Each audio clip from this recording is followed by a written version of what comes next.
Tinubu Shetima on 29th of May. They are swearing in an unconstitutional government. Nothing will change it. I am not a careless, reckless speaker. I am working with the Constitution there, that document, right, you just read. I'm following it. And I dare to tell you that swearing in Tinubu and Shetima is as good as swearing in the Nigerian army on 29th of May. If you swear in people that have not satisfied the requirement, you have, by so doing, ended democracy. The crisis I'm telling you now is that this, our democracy, is going to end. By the way we are going, this democracy is going to end on the 29th of May, 2023. Please write it. Those are extreme, you know my those name. Are extreme thoughts. I am very, very happy to say it. No, you know my name. You introduced me. Yeah. Listen, don't stop. No. I will, because those are extreme thoughts. You know why? Because there are allowable language to be used on television, especially as it relates to our nation and the unity of this country. Put your question and let me answer you. Put your question. I know what I'm saying. If there is an official... If you breach the Constitution... Is it not left to the court to decide otherwise? This is already decided by the courts.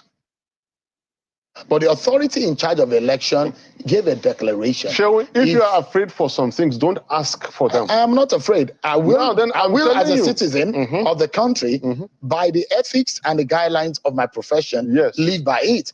What is lawful? And I hope that you're a lawful citizen of the country.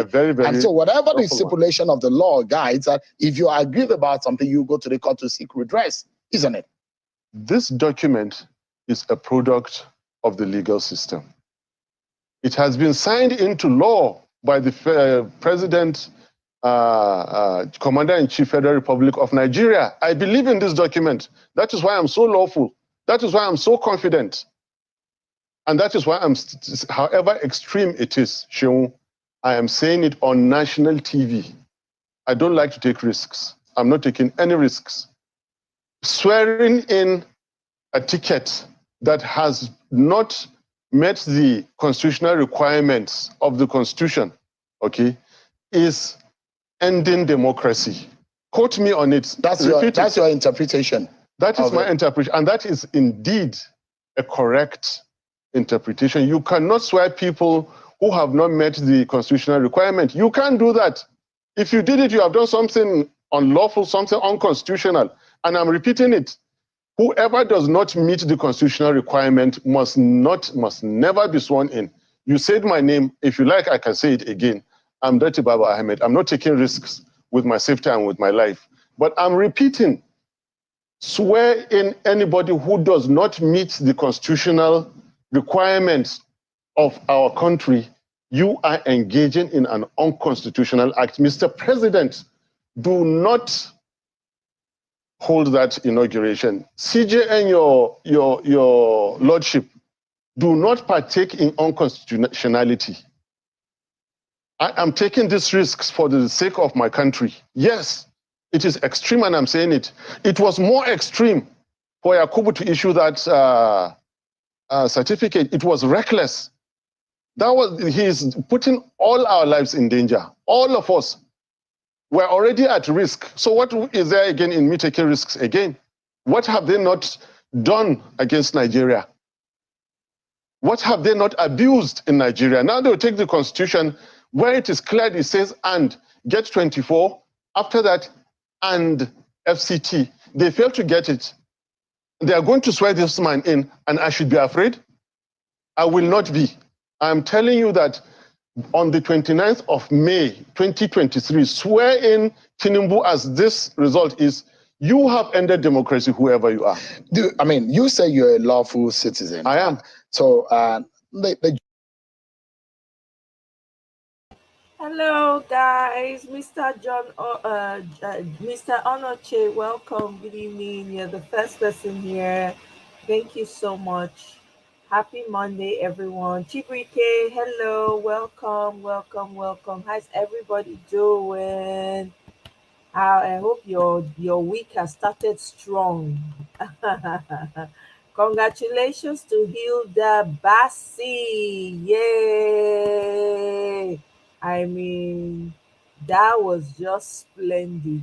I mean, it was so refreshing to hear something positive, you know. I mean, I've been smiling for 4 days straight. I mean, I don't know how she did it though. Hey, I don't know. 100 hours. She even exceeded it by 4 hours, guys. This is crazy. Kudos to her. We gotta celebrate this queen, man. Wow, she's the real slay queen. I'm telling you. Talk about slaying. This is what it means to slay. Wow. So impressive, man. I don't know how she did it. 4 days. She was resting in between. Beautiful girl. Beautiful, beautiful. Man, this is the real slay queen that young people should be emulating. Not be all this rubbish wey we dey see for internet. She really, really did something. Thank you so much, Hilda. We're proud of you. Thank you, thank you, thank you, thank you. Thank you for showing the world that the young people is not just about the slaying and the most fashionable. They actually have something, you know? So I'm really, really I'm impressed by her. Kudos to her. Kudos to her mom. Everyone that came out is Nigerians. Nigerians, we know how to love our own. No. These politicians, you just see that they're all trying to divide us. You see what these politicians are doing?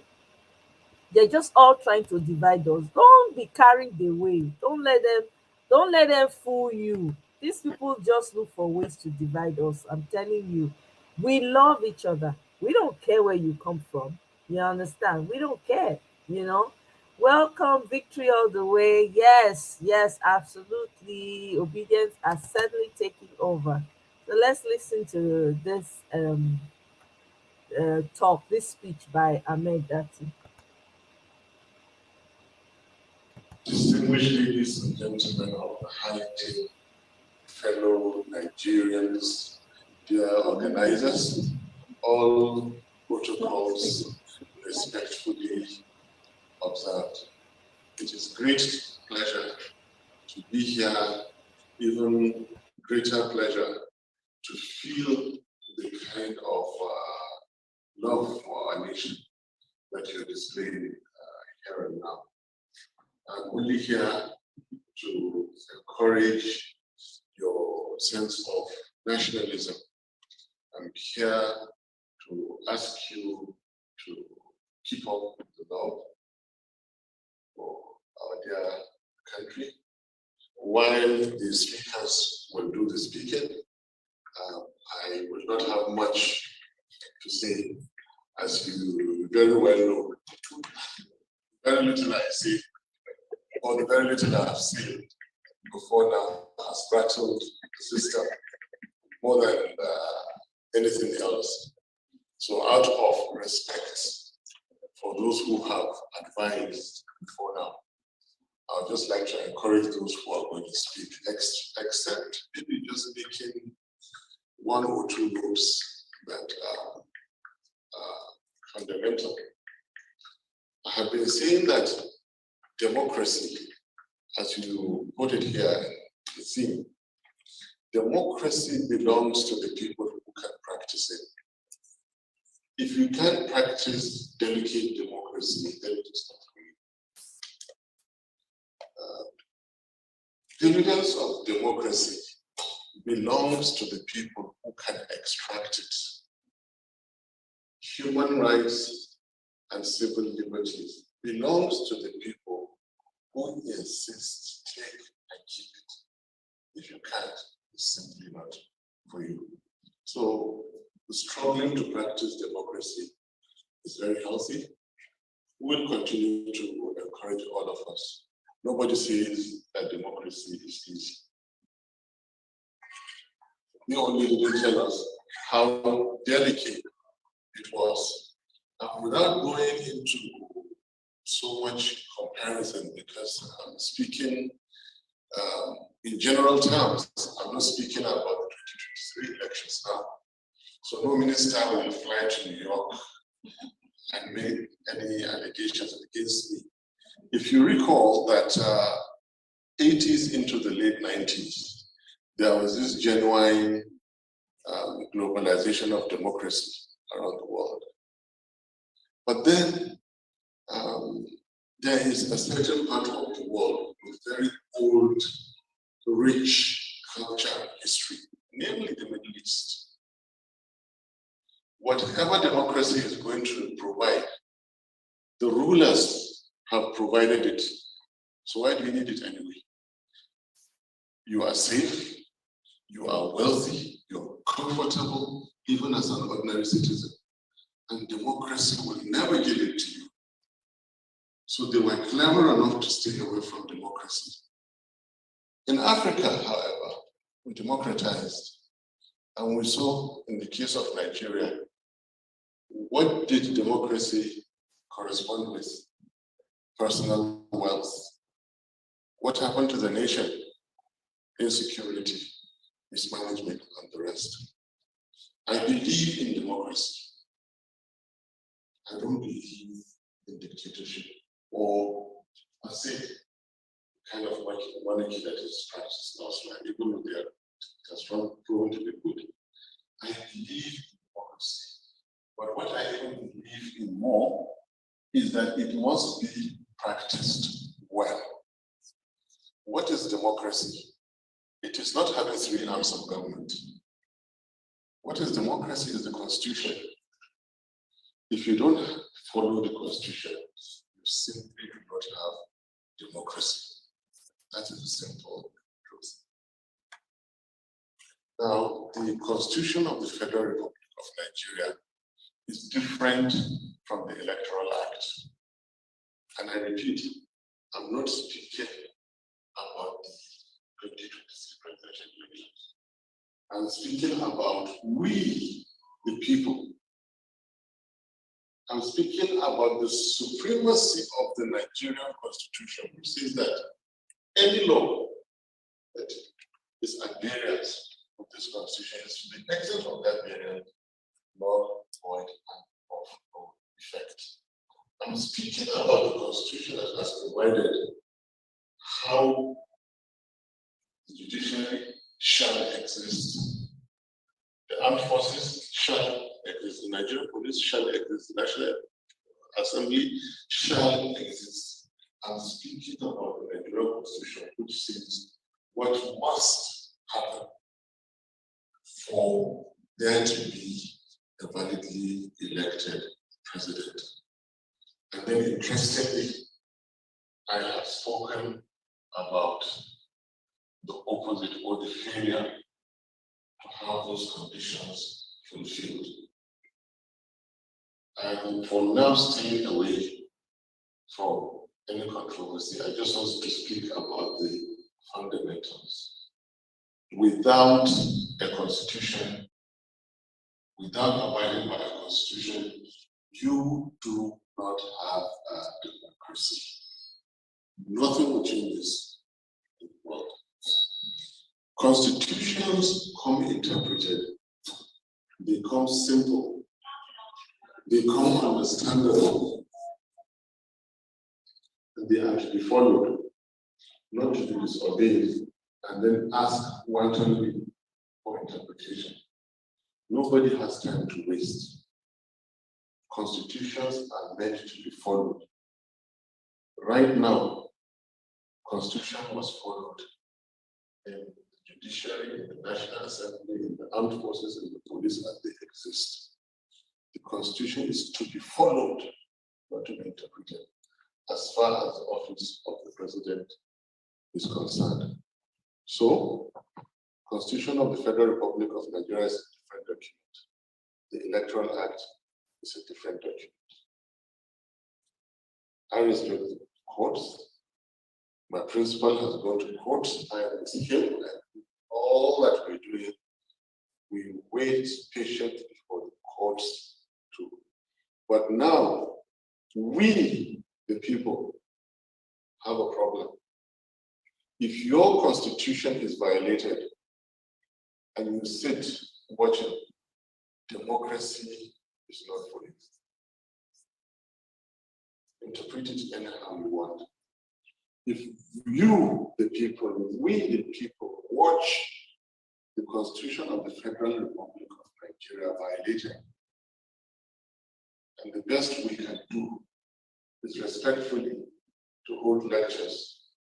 Write UK government, all right, we'll receive the letters. Did you have more letters? Write and bring, they'll read your letters. Who told you democracy is easy? Nothing good comes easy. As I speak to you, even though we're not in any way comparable, Israel, we the people, are getting into their 8th week of protest because they don't believe in certain policies of their prime minister. 2021 to 2022, Indian farmers sat and occupied a certain location in India for over 1 year because of an obnoxious agricultural policy that they took until their government removed that policy.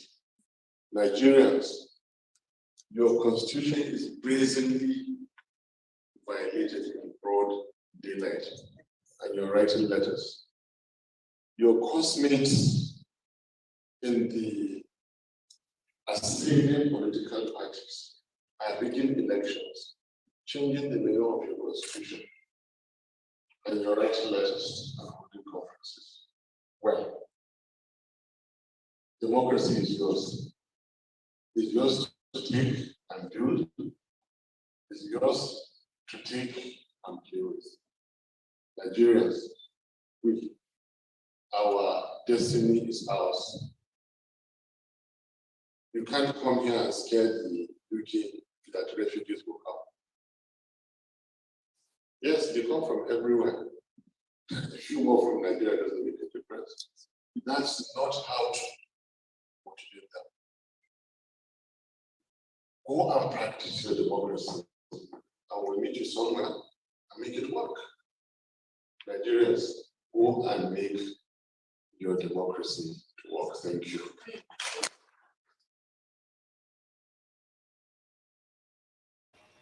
Now here Nigerians, go and make your democracy work. Okay? People are about to they are about to turn your constitution to nonsense, and you're writing letters. You see how calm? I too like this man. The man bring violence calmly. You don't shout too much. You don't make too much noise, because he's saying they try to be careful now. Since the last video, now every time I dey use them as anthem. So I sure say himself they see all those things. He said, no, I don't want to be in the public eye. Let me chill. See how calm, but he came with calm violence. He said, Nigerians, they want to rubbish your constitution, and you're writing letters. It is up to us. He said it is up to you and I, whether we get it right or not. It is up to us whether we allow this rubbish that they are doing to fly and stick. It's up to us. There's more. There's more. I have a few more videos to share before we start talking. This Nigeria, we must collect am back. We must collect it. We dey here. Let's see.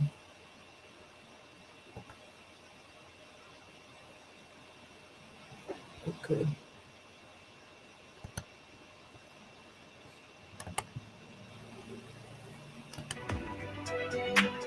You're welcome to today's broadcast. Sure Destiny TV, reaching people and touching lives. Hello, Nigerians. This is your friend and brother, Dr. Haruna Goro. An urgent call. It's just about 2 weeks or 13 days to go to the plan of inaugurating an illegitimate government. Tinubu was not the real winner. We knew what Mahmoud Yakubu did on the 25th February, and we will not allow it. Nigerians, we have suffered enough. We are not going to sit and fold our arms and let them swear in an illegitimate government. So I advise every Nigerian to take a stand in defense of your life, in defense of your destiny, in defense of your future, in defense of our nation, so that we can see the birth of a new Nigeria. The nation right now is like in mourning. People are not rejoicing. Nobody is celebrating. If Tinubu was truly the winner, the whole of Nigeria would have been celebrating. But you can see that they are trying to force Tinubu on us, and we will not allow it. Thank God that the Constitution of Nigeria allows peaceful protest. I call upon all Nigerians from the north, south, east, and west. Don't sit down quietly and say you are waiting for the 29th. I know the case is now with the tribunal, and we are praying that they do the right thing, because the common man has suffered enough in the hands of this evil politician. It is time to take our nation back from them. So let's peacefully go out there. Let's peacefully take a stand and resist any attempt to force Tinubu on Nigerians. If we allow Tinubu to become president when he was not duly elected, the evidences are too clear. So I'm calling upon the judiciary. Don't swear in Tinubu. I'm calling on the president. Don't swear in Tinubu. Nigerians are not happy. We want the legitimate government to be the one. And so that's why 29. Please, oh, the likes are very low. Can you kindly step up the likes? Please, like, I beg. Only 9 people have liked so far. We have 37 people viewing. It's easier to like before you enter. Even if you do, you can come out, like, and then come back, So please, so that we can get this word. 29 is getting closer and closer. We cannot afford to be, casual about this anymore. So please, I need you guys to step up on the likes. Please, I beg, Mona, I beg, help me with the likes. Before we continue, I need the likes to go up, Please, the likes need to go all the way up. We're only 14 people and we have 37 people. So please step up. Obedience, friends, enemies, frenemies, whatever, just like. Please, let's get the word out there. The 29 is getting closer and closer. We need to make it happen.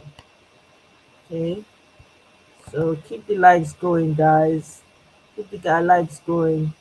Thank you very much. We're going to return to the video as soon as we hit 20 likes, 25 likes. We'll keep the video going. But please, I need you guys to continue to like. Of May should be suspended, should be postponed, and let's have an interim government, because we are not going to allow an illegitimate president to rule over us. Don't be afraid, because the Constitution allows us to take a stand for our rights. All we are saying is that let the rightful winner be the one that should be sworn in. And if that has not already been determined through the court, then let's postpone the swearing in of Tinubu on the 29th of May. So every Nigerian should take a stand. It's a matter of protecting your own destiny. Now, somebody may say, why are you calling on people to come out? Because the same people are the ones that have suffered in the hands of bandits. They've suffered hunger and starvation. They've suffered in the hands of this wicked, evil politician. And if they don't stand up, who will stand for them? The president is not standing for them. The judiciary many times is not standing for them. The legislative arm of government has just been there for their own personal interest. See how they've been fighting now, the faction, as it has to do with who will be the Senate president, who will be the majority leader, who will be this and all that. They're not thinking about the welfare of the common man. Let's prove who is the true winner. And until that is done, there should be no swearing in of anybody on the 29th of May. I'm calling upon you, Nigerians. Forget your political party. It doesn't matter where you come from, whether you're from the north, south, east, or west, whether you are a Muslim or a Christian. This time around, it's not about religion. It's not about tribalism. It's not about sectionalism. It's a matter of your destiny. Protecting not only your own destiny, but the one of your children that are now alive and the ones that are yet to be born. If you're waiting for these politicians, they will never give up. They don't want to let go of power. We have a right to peacefully protest. The one that the majority of Nigerians have voted for should be the one that should be sworn in. There should be no swearing in on the 29th of May. And if they insist that they're going to go ahead to do it, all Nigerians should come out on that day peacefully and protest. Let's insist that we must see the outcome in court first. And if Tinubu truly is the real winner and the numbers show that he's the real winner, then we will accept. But before that, unless that is done, let's not accept it. Let's not sit down quiet and watch the swearing in of an illegitimate president. So please, all Nigerians, lay aside your differences, no fear, but let's come out and peacefully demonstrate from now on to the 29th of May.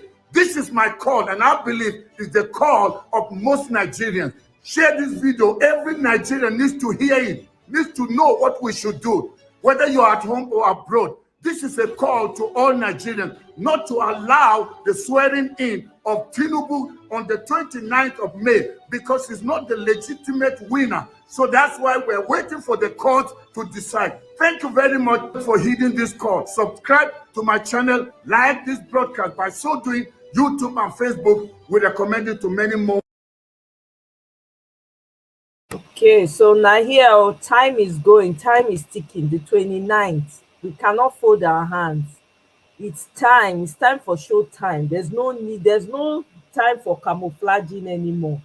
These people, they're arguing which I think the VP selects, INEC select came out and he said he's insisting that the Speaker of the House of Rep and the Speaker of the Senate, right, that they can't both be, I don't know whether they can't both be on religious grounds though. I can't remember the argument there.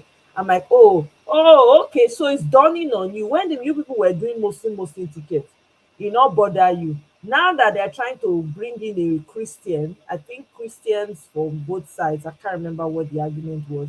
He's now saying no, it can't be. Can you imagine?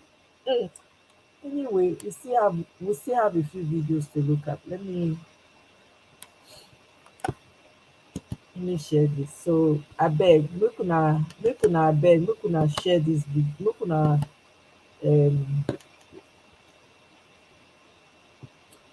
they like, I beg.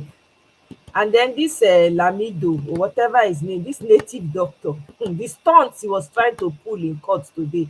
Let me share information with you guys. Well, a video actually, not information necessarily, but a video.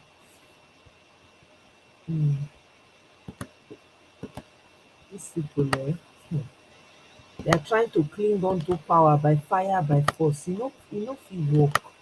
You know, go fit work.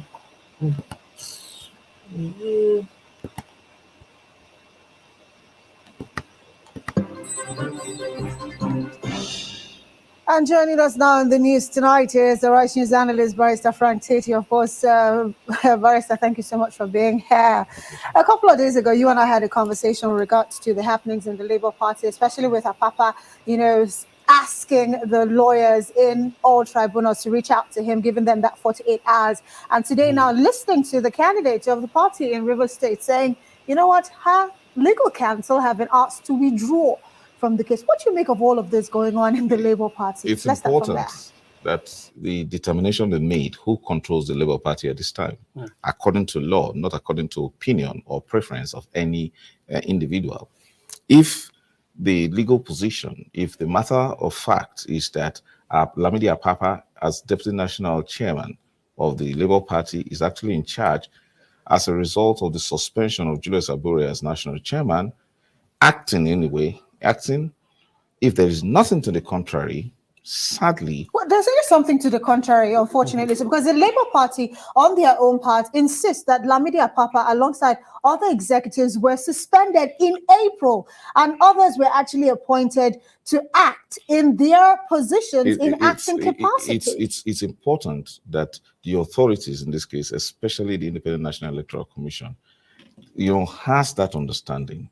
But if, as we speak, the acting national chairman of the Labour Party is Lamidi Apapa, whatever he does or says will affect the party, because that is a matter of fact and law.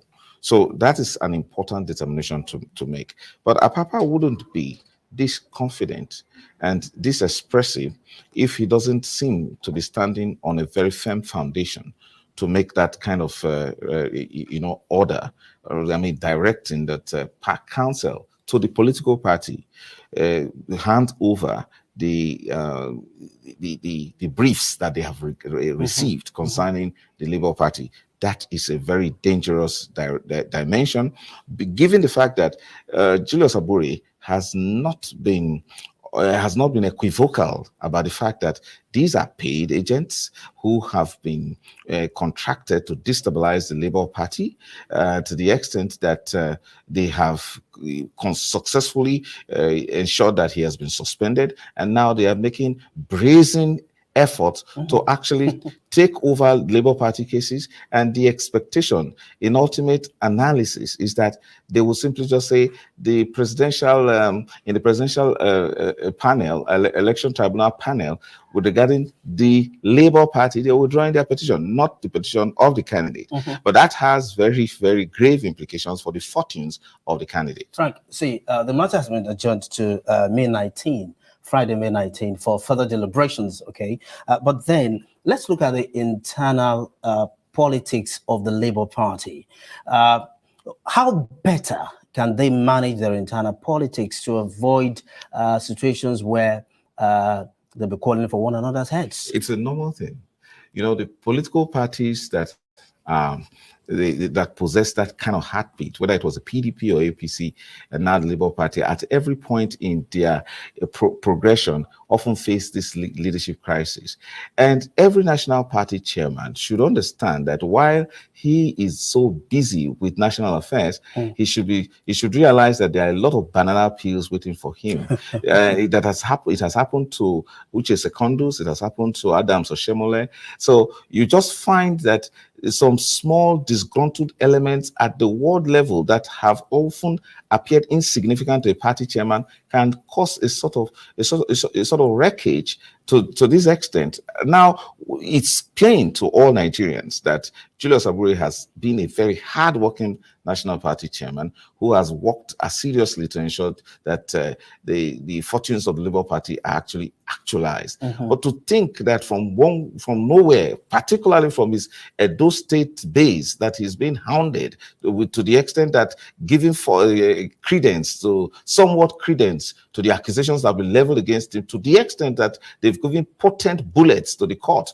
to actually suspend him, which is very dangerous, because if it had been a final decision of the court, you could say you're going on appeal, you could say you stay in execution. But as we speak, Julius Abure is fighting from the rear. He has been suspended, and persons like Lamidi Apapa are now laying claims to the control of the party. The danger here is Lamidi Apapa appears to be on a hachette mission to destabilize the party and take over all its cases, and then making the All Progressive Congress and other parties that have won to be quite... Who sent him on that mission? We can't say, because what Julius Abure is saying in the media is pointing accusing fingers directly at the All Progressive Congress, that they are, but that's not that's not substantiated. At what point did the APC give money to any of the parties or to cause such kind of havoc? The truth about it is that he's gone the same way as Uche Secondus and Adams Oshemole when they were party chairmen. They didn't take care of the people back home. And again, with an ideologue like Peter Obi leading being the presidential candidate of the Labour Party, and with the kind of movement that the obedience, caused across the entire world, one would think that they should have been very circumspect in the way they participated in their party politics. Exactly. But as we speak, we see some unknown elements taking over their fortunes, and then nothing. They are known because we don't know the folks in Edo State who just gathered and said that Julius Abure has been suspended as National Party chairman. This is not synonymous to the Labour Party. Let's not forget the PDP national chairman, Iyoche Ayu, equally is suspended because of, same thing from the local government level. But at the end of the day, this is the reality of the Nigerian politics as we're looking at it today.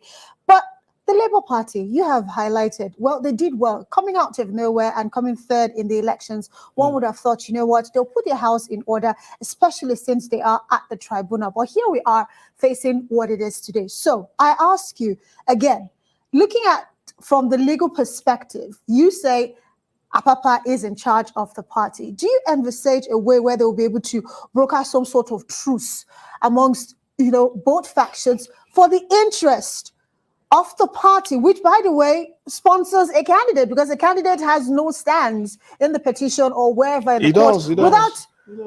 Again, let me limit myself to your question anyway, because that's a conundrum, but I can quickly, allude to Section 133 of the Electoral Act. There are persons who have legitimate right to contest. I mean, to file a petition against any election. That is a candidate and the political party. But I wonder what a candidate will be standing to contest in a petition when his own party is saying he was withdrawing, and also saying that filing affidavits or to attest to the regularity of the election or the compliance of the election, so to speak, and wishing to and then sending out congratulatory messages to the party who has won. So the fortunes of that candidate will not be much. But I'll go back to your question where you said, is there any sort of hope that there will be a truce, there will be an agreement with this kind of body language, with this kind of expression that Lamidi Apapa has made, with this kind of directive? The first thing he does is to ask all the election petition lawyers handling all the election petitions for Labour Party to brief him, and then he limits it to a very unrealistic timeline of 48 hours. And then the next thing you see his lawyers writing letters to take over the cases. You don't expect any kind of truce in that situation. So what is the way forward for the Labour Party? The Labour Party is in a deep crisis as we speak. And if there is nothing, and I emphasize, there's nothing to the contrary, as a matter of fact and law, that limits Apapa from this mission that is on, then the Labour Party might just be headed for some doomsday. Now, in crisis management, doomsday, you say, we know that consultation has to come before confrontation in crisis management. How better can the Labour Party, and indeed any other party for that matter, but in focus is the Labour Party, how better can that party manage its crisis? Do you listen to the vitriol among them? Even the way the woman in River State, the candidate in River State, referred to one common fellow Apapa. Who is he? And the man is there listening. Do you sometimes listen to Kenneth Okonkwo, the way he carries on, the way he addresses certain individuals in his own party? So we have yet to come to a situation where we regard when we regard party politics as a matter of national interest, common interest. Politics, until we redefine politics beyond that, that pony, that small interest that they pursue as individuals, we'll continue to have problems with our parties. Now, we as a country will be losing a lot if Labour Party goes into crisis that it may never recover from. Because, as a matter of fact, let us acknowledge that the resurrection of Labour Party from the doldrums was as a result of the towering personality of Peter Obi. And so if Peter Obi cannot take responsibility at this time to say he is going to resolve the crisis, if he's not respected enough by these elements, particularly the ones who are giving these strange directives that are contrary to his interests, then who else will save the Labour Party? So you're suggesting that vested interest is what eaten deep into the unity of the party. Exactly. And again, there's no doubt about the fact that they were intervening forces that are external to it. I think Julius Abure may just be right. Unfortunately, he appears helpless. He's just shouting that he will go on appeal, as if he goes on appeal, he will be reinstated. No, he is fighting from the outside. Right now, he's suspended. There's nothing he can do. So the expectation is that if Lamidi Apapa is not stopped, he might just be on a wreckage mission. And God help the Labour Party. God help the Labour Party. Good place, actually. This man's choice of words, my goodness. My God. His choice of words. I mean, does he have something personal against, what's his name, Kenneth Okonkwo? Why call him out? Like, you listen to how he talks somewhere. I mean, come on, what has that got to do with the conversation you're having? People will just be looking for a way to throw stray bullets at people. Come on. What did Kenneth Okonkwo do to any of you people? The man is doing... He's passionate about his country. Nothing wrong with that. He's trying to, doing what he needs to do. You are here speaking BB grammar. The country is about to burn to the ground. The day here they speak BB grammar. They open eye. I beg. Anyway, I have a response to that. I have a video responding to that. So I happen to be listening into when where is this? Um,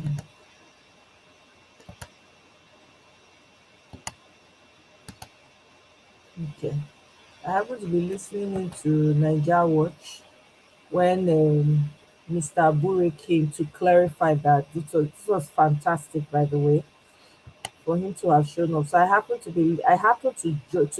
have the opportunity to listen in. I was multitasking, by the way. I was at work. I was doing all, but I was happy I caught it, so I could bring it here for you guys. So see my face.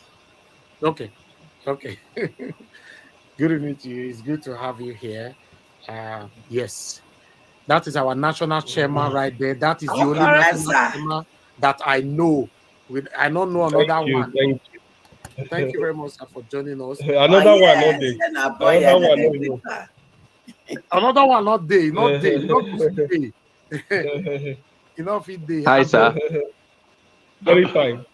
Thank you. Thank you very much, sir, for joining us right now. So before you came in, we we're already having, in fact, we were kind of a bit confused because of the video that came out today on Arise, saying, talking about, I guess you can hear me, sir.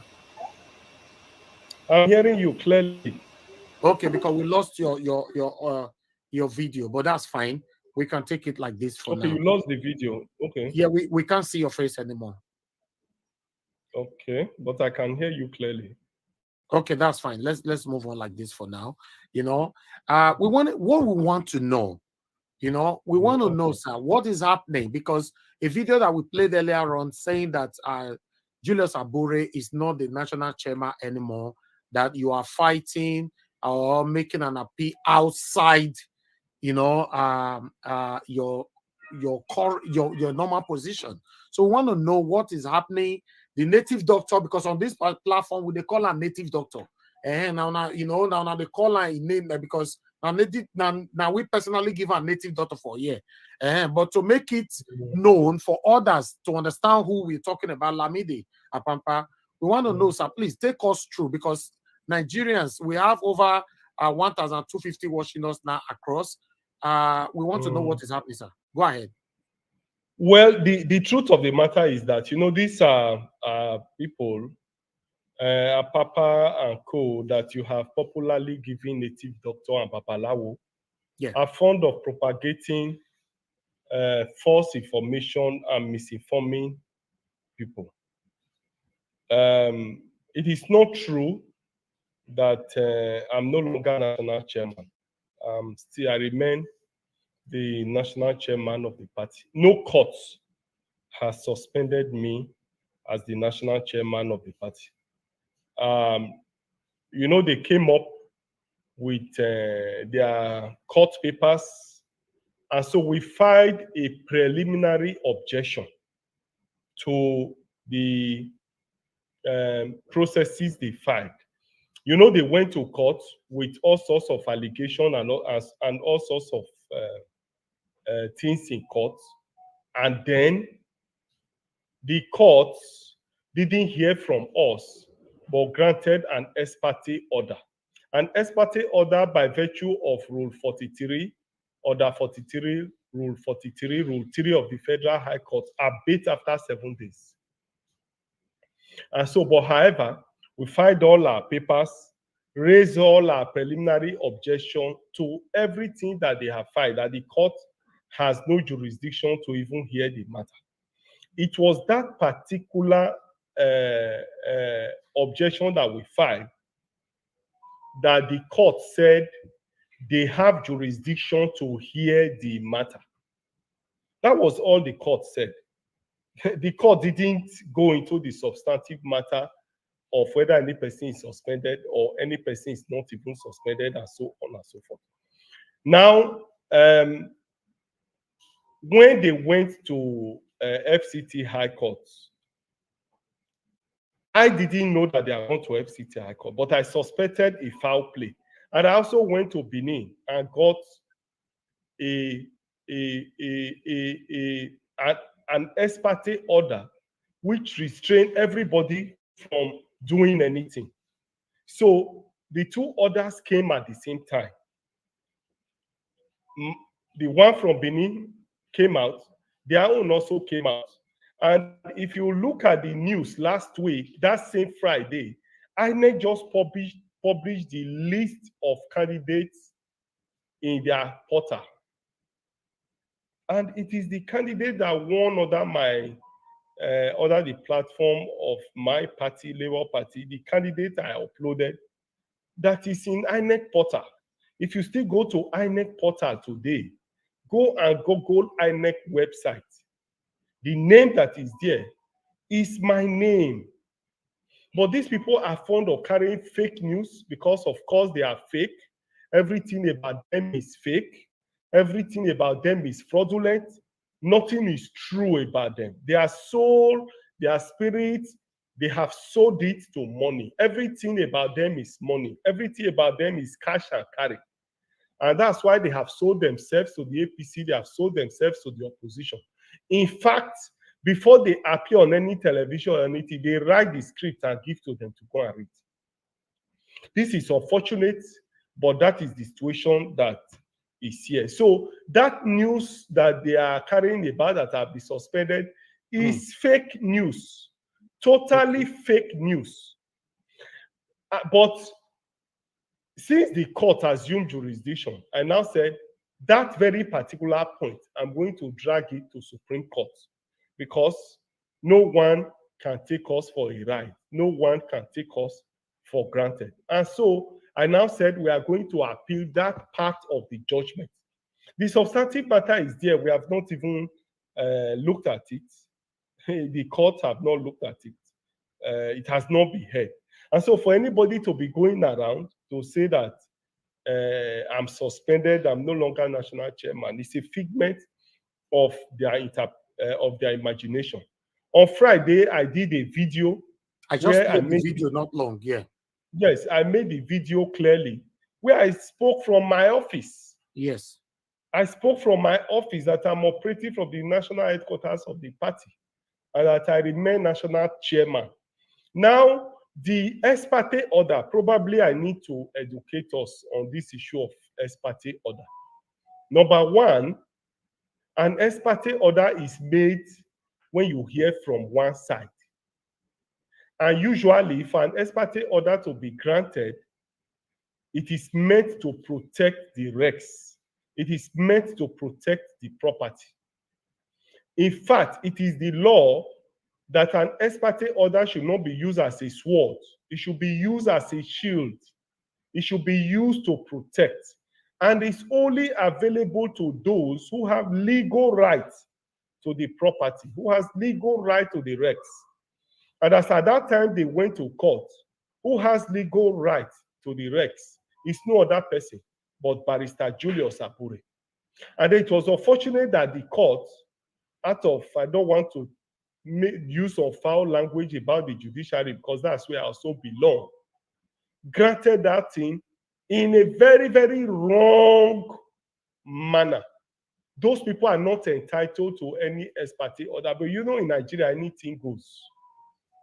So, number two, an ex parte order is only granted in extreme emergency. If the property is going to be destroyed, if something is going to affect the recs, it is only then you deploy ex parte order. Nothing would have been destroyed, nothing would have been spoiled if they didn't grant that order. So it's very clear that that order was granted in bad faith, or that the judge was misled into granting the order. And so we challenged the entire process by filing the preliminary objection. Again, it is the law that when there are criminal allegations in an application for ex parte order, the other party must be put on notice. In their frivolous application before the court, they said I forged documents, I forged party documents, this and that. Those are criminal allegations, which I ought to be put on notice. It's a fundamental principle of our law that no one is found guilty until you hear from the person. It is a constitutional right. Section 36 of the Constitution is clear that you must hear from the other side. So unfortunately, I was supposed to put on notice before even anything is granted. An ex parte order is not granted when there are criminal allegations. But we didn't know what went wrong in that court that made the court to grant that thing. So we challenged the entire process and said it was done with without jurisdiction. Again, they went to mobilize people in Abuja. They mobilized people in Abuja to say that those people are my ward chairman and my ward executive and that they were suspending me from the ward. Those people are not from my ward. They are not from my local government. One of them is from Auchi, from what we discovered. The rest of them were handpicked from Abuja. But trust the obedient movement. The obedient movement is an organic movement.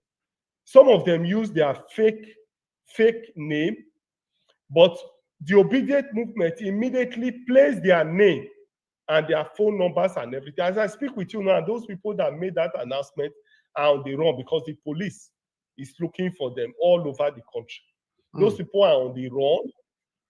They are nowhere to be found anymore. If not that the country is in a mess, if not that there's no government in the country, what happens here cannot happen in any other place. People came to the television to lie that they are from my local government, they are from my ward. Those people are not known. The ward executive in my place have since come out to say that these people are not known to them. They don't know these people. All the videos I used in campaigning with my ward chairman, my ward executive, my local government executive, is everywhere. People know me with my ward executive. And therefore, and we even said, if the suspension, as they are saying, let us assume it was even true. Let us assume it was true, that I was actually suspended in my ward in Uromi. What is the business of FCT High Court in a matter that took place in Uromi, in Edo State? The only court that has jurisdiction to hear it is the State High Court in Benin or in Uromi, not even in FCT. So all of this put together shows that the FCT High Court has no jurisdiction to hear that matter. And that was what we told the court, that they have no jurisdiction to hear it. And the court on Friday assumed jurisdiction to say they have jurisdiction to hear it. And that is all, nothing more, nothing less. So let me reassure you that I remain the national chairman of Labour Party. Nothing is done to me. What is happening is that Apapa and his group have been paid, heavily paid. We already know those that are paying them. We are getting all the alerts they are getting with the money and the fiscal cash they are giving to them. We know them. We know the people sponsoring them. In due time, we will tell Nigerians who are those behind it. In fact, Nigerians already know those who are behind it. You can see their videos, how their videos is targeted at the petition in the tribunal, because they know that that tribunal is going to, our court case is going to sail through. So they are working so hard to see how they can destroy the court case. You saw the native doctor yesterday on Friday. He has not even said anything, but came out to say that within 48 hours, all the lawyers should to him. The following day, the so-called suspended publicity secretary came out to say that Peter Obi should be arrested. I'm sure that you saw that video on Arise. Yes. Where he said Obi should be arrested and so on. Their attack is on this tribunal. They are afraid of the case we have put on in the tribunal, and therefore they want to work hard to destroy it, but they will fail. Forces of darkness can never override the forces of light this time. The time has come for Nigerians to take back their country. Through me and through Peter Obi, we are going to take back our country. Our mandate that was stolen on the 25th of February, I can assure you that we are going to retrieve it. Yes. No man, no woman can stop an idea whose time has come. The time has come for Nigerians to take back their country. No amount of intimidation, no amount of court cases, no amount of native doctor, no amount of Apapa, name them, can stop this idea whose time has come. We are moving forward to Aso Rock.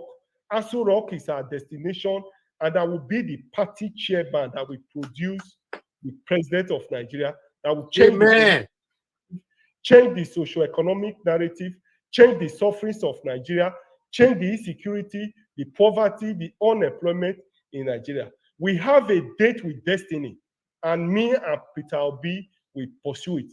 On that mandate we stand, and nothing changed that mandate. Thank you, and God bless you. So, did you hear that? Did you guys hear that? So for everyone that is doubting or thinking, wetin go happen? A native doctor wanting, guess what? It's not happening. Okay, native doctor, no access. So imagine, they had to go to, they went to, is it the Federal High Court or a state in the north, actually, to grant them the ex parte motion. Isn't that crazy? God, we know, I'm telling you guys, see, that system, and yeah, the thing don't break down completely. People just, they do things anyhow. The man has been trying to sneak in from the back, from the side, from the front, from everywhere, from every angle. Oh my God. These people are really desperate. I'm telling you. I'm telling you. Exactly. That is exactly what it is. We need to rise. Everyone needs to rise up now and take that country over. That May 29 cannot hold. That's why I played that Dr. Aruna video. May not be listening, only me they shout for here like say something dey worry me. Make everybody know. 29th is not far again. It's next week here. Abi? Yeah, another week or almost 10 days, or actually 14 days precisely from today, from the 15th, depending on where you are. Eh? No, we cannot fold our hand. These people, these people, we cannot allow it happen. It cannot happen. Welcome, Christopher. It cannot happen, no, because these people, they are not resting. Imagine this, Apapa. The man is not resting, this native doctor. Everywhere, he's coming in from the back door, from the side, from the roof, from the ceiling, any small, everywhere. It's just looking. I don't even know how that works. How is it that somebody who does not work, who's not, somebody who is not part of, who was not even, we didn't even know he existed, all of a sudden he just comes and he wants to take over everything? Only in Nigeria. Oh God, abeg. Hey, I was very, to be honest with you, I was very happy when Mr. Bure came, Barrister Bure came, because I was like, what the heck, all this hard work that we're doing. Hey, I know how many hours I'm putting into this. There are so many things I could be doing right now, but for the love of of Nigeria, for the love of my people back home, so that they will not suffer unnecessary suffering. And so that me too, if I want to go home, nothing will hold me back, for crying out loud. I'm like, what is this? These people are just doing whatever they like. They are stealing money, 22.7 today, tomorrow 800 million, another 18 million billion dollars. No explanation whatsoever. It's almost like they're just trying to, they just want to scrape everything, like break everything where it remain, nobody see. Because I don't understand. You have somebody that you have selected to come and take over from you. Why are you trying to clean house before the person comes? Who won't you even leave small for the person to work with? Assume I'm just, these people don't care. Meanwhile, aside from that, they're just unaliving people up and down in southern Kaduna like say na mosquito, na flies. The government is mute. Nobody is doing. Both the present government and the one they selected, they are both overseas. Make it make sense. And in other news, apparently, somewhere I read that the reason, I think it's parallel facts, I mean parallel news, the one on Twitter, that said that apparently, allegedly, Boo Boo is in the UK trying to talk to some people on behalf of Agbado. Can you imagine that, my people? Hey, meanwhile, in the home front in Nigeria, they're trying to go and beg our elders to please finally come and congratulate their selected individual. So on that note, let me play this video for all of us to listen to. Nigeria matter. As one dey finish, another one dey come. As one dey finish, another one dey come. I never see this kind thing before. Nigeria matter. We must get back this country. I no know as e wan take happen, but it must happen. Hey, these people. Now, loyalists of the president-elect Bola Ahmed Tinubu are seeking reconciliation with the former deputy national chairman of the People's Democratic Party, Bode George. During their visit to the PDP chieftain at his residence on Saturday, the APC members asked him to sheath his sword with the incoming president and throw his weight behind it. George, a fierce critic of Tinubu, had vowed to go into exile if the former Lagos state governor emerged Nigeria's president. But in an apparent move to ward off further criticism and foster reconciliation, a delegation led by the chairman of the Governor's Advisory Council, Prince Tajuddin Olusi, paid a visit to the former military administrator of Ondo State. Chief Bode George joins us now to speak on how his acrimony with President-elect Bola Ahmed Tinubu and moves to rally him to support his administration. He would also speak on how to rebuild the PDP post-2023 general elections. Good afternoon, Chief Bode George. Drinking warm water before bed restores healthy blood sugar levels and eliminates type 2 in weeks.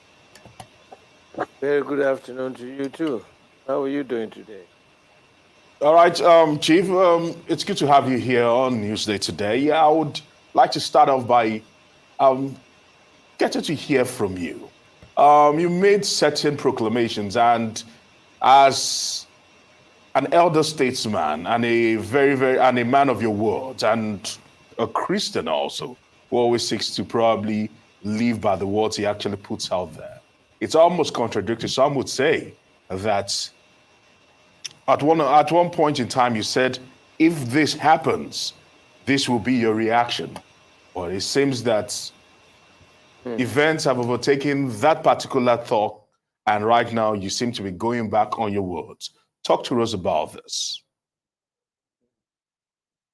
Now, let me be very clear, because, in this modern day, you have all kinds of stories will fly around. And I want to thank you for giving me a singular opportunity to put the record straight. Yes, I said it, and I meant what I said, that if peradventure he became the president of this country, I won't live here. I will be watching Nigeria with my long binoculars from afar. I didn't mince my words. But the issue now is, as the complete process being completed, the elections are not over. There are disagreements between the major parties, and the next level is to go to court for adjudication. So nobody can, the Professor Yakubu pronounced Bola as the president and gave him certificate in the middle of the night. But my party and some other political parties are still in court. So it's not over. And when it's over, we will weigh the pluses, the minuses, and come to a conclusion. But like you said during your introduction, Papa Lucy, apart from being the leader of the forum in their party, is like an elder brother to me in Lagos. And traditionally in Yoruba land, if an elder says he wants to come and see you to discuss certain points, you don't throw him away, you don't disrespect him. Because what you do to your elders, you think the younger ones coming behind you will do the same thing to you. Respect to elders is a primus inter pares in our own culture. So when I got the message that he sent a word to me that he would like to see me, I asked my good friend who told me, I said, I hope there is no problem. Why would Papa want to come and see me? Let him tell me to come to his house. I'll go there. But he said it was political. I said, oh, political? Okay, why not? So Papa came here and he told me, in unclear terms that, look, buddy, I came here for 3 issues. Yes, sir. First one, that time he came alone. And he asked my friend, Dr. Adeniji, to be a witness. So the 3 of us sat in my office and said, he came here for 3 issues. The first one is to apologize to you because of what had happened to you, which, was through Bola. The second issue was that he wants us to establish a platform in Lagos where irrespective of your political affiliations, you will be able to discuss matters that will affect Lagos. So 2, 3 heads, whether you are in their political party or not in their political party, you are a Lagosian that will positively impact Lagos will be a major issue. So that was the second item on the discussion. Then the last one was, he said, look, enough is enough. You would advise that I should go and pay my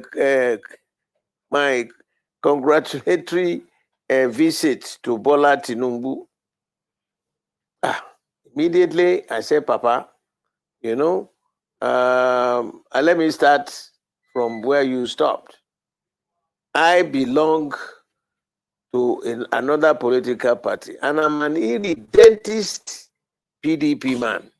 Not only that, I am a life member of the board of trustees of the party, and the only one representing the Southwest in the national caucus of our party.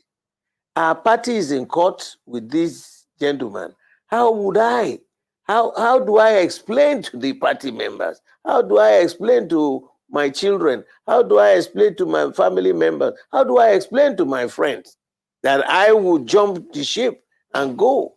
I wasn't brought up that way, and I will not do it. So he said, okay, we will come back again, bring some more people. So on Saturday or Sunday, this last week, Papa came with the retired Justice Olorunimbe, a 94-year-old man who is also like a big baba to me. And then there were 2 other former deputy governors from Lagos State. And they came, and he repeated the same issues. On my side, I invited our elders too, Mrs. Onikepo Oshodi, Senator Kofoworola Bokno, Akerele Bokno.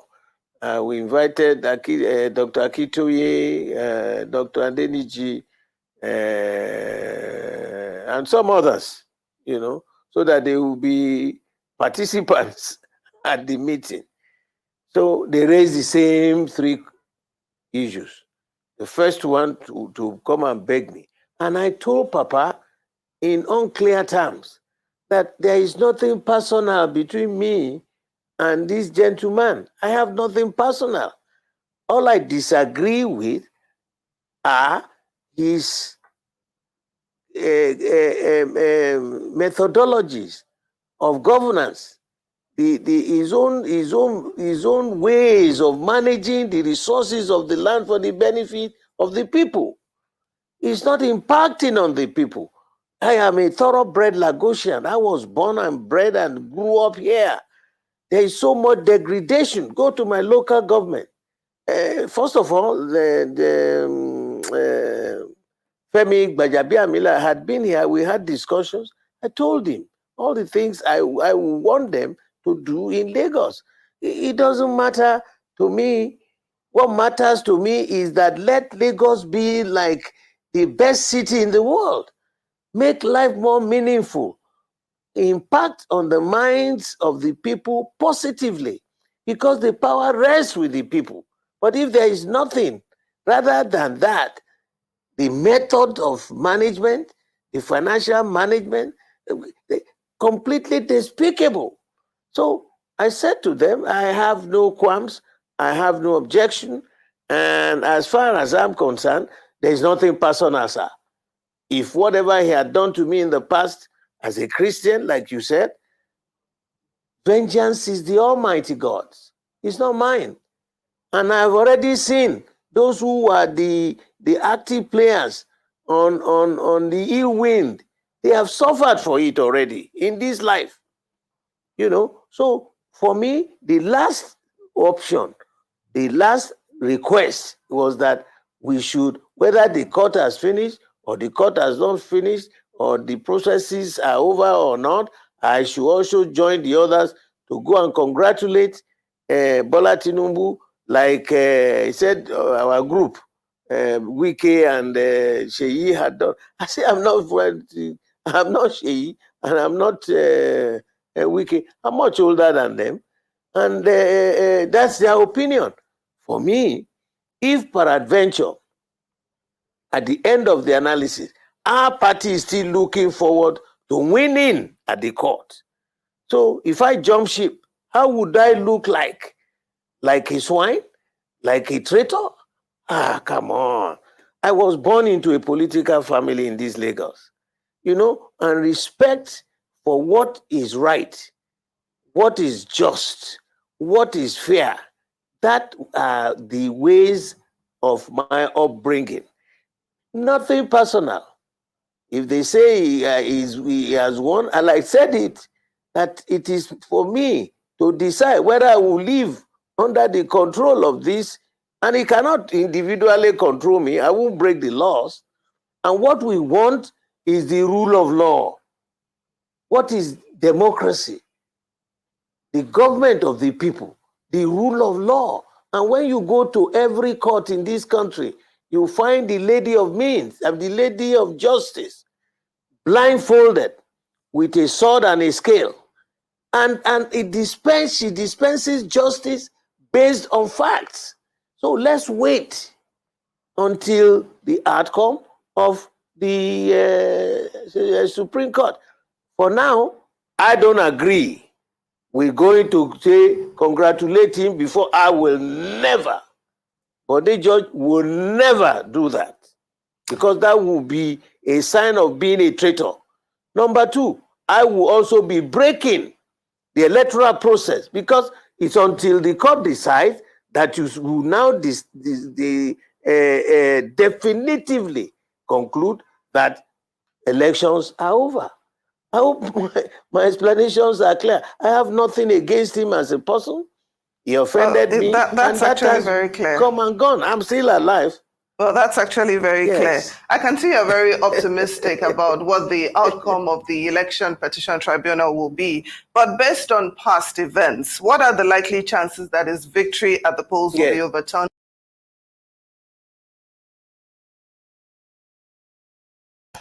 So, guys, you know, even though Bode George, he's a member of PDP, you know, so, and you know that PDP is also in court. they're also contesting the election, right? So that's where he's speaking from. I just appreciate older people in Nigeria that are speaking the truth, that have the boldness to speak the truth. That's why I figure I share it here as well. Because most of these older people don't they fall our hand up and down like palm kernel seeds. They don't they fall up and down. So when you hear the ones when they feel talk through without fear, with boldness and courage, you want to give them their respect. So, and to Nelly, your question, the pa he was referring to was one. I think he's an older member of the group from the Agbado party that came to see him. He said the man is like a brother to him and all of that. So that's who he was referring to.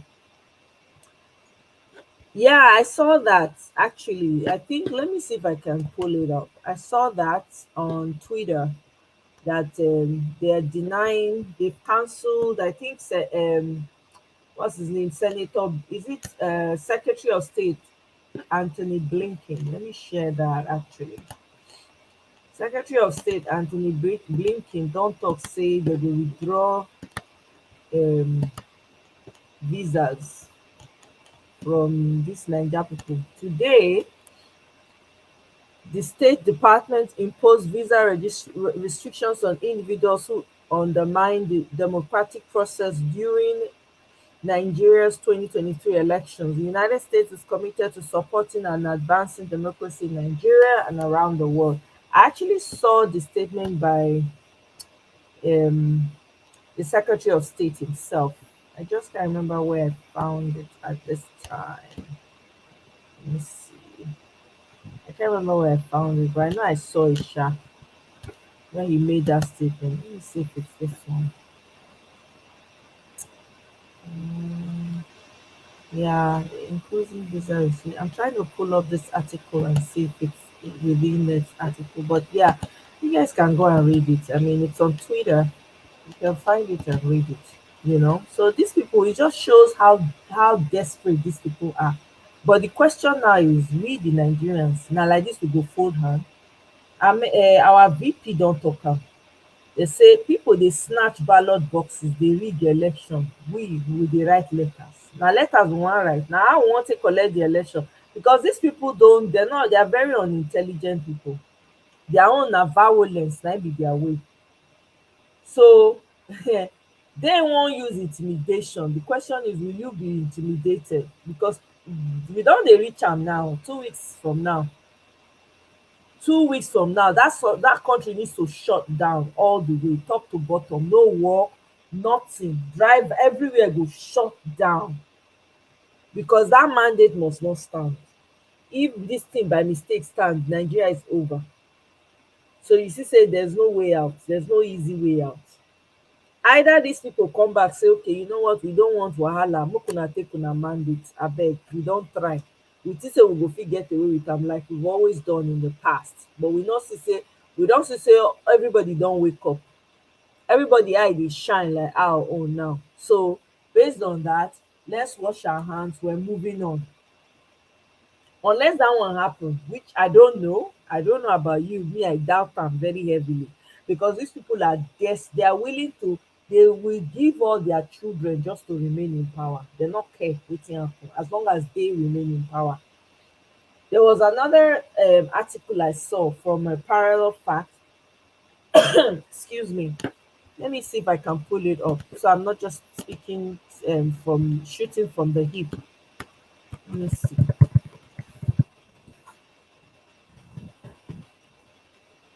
Was my people. Hey. Okay. Let me see.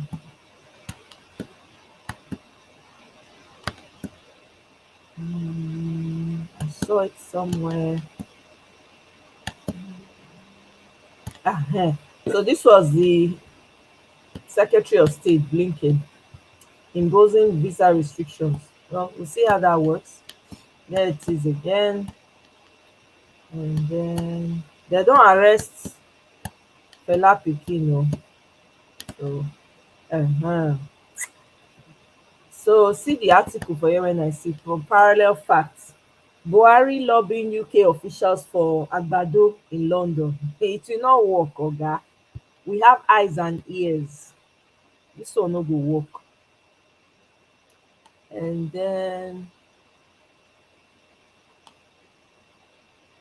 there's another information where there's a place in Lebanon, like saying that Nigerians get the houses for that street. Let me see if I can find it. These people, when they show carry Che Guevara photo up and down, they don't even know the story behind this man. They've not even spoken to the Cuban people, the black people in Cuba, to hear the real story. They'll just carry people picture. They hear say na revolution, na revolutionary man. They don't know the inside story. Anyway, that aside, see the Nigerian village in Miziara, Lebanon. See almost all of Miziara's economy comes from the villagers that work in Nigeria for the Shalgri group. See make we read am together. Make e no be like say na only me dey see am. I'm pulling up the article, so let me stop sharing this. Taking time to. Okay.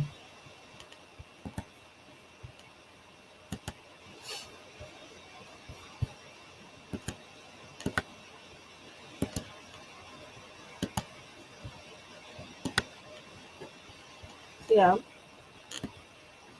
you have not subscribed to Parallel Fast, please follow them on Instagram, Twitter if you're on Twitter. I think they have a Facebook. I'm going to find out their YouTube page actually. Let me see.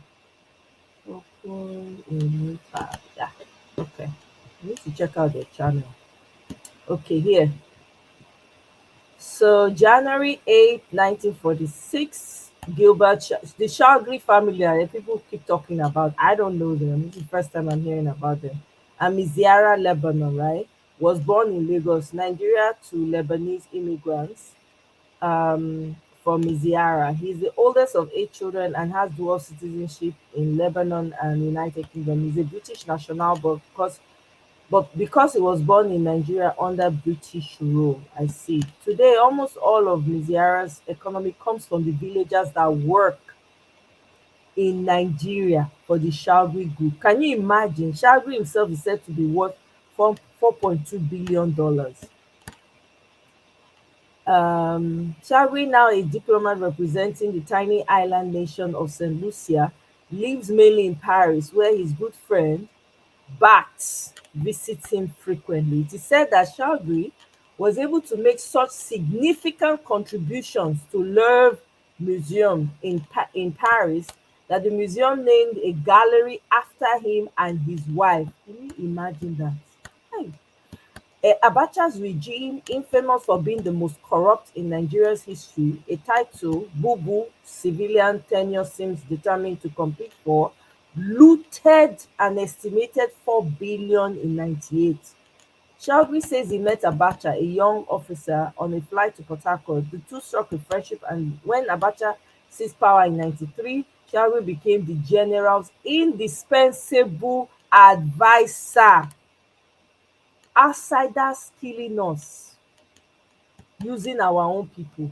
The US Justice Department investigation started when Abacha kpied Ken Saro-Wiwa in 95. When Abacha kpied in 98, Shalgri was on his private plane and placed a call to the US Embassy in Nigeria. He asked the embassy what governmental structure would be acceptable to them as he would meet Nigeria's Provisional Ruling Council to discuss a successor to Abacha. Can you imagine an outsider? While the Nigerian government struggled to recoup its losses under Abacha's regime, Shalgri prospered and used the money to earn prestige and approval amongst influential figures worldwide. Shalgri, Obasanjo, and Ribadu. Olusegun Obasanjo was elected in 99 and had strong views on corruption. He appointed Nuhu Ribadu, often described as an attack dog because he was tough on corrupt Nigerian politicians. Immediately after Abacha's death, Ribadu started to look into Abacha's finances and soon realized that the magnitude of Nigeria's wealth stolen was beyond anyone's comprehension. He said he couldn't investigate corruption without looking at Shagri. Ribadu uncovered Shagri's involvement with Abacha's loot. More than 4 billion was stashed away in Switzerland, Luxembourg, and Liechtenstein, and the Isle of Jersey in the names of Abacha's sons and dozens of other individuals and companies. Shagri was convicted of money laundering in Geneva, Switzerland, and of aiding a criminal organization in connection with the billions of dollars stolen from Nigeria during Abacha's regime. He paid a fine of 1 million Swiss francs and handed over 66 million to the Nigerian government. Ribadu tried to arrest Shagri for money laundering, but Shagri was tipped off and never disembarked from his private jet. The Nigerian government eventually gave Shagri immunity from a money laundering crime, provided he returned the stolen money from other countries. However, the amount he returned is unclear. Shagri was known as the gatekeeper to Abacha's presidency and among the last of the all-powerful middlemen who served the heads of oil-rich African states. Hey, my people, now they hear something. Oh my God, Nigeria, Nigeria matter. The only way we can get out of this is for everybody to rise up and stand up and decide that this cannot stand. That's the only way. That's the only way.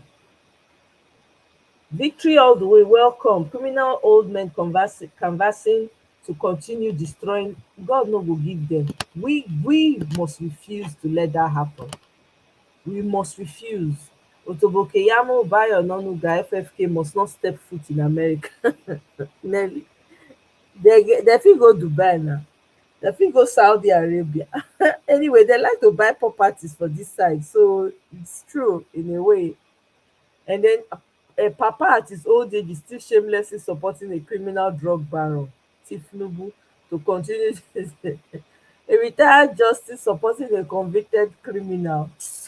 My people, Nigeria don't suffer for these people hand. We cannot continue to allow it to continue to for them to just continue to do damage to the country. We can't. We can't. Oh, sorry. There's another video I want to play for you guys that talks about the 25%. Since that's what we're focusing on, the tribunal and the 25% aspect of this. So let me share this so we can both listen together.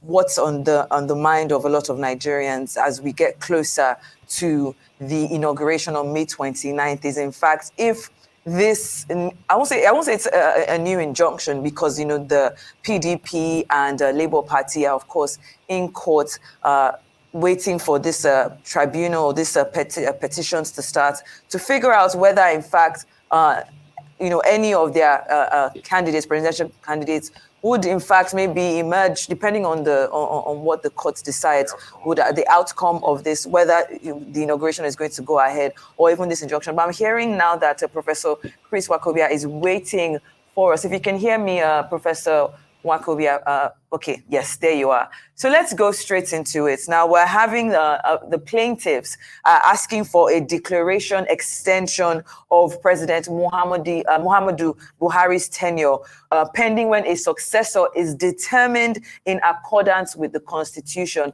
Now this is because of this 25% securing of votes that has been the bone of contention regarding the results of the general elections, 2023 general elections that had the results have the president-elect Bola Tinubu as winner.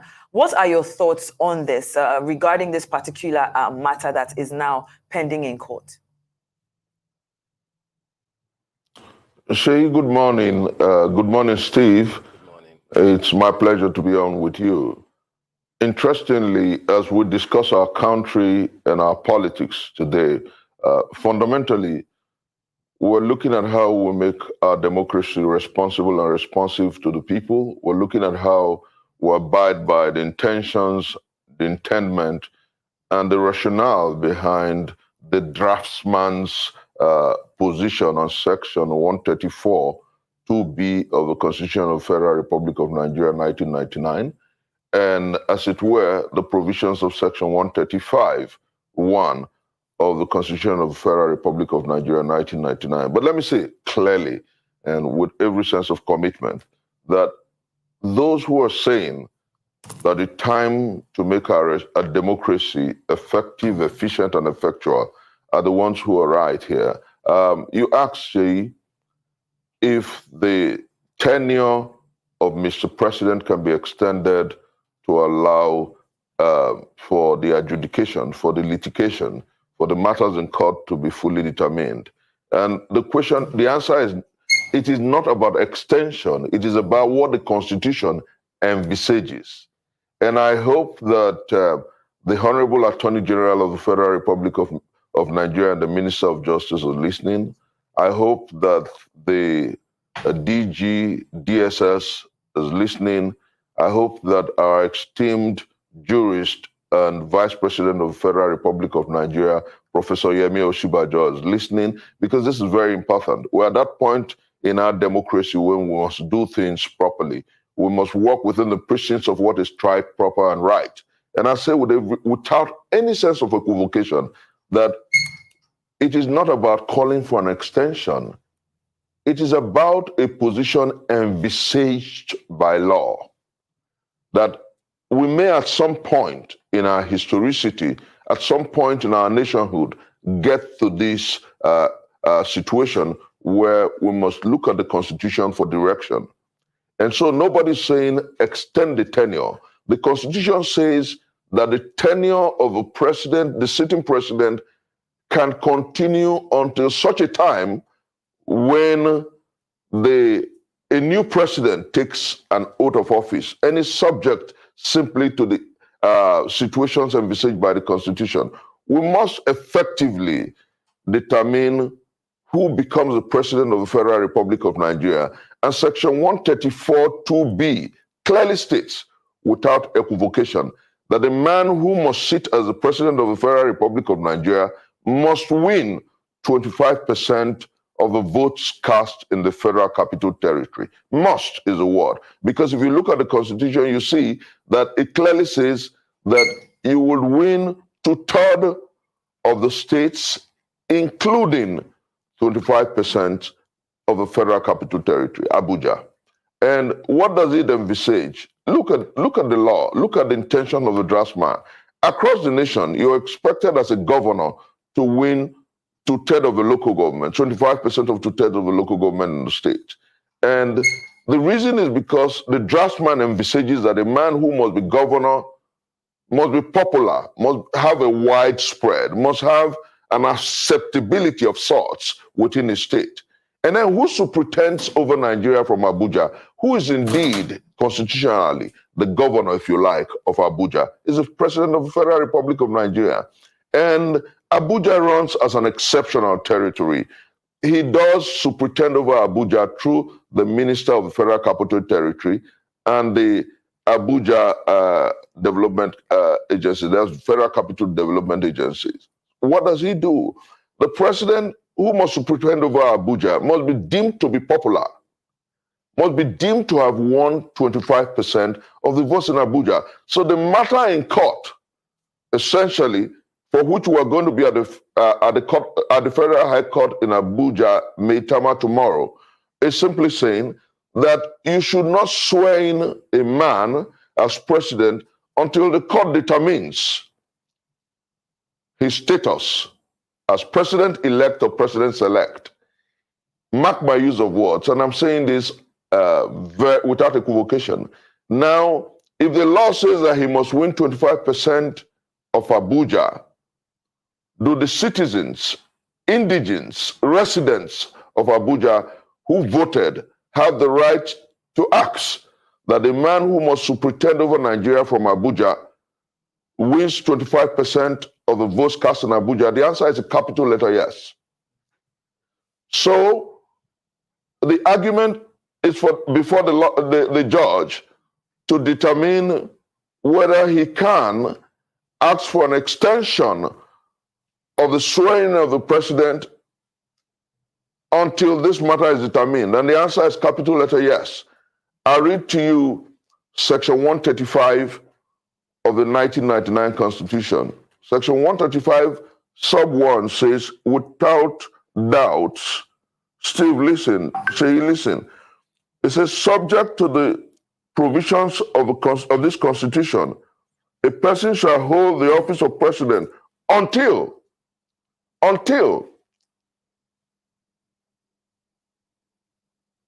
when the successor in office takes the oath of office.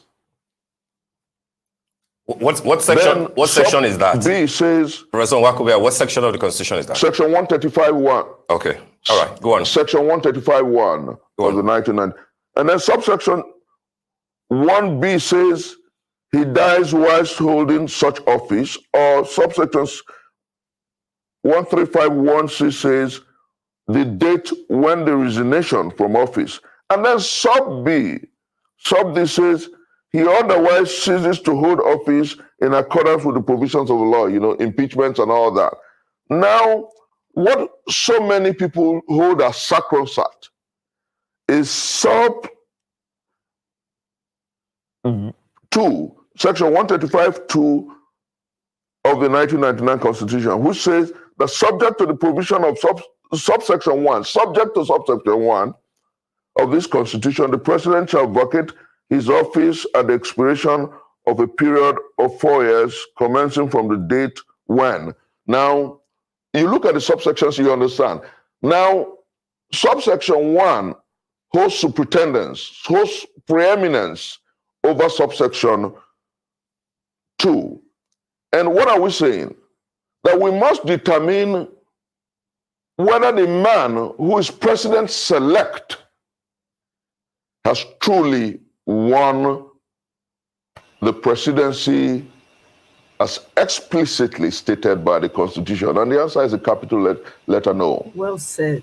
Mark my choice of words, Steve. Mark my choice of words, say, when we talk about our democracy, democracy must be predicated on the rule of law.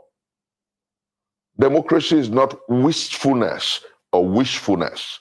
Democracy is about rule of law. It's about situating governance on the will of the people expressed through the electoral system. And on the February 25th, Nigerians went out to vote. Albeit Nicodemously, on the 1st of March at 4 a.m., a certain individual was declared president-select. My choice of word advisedly, and I'm ready to face anything for it. So he was declared. Did he meet the provisions of the Electoral Act? Did he meet the provisions of the Constitution of Federal Republic of Nigeria, sections 134, 2B, and sections 135? The answer is no. And so what must we do? Are we going to go ahead on the May 29th to swear in a president who didn't meet the constitutional provisions? These were the arguments of Dati Baba Ahmed when he clearly stated that any attempt to swear in the president-select on the 29th of May will be dealing a murderous blow on the Constitution of the Federal Republic of Nigeria, and by extension, dealing a fatal blow on democracy. And I say here, all right, Prof, sense of responsibility. Prof. Nwakubia, sorry to that the reason we're in court, Steve, let me chisel this in, please, Steve. Okay, all right. The reason we're in court is to ensure that we help our democracy. The reason we're in court is to ensure that the justices help us to protect our democracy and ensure that those who live in Abuja are protected not only by the Constitution, but by the judicial process. All right. I mean, that's fine. But let's stay with the facts. And the facts of the matter is that there is a president-elect for Nigeria, Asiwaju Bola Ahmed Tinubu, who was duly declared the winner by INEC after that election. Albeit Yes. against the law.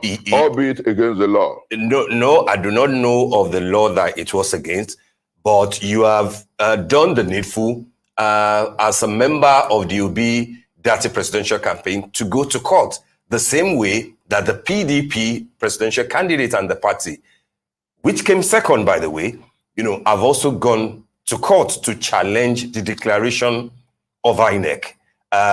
So my point, staying with the fact, is that we can't use the word president-select here. Is the president-elect. Inauguration will happen on May 29th, except a law decides otherwise. My question to you, however, two-pronged questions. First is that I like the fact that you have... Can you hear me, Professor Nwakobia? Now I can, yes. Can you? Okay, all right. So I said I needed to clarify what the facts, were before asking the question. And my questions are, I like the fact that you brought in the important sections of the Constitution, namely section 135 2B, and of course 134 2B and 135 1. But then that will have to be determined by the court as to at what point does the tenure of a sitting president, expire. That will be determined by the court. The other question will be, what is your direct interest in the suit that, that will be in court tomorrow by the 5 Abuja residents? Are you involved? Are you part of those who filed that particular court? Because I know, of course, that yes, part of the prayers of the Labour Party and Mr. Peter Obi is for the, in their petition, is for the court to determine, the tribunal to determine whether, having not met the constitutional requirement of scoring a minimum of 25% in Abuja, if Asiwaju Bola Ahmed Tinubu can be duly said to have been, elected. But then, your own case has started in court. This is a totally different case altogether. My question to you is, what's your involvement in this one? And if there is an expedited hearing and the court dismisses it, do you think that that will have affected the core essence of your own petition as far as the 25% score in FCT is concerned? Steve, let me say clearly that I live in Abuja. Steve, I'm a voter in Abuja. My polling center is Wuse Zone 6. I have the right under the law to ask that the man who must superintend over me in Abuja meets the provisions of the Constitution. And clearly, without equivocation, without any modicum of doubt, without any doubt whatsoever, the president-elect did not meet the requirements of the Constitution. And INEC Nicodemously declared him president for whatever reason. And as I talk to you, we know that the learned judges who superintend at different layers of the judiciary of the courts would do right, because there comes a time in the history of a nation and a people when the odds are about fixing a system and making right a terrible situation. And that's where we are. It's not necessarily about Labour Party here. It's about what is proper, right, and right. The PDP is in court against the declaration of Bola Ahmed Tinubu as president on the 1st of March, 2023. The Labour Party is in court contesting the same situation, and several other parties. And I said here, Steve, that everyone who's saying that he was not validly declared, he was not supposed to have been declared, are simply patriotic. They're saying that the provisions of the Constitution of the Federal Republic of Nigeria must be strictly followed. And without equivocation, Steve, you did note in this question that the demands of Section 134 2B are almost very clear. When you use the word "and," 2/3 of 36 states, and if you subject it to the golden rule of statutory interpretation, it says to you, look for the intention of the legislature. If you subject it to the literal rule of statutory interpretation, it says to you, look at the grammar. And it's conjunctive. That's point number one. And suggest that when you have 24 states across the country, you should also have 25% in Abuja. Now, look at the intention of the legislator. That's the golden rule.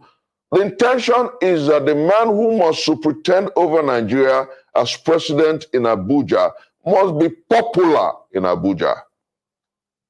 He must have 25% of the votes cast in Abuja. He must be deemed to be our president. Those living in Abuja must own him. The question is, do those in Abuja own Bola Ahmed Tinubu? And the answer is no. But by your interpretation, do what is proper, right, and right. Prof, the answer is yes. By your interpretation, no, that's the interpretation, Steve. I'm saying, just hold on. Just hold on 1 second. I'm saying that by your interpretation, you're saying that if a winner, and in this case, Asiwaju Bola Ahmed Tinubu, had won in 30 out of the 36 states of the federation, he's not the winner. Weak man. He's not the winner. Hi, God. Oh my goodness. Hey, let me hold back and just quietly listen to this guy ramble. And won the popular vote as it did by what INEC was declared, but failed to meet 25% in Abuja. You are saying by the intendment of the Constitution, it cannot be declared the winner. That's right. Okay. Let me say this: had he won 36 states of the country, had he won 36 states of the country and not won 25% of votes cast in Abuja, he shouldn't be declared president-elect. And that's the intendment of the draftsman of the Constitution, because he must be popular in the state where he wants to superintend over Nigeria from. Steve, let me make you look at this clearly. The president is the governor of Abuja. Are you aware? He superintends over Abuja through a commissioner who is the Federal Capital Territory Minister. And he has one senator. He has about 6 or so House of Reps members. Abuja is entirely politically different from the states. You can't lump Abuja into the status of a state. Anywhere the Constitution wants Abuja to be considered as a state, it doesn't clearly state so. But with respect to winning or becoming a president-elect or the president of the Federal Republic of Nigeria, the Constitution was clear and unambiguous. But Section 299, 2B, Section 299 says clearly that Abuja will be considered like a state. With respect to certain normatives, not election matters. With respect to revenue, allocation, and several other things, not with respect, because in terms of governmental structure, Abuja is unique. Abuja has the president, quote unquote, as the governor. He has a minister of the Federal Capital Territory superintending over the state, over Abuja as the minister, as a commissioner, so to say. And then beyond that, the Federal Capital Development Authority is under him. And let me say without an ounce of equivocation that to try to drag in Section 239 into this discourse is being mischievous and smart by half. The truth is that everyone who knows and who reads the Constitution, and even a layman in law who understands simple English language, Steve, you are a writer, you are a journalist, you are an editor, you're someone I respect so very much. You understand that when you say 2/3 of the states of the Federal Republic, the states in the country, and Steve, even my 20-year-old son knows that it's clearly saying When you meet this, you should also meet this. Thank you very much, Oga Prof. Thank you. Anybody that wants to watch it is 35 minutes long. I can't play it all, so that I can start talking so I can get out of here.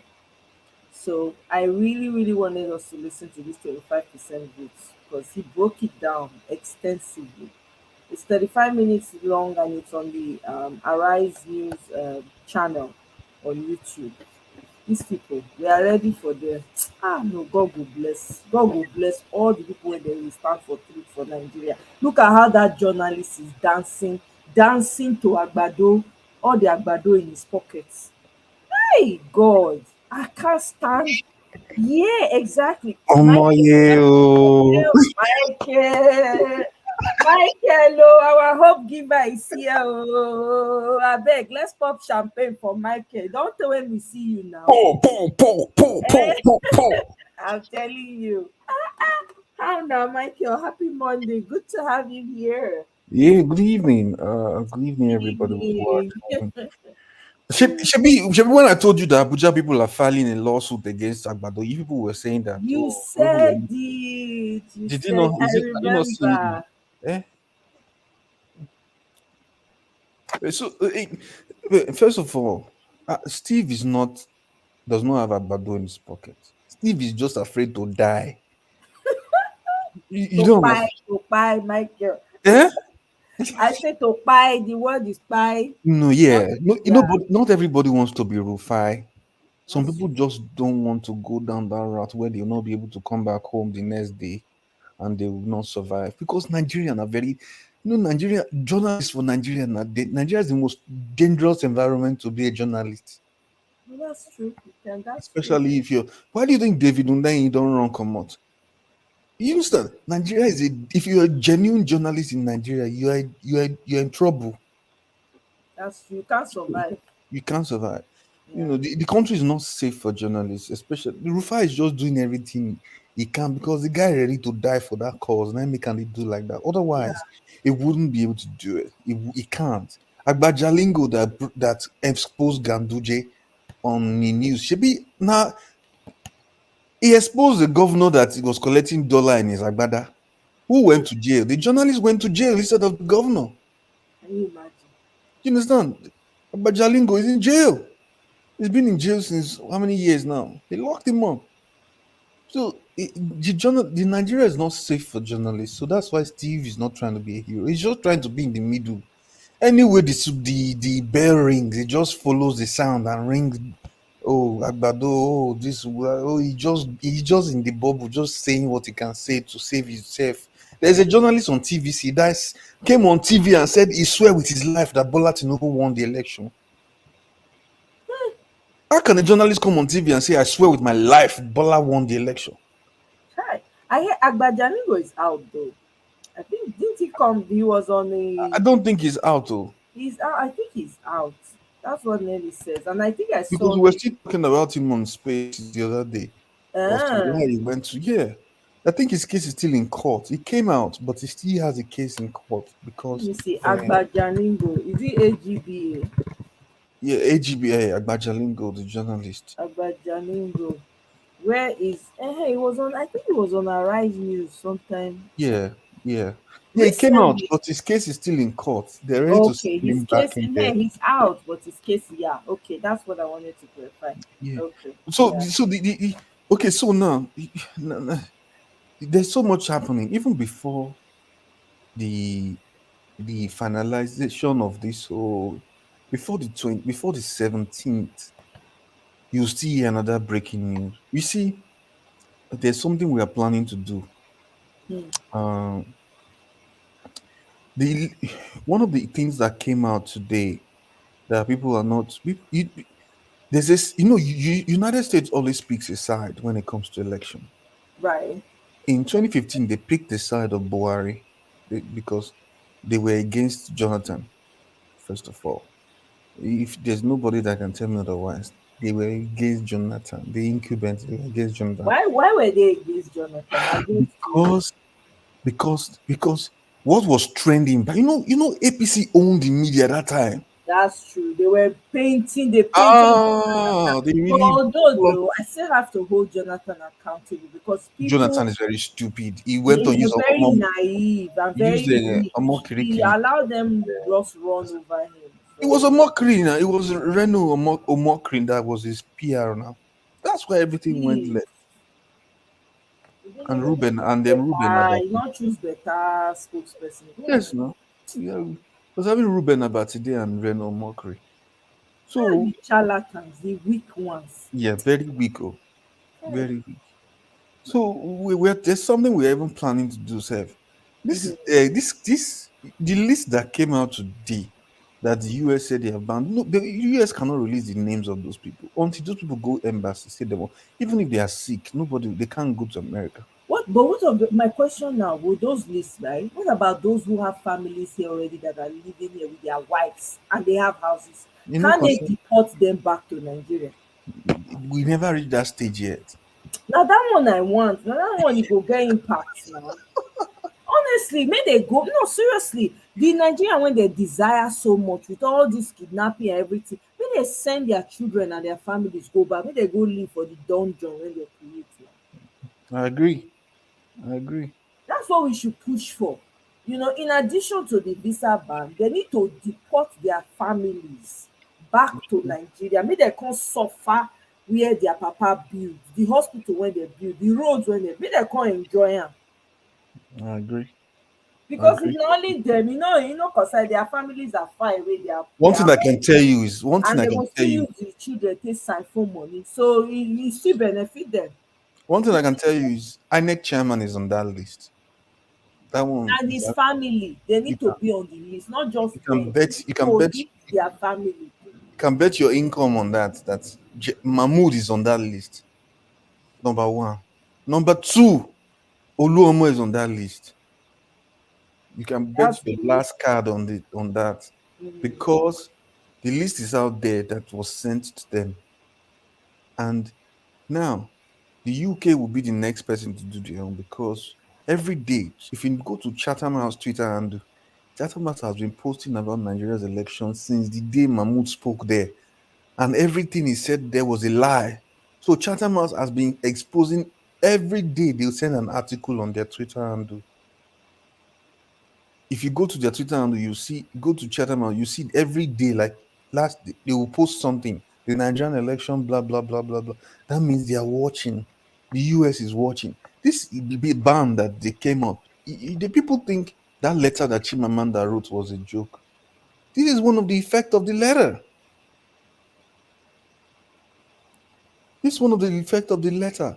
And people need to be patient and see what's going to come out of it because this is a major victory for the obedience. Oh, I'm not going to lie. Oh, it may looks like it's nothing, it's just a ban. People, this Agbado will come and undermine and say, I beg they will go to India. I beg they will go to Kazakhstan. I beg they will go to Tripoli. You see, they don't understand what this is. You see, if they ban person from America, if you go UK embassy, they go ask them, why were you banned there? If you no give good explanation, your story go follow ban country. But say people when they get money for Nigeria, they get as they dey do and they use money to dey blind all these people. Say these people other countries, they too they want the financial benefits. Yes, I understand. There's money involved. That's Eh. why as they are doing their own, that's why Peter will enter. Because when Peter comes in, oh, there are so many judges that will be removed from their place. You see that judge today, the useless criminal of Enugu State, Peter Mba, that won the PDP, stole election, went to court and told the judge to block NYSC from talking about his certificate. Wow. And the judge granted it. See, Nigeria would drive you crazy. You see, judge granted that. A judge granted him and he blocked NYSC from saying anything about his certificate. Hi. Wow. When I saw the news today, I was like, this judge, he purposely do this thing, he just decide say he won't mess everybody up. Because there's no way he wouldn't have lost that seat. If you go to, there's a guy called David Leon. I think he won Bayelsa election. The same way bats don't they go this thing, what do they call her?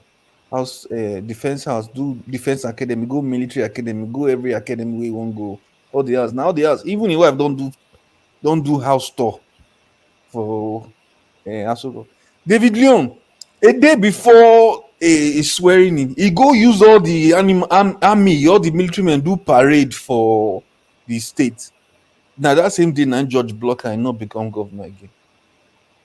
Who be this David Leon? APC candidate now, David Leon. For where? I know, you know, say yes, sir, now. I don't know all these people now. Yes, now. I don't know all these people. Apart from he won election and but he didn't have a NYSC certificate. So the same case with this Enugu State governor guy that got him fired from his position is the same thing that this guy wants to use to enter seat because he feel like, oh, he's the best candidate. He won the vote. After they rig you enter finish, they can't catch you say you no go NYSC. This guy don't forge everything like that. Oh gosh. And you go see Nigerian lawyers go stand in front of camera. They tell you, where we have the facts, where we can see it, it's right there. This man was lied upon. This man is amazing. This man is this. This man is that. But the facts don't support the lies. So which one do we believe? So please, there is hope for us. Hey, they will return this mandate. You see the way they are attacking that Hilda Basi girl because she supported Peter. Are you serious? Who's that? I didn't see the attack on Twitter. They're attacking her. Yeah, they attack her well because she's supposed to be. They say she did very brutal. Anybody will tell us, "Oh, be no this and she go. You know, bass boss now."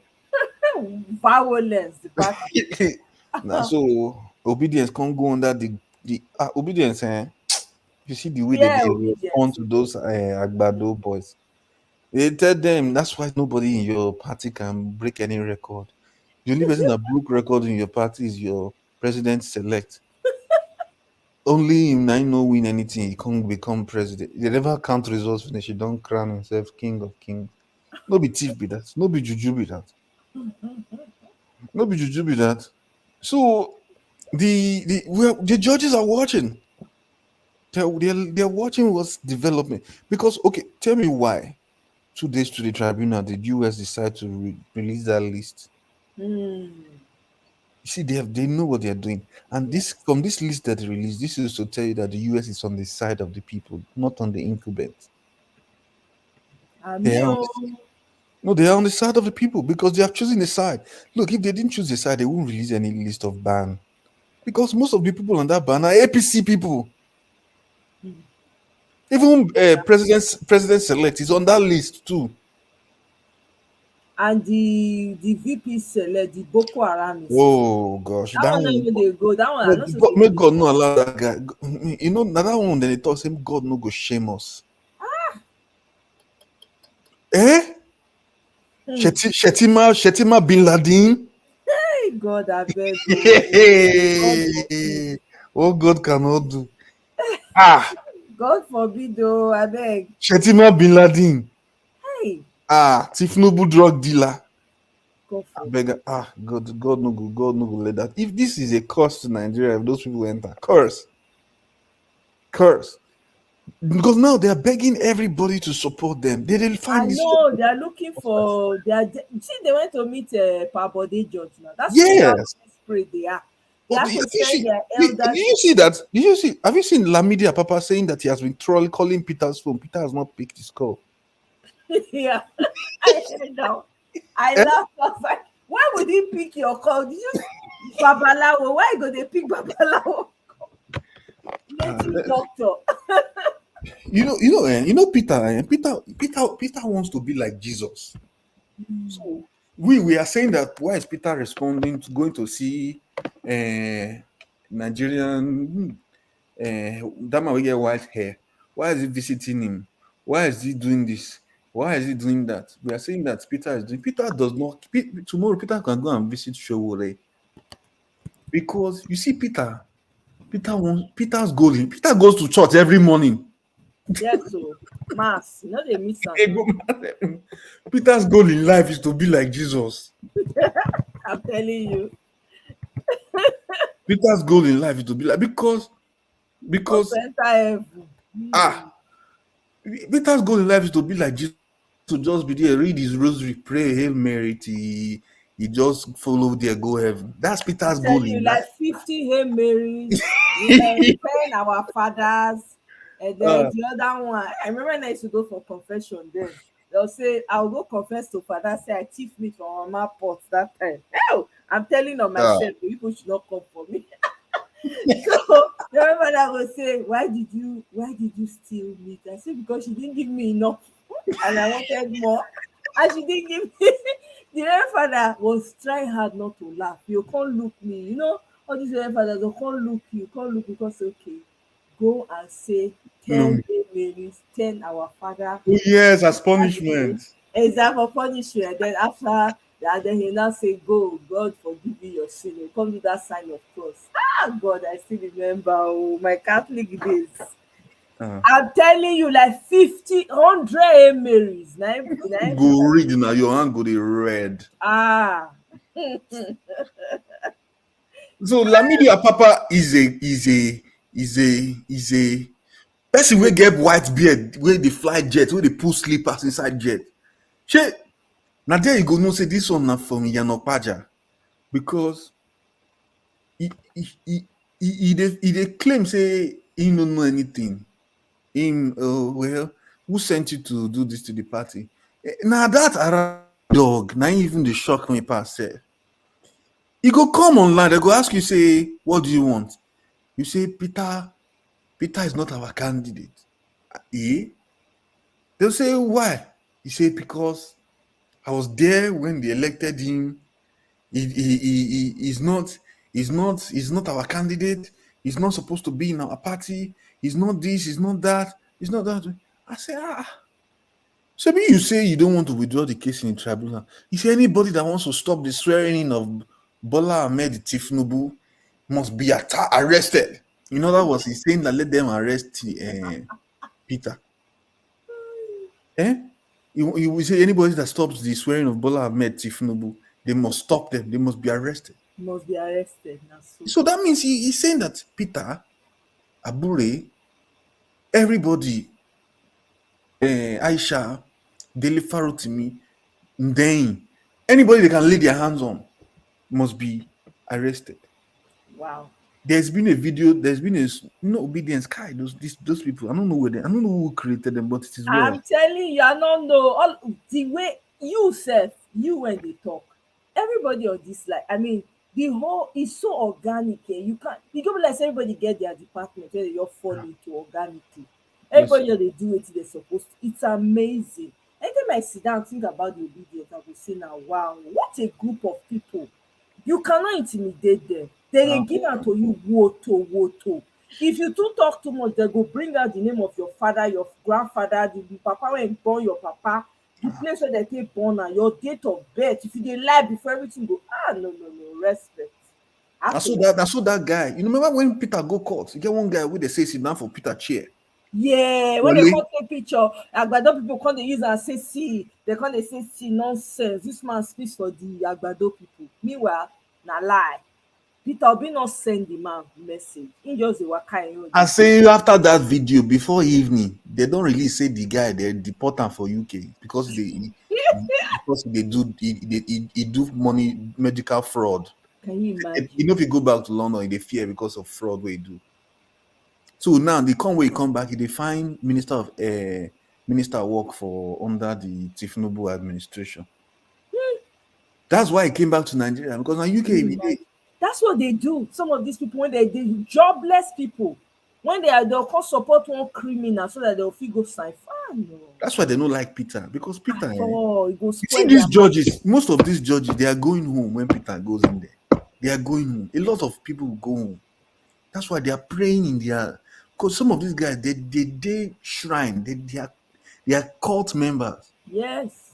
You understand? They are deep. These people, they don't drink blood just to be able to hold this position, because in Nigeria, since politicians go do anything for power. Anything. I'm telling you. But you don't notice one thing, Michael. If you look all the faces of these Agbadorians, if you look all, you notice say they dry one kind, no joy dey their body. Be like say they suck the life out of. No, seriously, I'm not joking.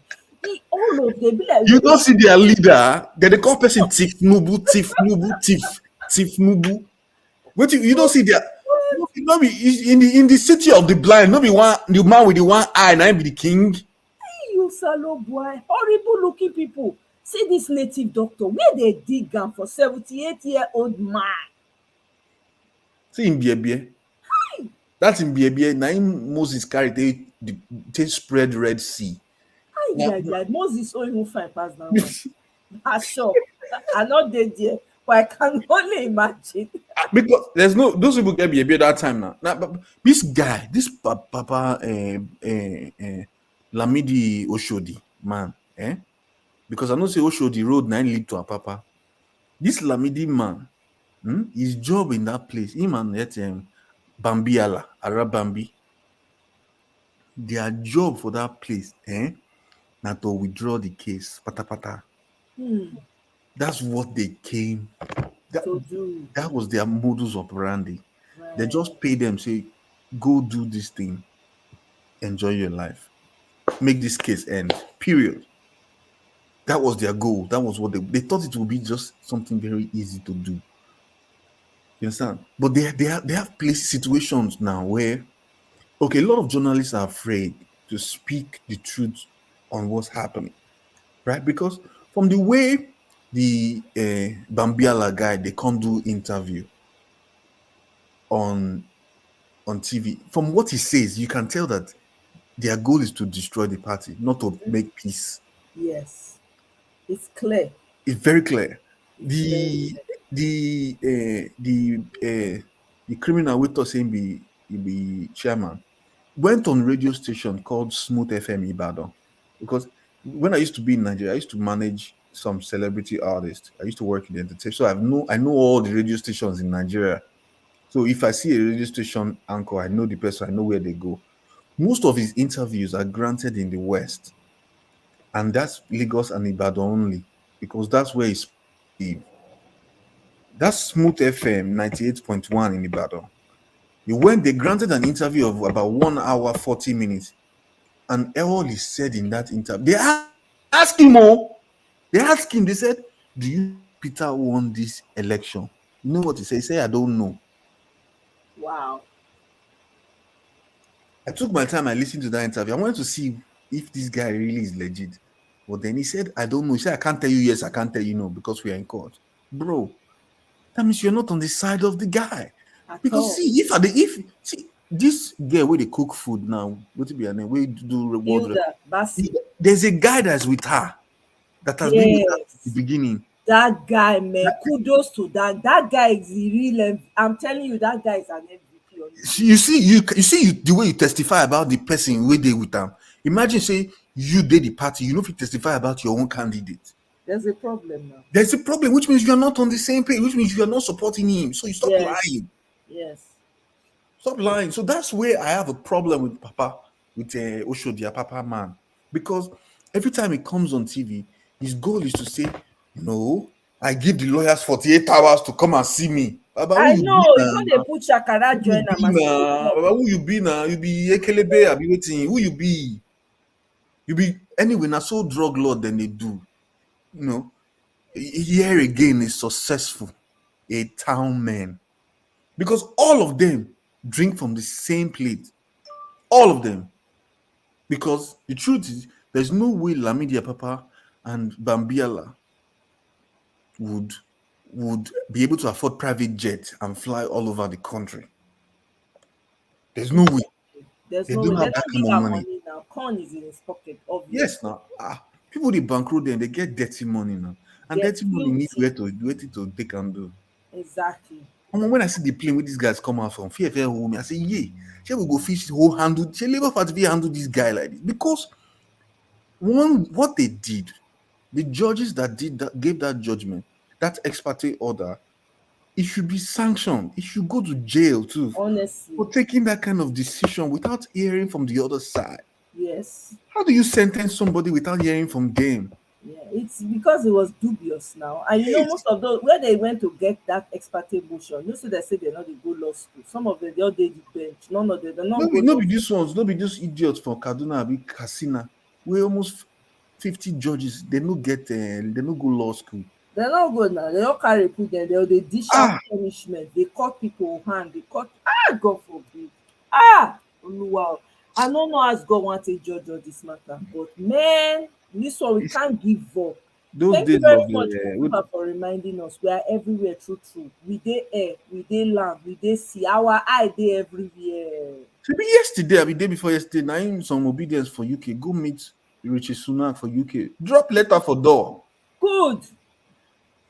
Yes, they dropped the letter. They went there. They dropped the letter of disproof of to why the things they did went the way they did. And when Richie Sunak go, they sent congratulations. He said hours later, now one of their council members come send a message say we are monitoring this, we are that, blah blah blah blah blah blah blah. You know, because everybody for that thing knows that the election was rigged. Yes. They know, but they're quiet because they want to see how pretending not to know because they are only after their own interests. Oh yes. As far as they feel negotiate, if they na thief they there. See all the what do they call them? All these what do they call them? These guys. I don't forget what they call their name. But side, right? If the election was free, fair, and credible, trust me, all of us for don't come back. I don't pack my load in house. In other words, the Bola guy is not as famous as he thinks he is. Nope. Or people just don't like him because people didn't vote for him, really. Yeah, and people know some APC people vote for obedience. No, they vote for Peter Obi. They did. Some of them vote for Peter Obi. Their plan was to ridicule Peter. Their plan was to make sure that he comes third, and make sure that he's ridiculed in the market fair where they laugh at him and say, "No, this one where they shout that time, say, hey, this one down, make a shout." Thank God for Twitter. The progress we have made online today, we would not have made it because the things that we have spoken about, the meetings that when I told you about the Abuja hearing, nobody has said anything about it. It was just a small space where we were having conversation. We put heads together, put money together, and the lawyer said, "Okay, let's do this. I'm going to vote. Give me 100 people, give me 5 people, give me this, give me the person. Let's file the case." And 3 days later, they filed the case, and now the case has become another issue there too. If you don't know, it's an issue because the people you want to govern over don't want you. Yes. Because technically it's the governor of the state. And if they don't want you, there's nothing you can do about it. And I can tell you majority of Abuja, this guy didn't get 25% in Abuja. So clearly they don't want him.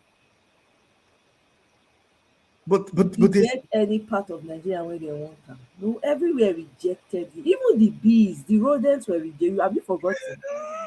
They were rejected. They were flying away.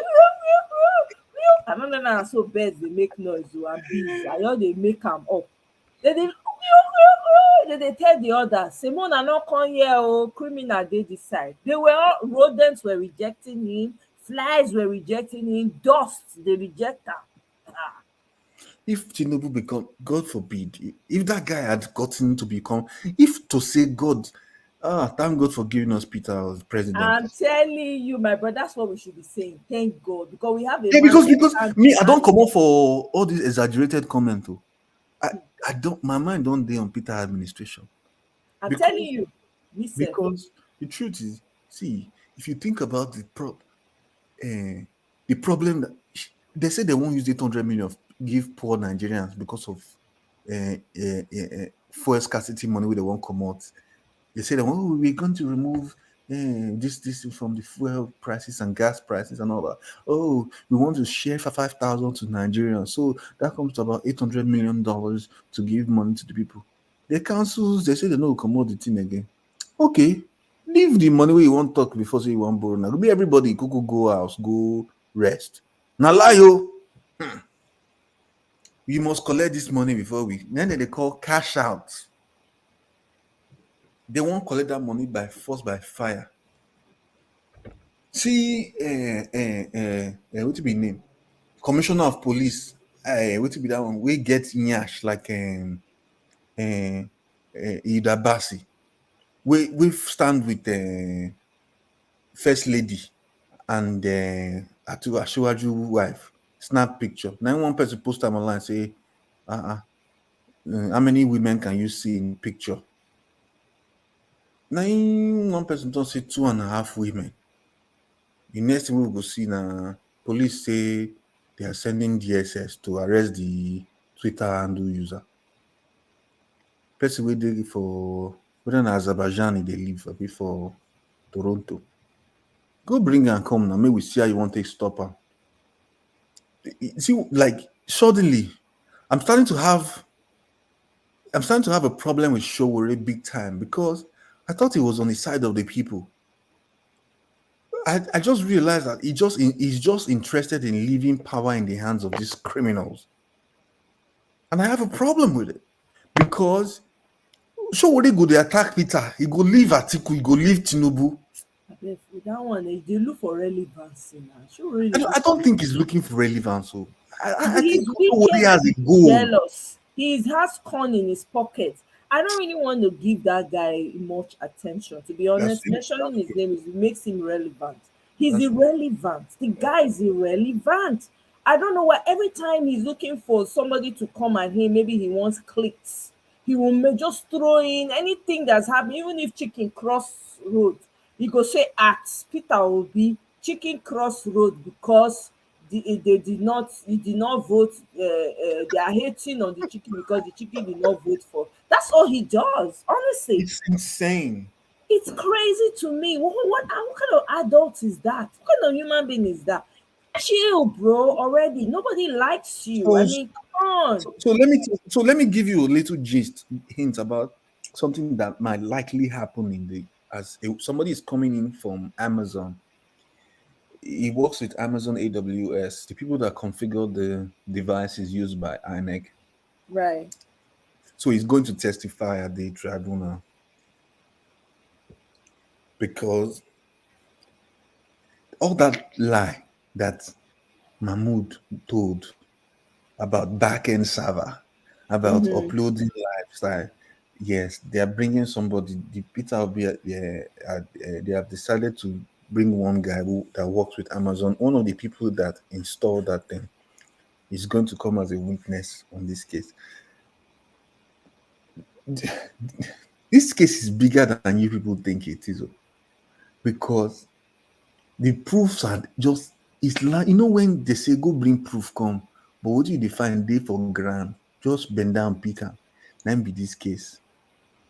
So only a blind judge. All this one way anonymous tip they release for Twitter say the Justice Ariola don't go collect $50 million from Bola Ahmed Tinubu. Right. He go want to subvert the results and the judgment of the court. That ain't gonna work. Except this Nigeria go enter crisis if this court case no go well. Obedience wey they see, so the ones wey dey violent na street dem dey, but they're quiet because the matter still dey court. The violent obedience, they are not on Twitter. They are on the street. Yeah, they wear suit and tie, go work 7 a.m, come back by 7 p.m. Those ones will be see frustration, don't traffic. They go chop gala and Fanta every evening from their small 50,000 naira salary. Back and forth. Now those are the violent. Now then the violent department. But then the streets they don't get time. Wait, make the court can't do anything. Maybe they find out. That continue to contain everybody. Those are the way APC they go higher. You know, organic agbero different from hired one. Oh. That's true. Self-imposed, when they just choose, just decide, say, you know what, this agbero, my use her for purpose. The full ground. I know. We know. You know. Yes. We know. This you hope you know that the appeal court can actually stop the Supreme Court justice from swearing him in, right? You know that, right? Oh, really? The appeal court has the power to do that? Yes, they can do that. Which court is the highest court? Isn't it the Supreme Court? The Supreme Court, yes. What level is the Court of Appeal? Isn't it under the Supreme Court? It's under it, but it's not stopping. The appeal court is not stopping the Supreme Court. It's stopping the Supreme Court judge, the person himself, carrying out that action, carrying out that activity. So that means that they have that. If that's the case, what you're saying is that if that's the case, what you're saying is actually what it is. That means that the Court of Appeal has the ability to check the actions of the Supreme Court justices. Is that what you're saying? Yes. Based on their ethics rule, because I have to do yes. based on their ethics rules. Okay. Come again. Ask that question again, because I want to answer. So my question is, if the Court of Appeal, which is under the Supreme Court, can stop the justice from swearing in Agbado, that means that they're going by it. Are they going by their ethic, the rules of ethics that bind justices or judges of courts? Like if the Supreme Court justice is about to involve in a fraudulent action, that means that a Court of Appeal justice, or judge, I don't know what they're called, right, can step in and say, hello, no, Eunice is here now. Eunice, is that true? I don't know. Hierarchy of courts. No, Supreme Court is the highest court in the land. Yes. No, listen.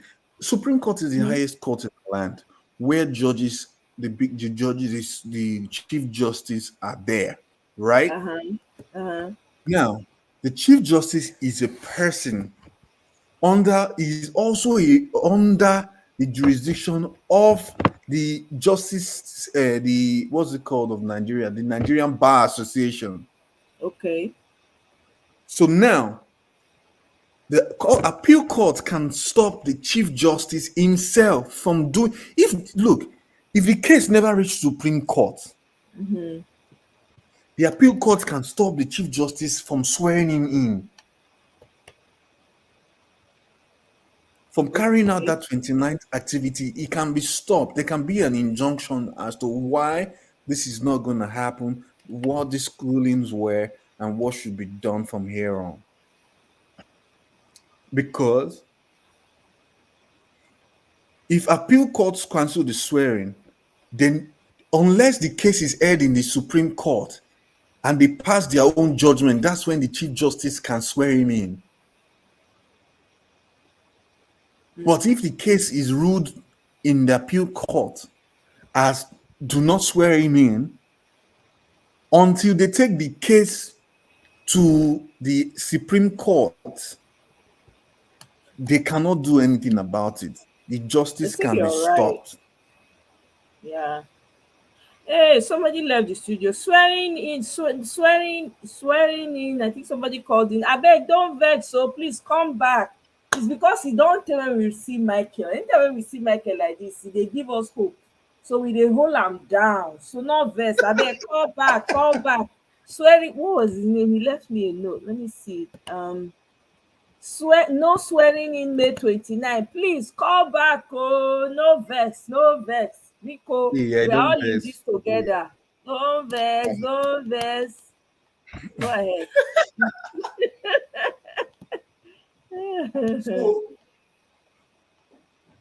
So the Supreme Court can, the Court of Appeal can do it. They can stop him from being sworn in. They can. Until the case is heard in the Supreme Court, they can stop him. Because the jurisdiction of the Chief Justice is at the Supreme Court, not at the Appeal Court. So now the prayer is that the people at the Appeal Court do right and do the right thing and not subvert justice. Because if they do, they will be in trouble as well. Because you can't see. If the evidence is too much, there's nothing you can do, even if you have been paid. Except you want to put your life in danger. Right. That's when you do the right thing. Because even they also know that if they don't do the right thing, there may be trouble ahead. Because they've seen the ban that came out today. They said will do right. They'll do right. Because their judges, all those INEC professors, most of them are on that ban list. That's true. Some of those judges are, right? Yes, yes, they are. And even professors that announce election results that rigged it for them, their names were put there. They won't know that they have been banned until they go apply for visa. And go and apply for visa. They will now tell them, sorry, no way. Yeah, that's when they will find road don't close. You are on the list. You can't get visa. Another time their eye go neat. They'll come say, okay. So as it stands, the highest court right now related to this case is this Atlantic person is saying what exactly I was trying to explain. Yeah, he's saying, he says as it stands, the appeal court is the highest court. That's correct. Related to this case. At the moment, yes. At the moment, okay. Unless the case later ends up at the Supreme Court. Oh, okay. Hey, until then it goes to the Supreme Court, then that's when Ariwola can now flex his muscle. But now that it's not there yet, it can be stopped. Okay. So even that 29th is not sacrosanct. So I know something will happen. There's plans on the ground. Don't worry. There's some things I don't want to speak on here. Because me and my guys from my WhatsApp group, we cook like Hilda. And when the food don't ready, we go bring Guinness Book of Record. I beg, no darling. You know it's in my care. You know, see, anytime when you show up, you always give us. Now you they give us. Now because of you, we they fit carry our chest up. We go say, wait, bring it on, Oh yeah, now touch me now. My brother is behind. Oh yeah, now. But because of you, now we they make shakara. Yes, so they give us joy. They give us hope. Things they happen. Hope they believe anything they see online. And the news system is so messed up. That's why, please, if you don't follow Parallel Facts, please follow them on Twitter, please. I follow them.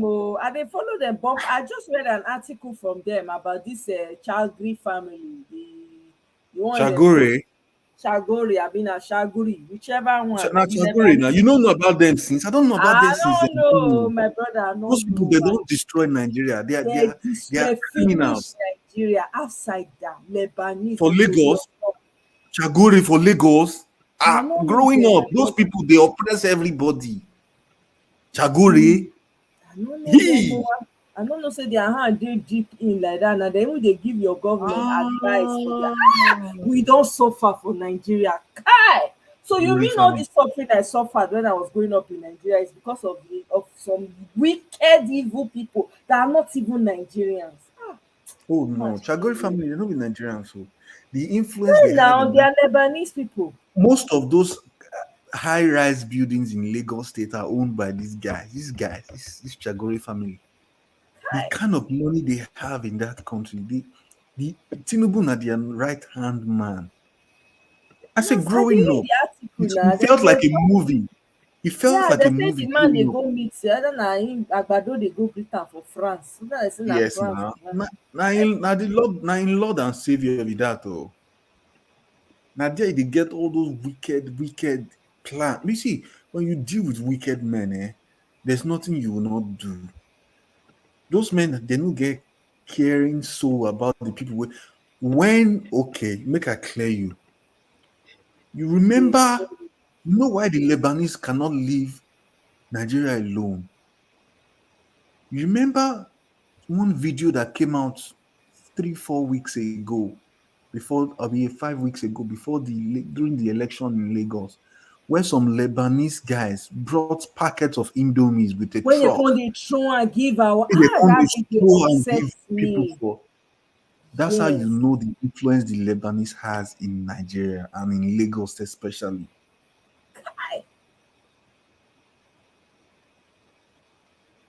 You understand? Wow. That's how you know. God bless this Dixon. You know, there's a Lebanese. Eunice is asking for a link. Please share the link. Yeah, I'm sharing the link. The Lebanese. Don't fly in May 29. Please come back. Don't be upset. To I beg, no verse wherever you are. Please don't be angry. Go ahead, Michael. This guy just said there's a school, Lebanese Nigerian school at Yaba. It was owned by these people. Wow.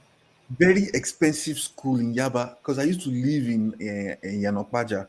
So Yaba Tech was my base. Yaba Unilag.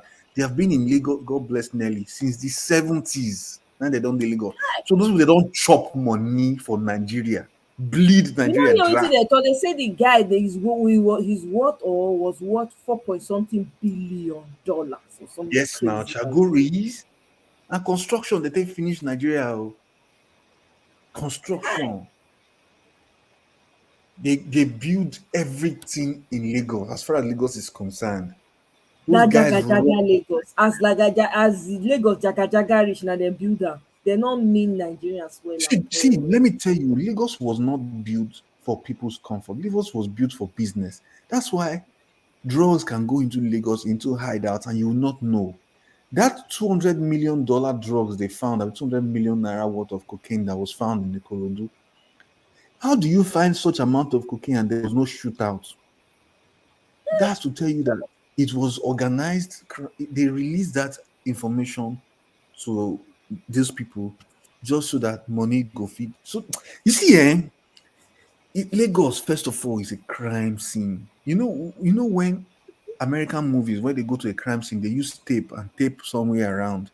You see, in Nigeria, tape Lagos around. Now, confirm crime scene before you then go to Abuja. The things those Shaguri guys hold in Lagos. Lagos fine before those people come with their frustrated criminal ideas. They get Mega Plaza. I remember Mega Plaza, double four. When they sell pizza. For VI by Adiola Odeku. But Adiola Odeku, yeah. Mega Plaza too. Now they get Mega Plaza. Now damn, those buildings, those hotels, all those. Wow. I think they married. The man again Mega Plaza married. I think na Igbo woman he married. The woman not born. Na cat carry. Front head. Now you use front head. Now they, these criminals, these gang men, they don't put their name in all their business. They use people they want to destroy Nigeria like Lebanon. Yeah. Lebanon was a very peaceful Christian country. Until the same plan where this Tinubu Shetima they do now, Muslim presidency was what destroyed Lebanon. The Christians now they pay this useless don't.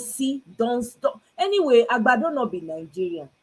They talk and say these people they are not Nigerians. They just want to destroy. God no. Have you heard him speak? You truly heard him speak when he was governor in Lagos. He speaks like he has plenty yam under his tongue. That's how you know that. Okay, so how would somebody say here again a successful again a town hall? Different from Balbu. A French country, a French article did a review on Bulaba. You know what they used to call him out? They used his video clip from his campaign where he said Bulaba, Bulaba. They use it as their article. It was the main highlight of the video they did. Here is Nigeria's president-elect who wanted to say the word hula baloo. Came on TV and said Bala Blue, Bulaba. Then they played the real tape. That's the word trending on Twitter for days. Bala Blue, Bulaba. They call the magazine, it's a French magazine. France. That's how they call them. There's me personally, I've written to some newspapers, right? On my own personal, I've sent emails with articles and pictures because me, see, not just let me get involved. I not be journalist, but if you do journalist work, if the team pepper me for body. Do you understand? You be journalist for you already now. Now you they come give us. I know the journalist, but I dey do journalist because when I'm interested in something, I must know the details. Though. I must know. And this one is these people are after my life. You understand?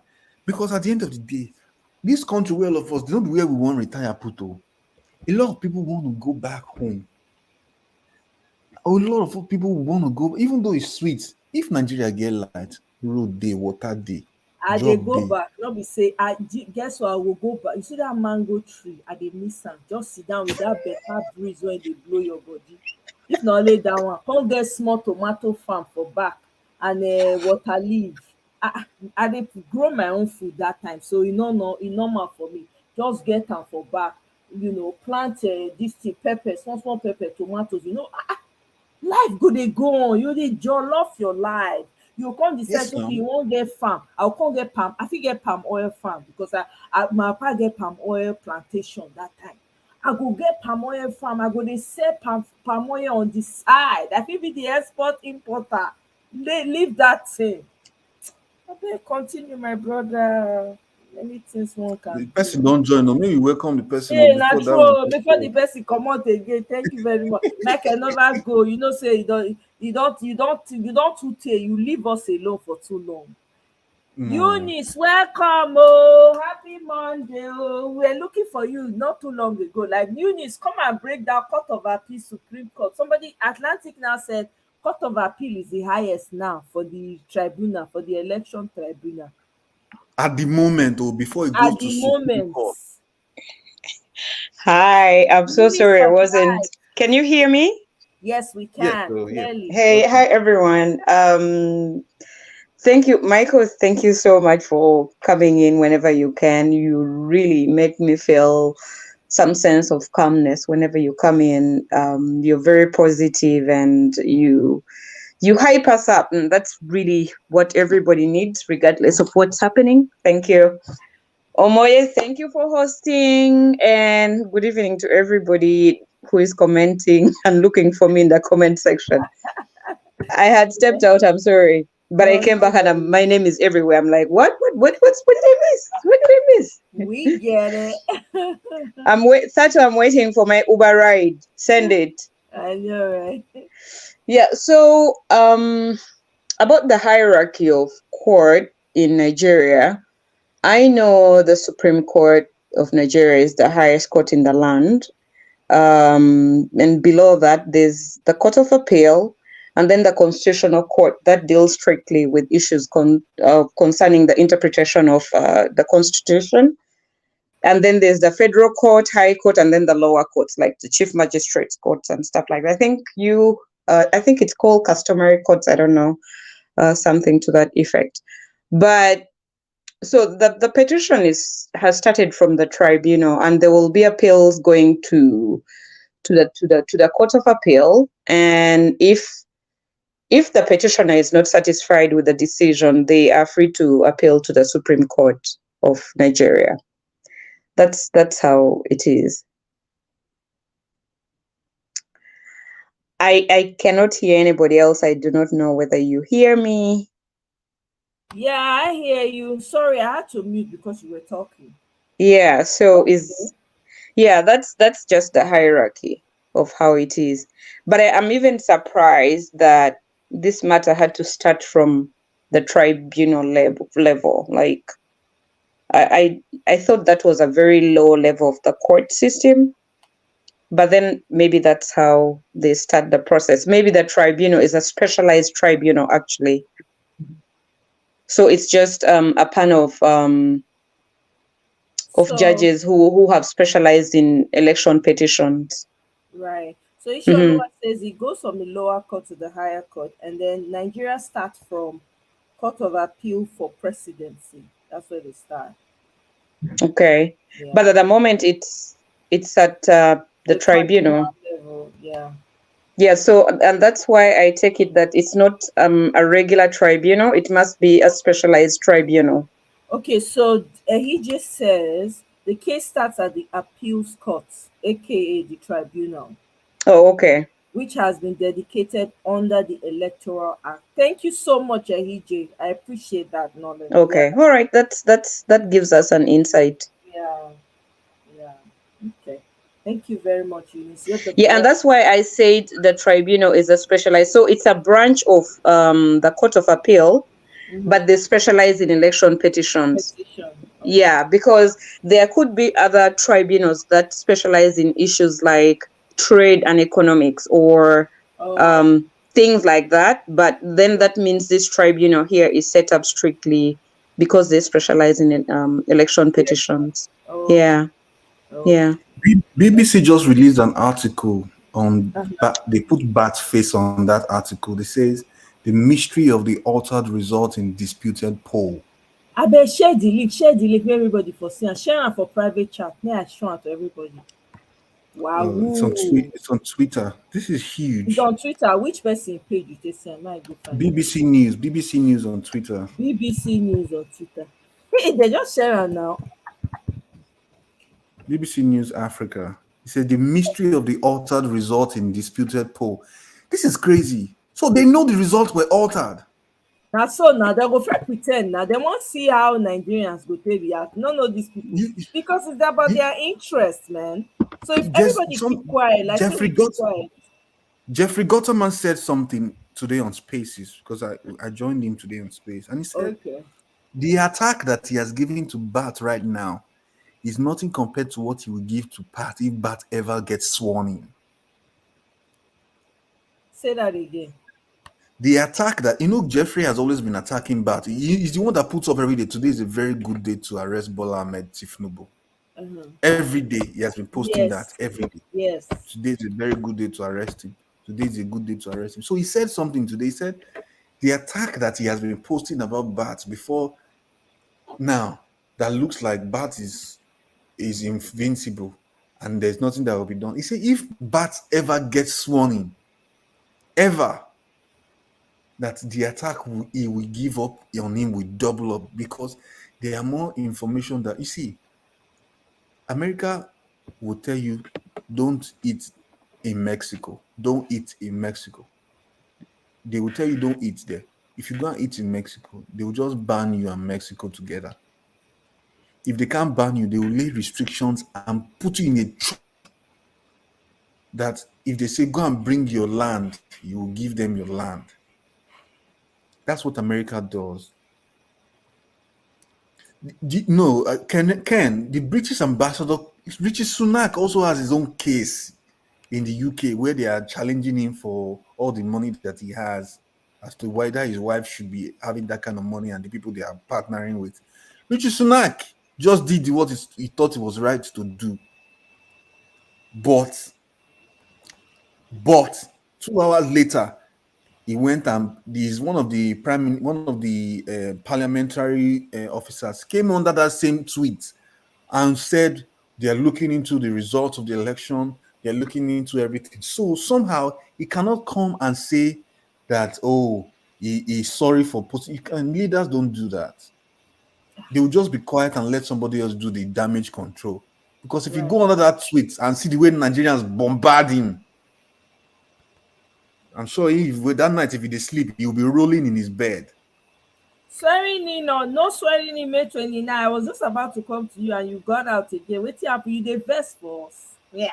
No, come back, boss. No swearing in. We follow you, say no swearing in. I want to speak English when my mouth pass now. No swearing in on May 29. Come back, whoa. I was just about to come to you, and you just vex, come out. Come back. Maybe having network issues now. It could be having network issues now. You don't know. Okay, that's true. Sorry, oh yeah, come back. Oh, sorry, oh. So you see the article, right? Yeah, I see the act. Now I just pin up. Now I wanted everybody to see it. So BBC said Nigeria election, the mystery of the altered results in this. What do they mean by the mystery? There was no mystery. It was altered. It was a mystery. They want you to open and read it. The BBC investigation has found significant discrepancies in the election results in one region. But did they know? They knew all these things before now. That because people don't they talk, come out, they lamblast. No, the truth is, you see the truth. The truth about this is that, The people that are putting all this information, they are from Tinubu's room. Because people in his squad don't want him to win. You see the fight going on in APC right now, all progressive criminals. The fight going on there, that where he is imposing a criminal Akpabio there. Then they are telling you that they don't want. Then Shetima Bin Laden came out and said, "Oh, we need to be there so that to disclaim the Islamization of Nigeria word and blah blah blah blah blah blah black sheep." All that rubbish. They did not know when they picked Muslim and going to bring fake bishop. See, all these things is right in our face, but they want to make it look like we are stupid. But we know where the plan is to turn Nigeria to Lebanon. That's what they want to do, Islamize Nigeria. They've been planning this for decades. That's why cow life is more important than any other thing in that country. That's why you see a governor who will tell you, did any guy? Ida is doing a campaign today that she's winning. A whole city, a whole town was killed yesterday. A whole town. By or deleted. By is the nothing word, on the nothing on Channels TV. Now either they carry it for news. It's such a shame. See it now. The BBC has uncovered significant anomalies in Rivers State, a key battleground. Although not sufficient to change the overall national outcome which took place, they are also questioning over the identity of an electoral official who read out some of the unexplained results. Now, the reason why they got this information is because if we go to the IRF portal now, it's clear that Obi won Rivers State. That's how they were able to get analysts, because after Premium Times did that information, the other people started thinking it was legit.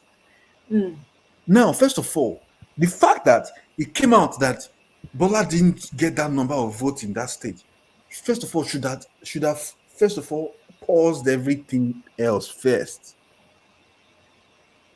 But it's a lie. Mahmoud went ahead to make sure that he swear in the criminal by force, by fire, just to make Mahmoud's job is to swear in, is to declare him, and his money is going to be paid to him, and he's out of the equation. But he's full. He thinks he's out. He's truly not out, because Obi is coming. Obi is coming. There is a reason why they had that press conference in London. You saw the press conference in the UK today, right? What press conference is that? Oh, you mean in London? I saw it now. I played some of it. I played okay. That is part. Yeah. Yeah, that press, they could have done that press conference in Nigeria. Yeah. They did it but in the UK. This guy will not have been able to make it now. David Hundeyin, he wouldn't have been able to come to Nigeria now because he was there. He lives in the UK now. Yeah, that's what I said. They had the press conference in Nigeria. Oh, no, that's not even the reason why they did it there. They did it there because they want to tap into the European Union market with this information. Right. They did it in the UK because they want it to be in the European market. They have already taken care of the Americas. They are going there to the UK to do that damage. In the America, there's so many Nigerians now. There's Nadeko. There's Stevens people. Even Aisha had to go to the UK from the US. Yeah. So all these things is very strategic. There's something that will come out before that 29th that will blow everybody's mind. And you see, you don't watch. You see the way soldiers they march to war. Yeah. That's how we will march towards the tribunal on those days when the real thing starts. Because everybody right now is just quiet, because you see, we don't want unnecessary threats. We make it be surprise. We that surprise factor will define. But you hear waiting, Ahmed, our VP talk. Our VP say Nigerians. I think when they make statement, say people when they see the election, they snap ballot, they do it, they use the right letters. Yes, no. we need to review. I don't know whether you listen to that one. So we need to review. So we will not be let us solve this one. Now we need to fight our people. Hey, it will be hot. Tell You you see now, this see, there are things that even this thing sorry Michael, go ahead. this man area father, somebody asked, like she wanted to join, like she's looking for the group to join, that is because she knows that at some point it has to get violent or something, right, to fight.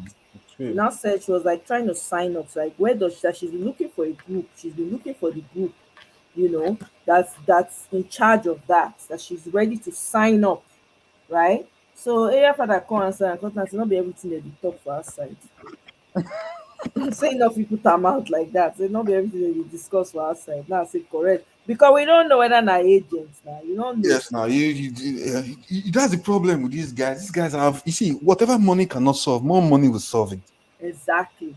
And they say they say people get price. I don't know the people when they refer to, but apparently there are people who have a price. See, like I said, there's so much, and there's enough to stop Chief Noble and Shetima bin Laden. Enough. The case, PDP brought the Guinean passport case to their own petition. Yeah, they added it. I wonder why the lawyers on the Peter Obi side didn't do that. Oh no, it came late. They've already filed already. PDP had filed. You know, PDP opened their own case. PDP said they have cases of him having lied about his perjury, having committed perjury, but they didn't give instances or decisions or in space. Or they didn't name one particular thing as to where they want to hook him. They said they will bring their evidence open. Yes. So anything else could have happened before then. So then when that passport thing came out, it was just the right thing to just put in there. And they did. And they did a great job putting there. See, if he escaped Atiku petition, you know if he escaped Obi petition. He can't. That's why I'm so upset about the people that are supposed to be on the side of Obi, but they're telling you that Obi is also a fraud. People like this guy from SDP. What's his name? That guy that owns there's one Prince guy. I don't know his name. Prince Kaftan TV in Abuja. Where he get money from? I don't know. You say he work for Chevron, no? All these people when they work for Chevron, when we say they not come from Oyo State, he work for Chevron. If you see the kind of house where that guy built for Abuja,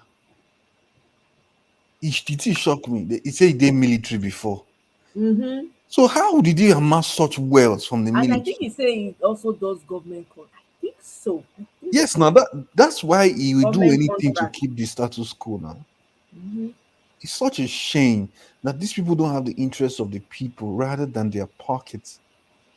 And sometimes I just don't like it when like people just see Nigeria and all they want to do is exploit the people. And then someone they go chop rice from Hilda. If to say now election that they run for Hilda, please now if Hilda for tell and say now Moibo. But you go chop a Moibo food. With in long neck like vulture. Wetin concern them? You no concern them now. You go chop Igbo food now. When it comes to food, now when they want divide people, that they use the election.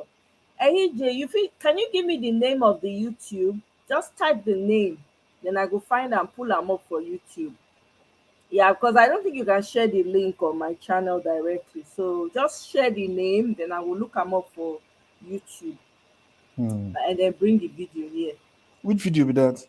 I don't know the video. He's referring to some like looks like he doesn't allow me to share the link. He keeps deleting it. I wonder. I think we talked about something that prompted that video information.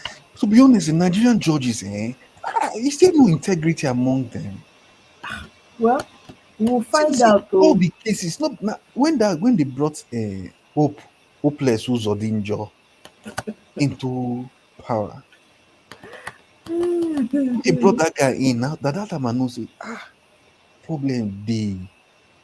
You know, one guy thought when he was growing up, if he asked people around and say, "What do you do now?" He say, he said Nigeria is in the hand of the Lord. He said him go fight, him go shout. No, we are the people, we are the citizen, we are in charge. He said after like 4 years, when he gonna grow up small, when they ask, I said, my brother, Nigeria is in the hand of God. Are you serious? The same hope.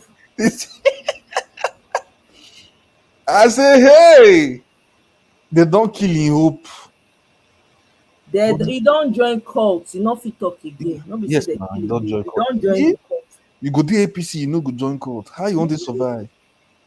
All the Igbo governors, all the Igbo politicians, we to say they won't stand with the president-elect. Soludo pick Atiku. What it be name? This one with the fight for Senate president now.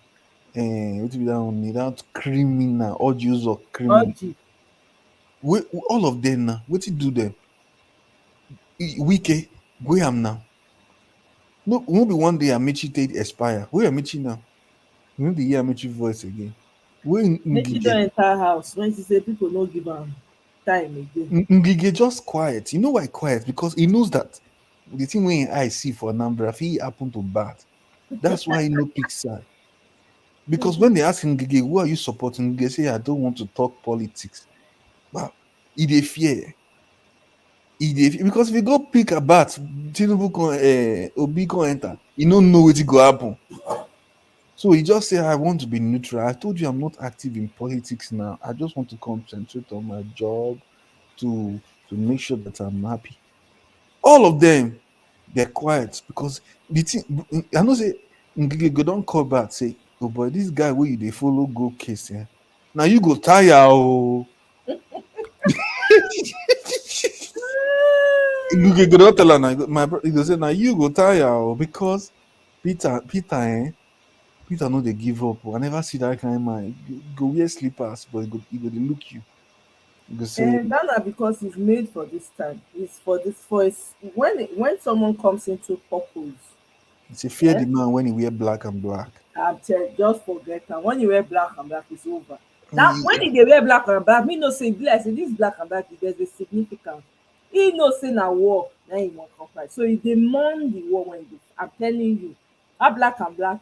If we sit down, make it enter first. You will see for an autobiography, they go ask us what be the significance of this thing. See, president select wife they live for Lagos, like 10 minutes from where that girl they do world record. As you won't be president elect wife, president select wife. She be at least show face, at least may you go do, even if not fake love. Now more Igbo now, what they go find? You go understand. You don't see him now. Igbo now. Don't see him now. Who is it? Dabasi Tanje be àwọn ọmọ Igbo. Some Igbo. All those, you know, say all those girls, all those Igbo people, they fight for Tinubu and Shetima bin Laden for Twitter. They can't go Tinubu house, go find help. They say the woman use broom. Pursue all of them. Broom. Yes, now. That woman go more than wait. He go brutal. That woman, she go brutal. Person where they carry criminal politician come meet her for House of Rep, make it join case. Make they talk about the case. If they ask the politician, say, do you want us to protect you or not? Wow. You never see her. The case, it didn't be online. I know, like, the thing shock me. He said, he asked the person, say, wait. He asked the politician, say, do you want us to protect you or not? Wow. On live TV. Wow. They asked the guy, say, what happened to 20 billion? He say, as he won't talk, he can't explain, he can't talk. He bless, he can't mention people, names, small. He can't enter them. The next thing we should go talk. You're talking too much. Do you want us to protect you or not? Off your mic. Off your mic. Oh, maybe that off your mic. Off your mic now. Off your mic. When my ego they play for beginning. Off your mic now. Let me be off your mic now. Oh, wow. Now that woman, if not better wife, if I don't tell that man, may go rest, but not lie. She said they hungry. Not lie. She won't. She said they hungry. She said one test because she wants to lord it over people. She has malice in her heart. She remind me of I don't know how many of you know what Game of Thrones. You know that woman, the sister to the family of those people when they drag the throne up and down, when they get step brother and all the rest, whatever. That woman when wicked, that their sister when wicked, when no gree, when they tell am say, when the brother go try tell am say come, these people when they na winter they show up, blue-eyed man, whatever they call them. Make the girl take am easy, make dem for where na so the girl harden her heart. In the end, na that thing na the destruction wey come upon her. She kpai for the matter, you know. Ekene, you said that the Adewale came on Dr. Damages. I can't. A lot of those people that come on Dr. Damages, I can't listen to Doctor. I can't don't listen listen to to. them. It's too They rowdy. aggravates me. I know they feel handle am. The Doctor Damage guy is trying to be politically correct, and I I don't like can't. politicians like Yeah, that. I respect him and all, but I can't. I just can't. That is very hard. It's become so difficult for me to watch now. I can't Yeah. even 1 second. I don't dey boil. My blood pressure go dey So I say no, this is not good for me. See Because your the kind blood things when the pressure. people they talk for there, sometimes you go dey wonder, say, are these people are they on in this world or be they live in mass or something? The kind things when they talk and the way they say they address people for that show. I no fit. So I No, just they go are back. very. They are those men with the on that show. They come with anger. I'm telling you, a lot of anger. Ah, Yes. you know if you win for that page, oh, Oh my God. So I you no can fit. win. Can anyway. If you dey get mental problem, go that page. You go well because Michael, abeg, person don enter studio. Make we greet them before they comot. Abeg, you see. welcome. Oh, Welcome, oh. Michael never comot to not disappear. If you want comot, let Hi, me know for private because you know say. hi, Omoye. Hi, One Hi, Africa, welcome. hi. Yes. So, I've been following your program lately. I'm calling from the United States, and um, Thank you. I'm originally from Sierra Leone, and I've been following what's going on in your country, Nigeria. I've been Right. like following. I follow one Niger. What's it called? Niger Edo or one Niger. Niger No, not watch. Niger Watch. I follow Mayegun. So I've been keeping up with you guys. what? You're Yes, yes, Nigerian, no? You just have Sierra Leonean name, oh. yes, yes. We too speak like a broken English. So whatever I say in our broken language, you understand well. Yeah. So Oh, it's kind of like okay. the same, but it's different. Yes. So I've been following you guys, and I'm part of the Obedience family, and we look a lot from what's happening in your country in this election, Right. because from my own country, we having our own elections come next month to the 24th. So it's just kind of a lot of similarities between the two countries. Um, in Nigeria, for us, the Yorubas for us is like we call them Creoles. I'm from the Creoles. So we have like similar names like Femi, then Tunde, Sunday. So we have those kind of similarities. But I want to thank you guys. You guys are like striving for this power, and we know Africa is corrupt. We don't need to shade it. We know that African politics is a disgrace. Hmm. Uh-oh, we lost you. One Africa, what happened? He went back, oh. Okay. Eunice, you're asking what country? You just said, I think you said Sierra Leone. Yes, George Weah. He's from Sierra Leone. He's from Sierra Leone, okay. Yeah, they elected Wema, the footballer for president.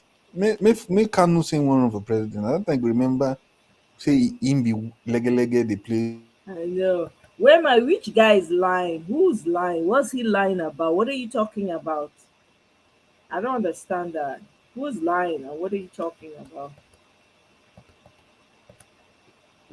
Yeah, yeah, Dr. Damages allows everyone. I can't. I mean, I can. I used to join his show, but it's been a struggle. every time I have tried to listen, man, some of those people that come on the show, they talk, they insult people sometimes, no respect, no, I'm like, I can't. It was too much, so I can't. I don't watch it anymore. But I respect Dr. Damages. Dr. Damages, in case you're hearing me, I respect you, sir, and I appreciate the work you're doing. Not everybody's cut out for it, so I have to give you kudos for what you are doing, man. But not me, not fit with me. I know it. I go block people. I go remove people from studio. I will not hesitate. But everybody's different. She said, what's this saying? She said when Senator Abo had fights in adult shop. What is that? I don't even know. Wait, what are you talking about? I think there's another conversation happening in the chat that does not I'm concern sure. She said when the Senator Abo, who's Senator Abo and which adult? Yes, now Senator Abo, now that senator will slap that guy for toy shop. Now adult shop you call them. Yes, now adult shop now they sell sexual something. Oh. For Abuja now that's where he went to slap the girl now. In the way he went to buy something for. And senator the slap woman. Hey God, Nigeria. For America, the next day don't go out. You no go ever near corridor of service anymore. That will be it. Yes, Senator Abo is dildo senator. Hey God. Hey. He said that dildo senator. Nigeria things go up. You go ask yourself, say this thing normal? Is this normal? Hey God. Hey, not okay. I am saying that dildo senator. Oh my God. Oh my God. Oh really, Kene? So lots of Yoruba says that was sent back was sent to Sierra Leone. Some came back. I heard that. Yeah, okay. I heard that. I heard that. He's the current president of, but this guy say his name is Ware, so I don't know. Yeah, it's George Ware, Liberia, rather, not Sierra Leone. Thank you. Yeah. You see, yeah, Nigeria matter 90 in my head right now, sir. Because I'm telling you. Now that mandate will be caught. My eyes is on the judiciary because I see. There's a pastor that I usually listen to on YouTube, Rap TV. He has talked about everything for this election since 2021 and 2022. And every Monday morning, he releases a video every week of God's plan. And it's like every time he comes again, you see the way they take silence Bishop Faye from speaking. Yeah. That man, since they arrest him for DSS, we know they hear him voice again. No. You know the kind of thing where they won't do the guy. Their plan was to silence him completely. That's what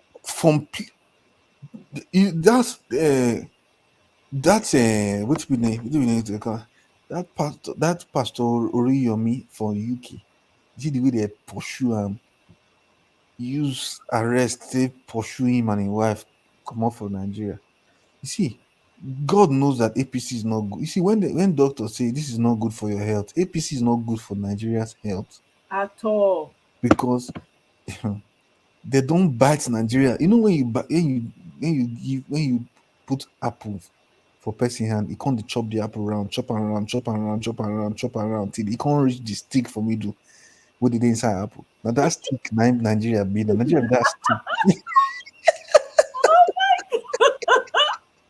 Oh my God, Nike, don't give me up. He said, oh my God, don't chop. I know that stick for apple, that tiny stick. When we say only small flesh of apple go. Apple now waiting Nigeria now waiting that stick. They don't Africa don't come back. Make I add them again. They don't chop that country. Totally. Now that stick now remain.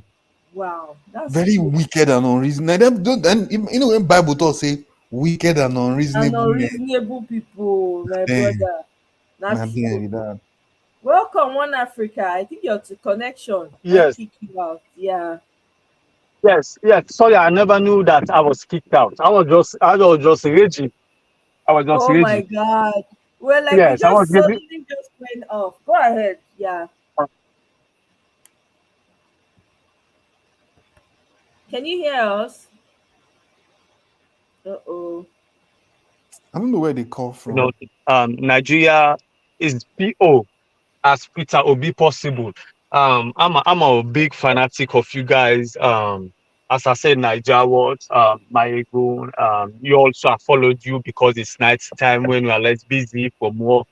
So I just want you guys to continue do what you're doing. And but my question is so is Tinubu gonna be inaugurated on the 27th, or is there like a leakage coming out that it's not going to be possible? They have to postpone it until the court cases are over. Is there any idea?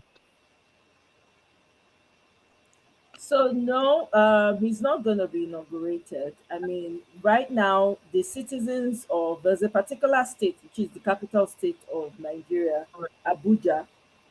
He's supposed to get 25% of it. That has been on the ground for a while. So the citizens of that state, the residents of that state, rather, have filed a case against him for that 25%, that he must get that 25%. And then there's pressure by a lot of obedience. Can you hear? Yes, I can hear you. I'm here. Okay. There's pressure from everywhere, from the obedience insisting that they should postpone that inauguration date, install an interim government until the tribunal is over. And then the United States apparently sent a letter um, denying them visas or whatever the case may be. And then the BBC now, all of a sudden, apparently is coming up to let people know that the election, there was some fraud involved. So there's pressure on round. So we don't see, even he is not even sure that that 29th is sure for him, you know, from the remarks he made when he first came back from Paris, you know. So as it stands, I don't see it happening, to be honest with you. And Nigerians are not ready for it. And there's a lot that is being planned behind the scenes that a lot of people can't talk about right now, because we don't want to see it happen. We can't afford it. Nigeria is already finished. They have emptied the treasury. There's nothing left. 22.7 trillion, 800. I should be. You just tell him about the apple. You know when you eat apple, right? Thank you, Michael. You know when you eat an apple. Yeah. When you buy apple, red apple, you eat it round, eat it round, eat it round. There's always one stick that is in the middle. You see, Nigeria is standing on that stick right now. Hey, you don't disappear again. He has left. I think his signal is bad. If he's calling from the US, why is he having such a bad network? Yeah, that's really weird. Yeah. I mean, they use MTN. One Africa, we're laughing at you. Why is your network so poor? You're calling from the States, right? Yes, I'm calling from the States. I don't know why. I don't. I think when my phone is like is locking by itself, that's what everything goes out. So I need to keep my phone. Yes. Yeah, make sure it doesn't lock. If it locks you out, it will kick you out. That's what happens. Yeah. Yes, that's right. So my question, I know there is a lot at stake right now, and we can't do everything outside right now, because even the what's it called, aberos, right? Is that you call it aberos?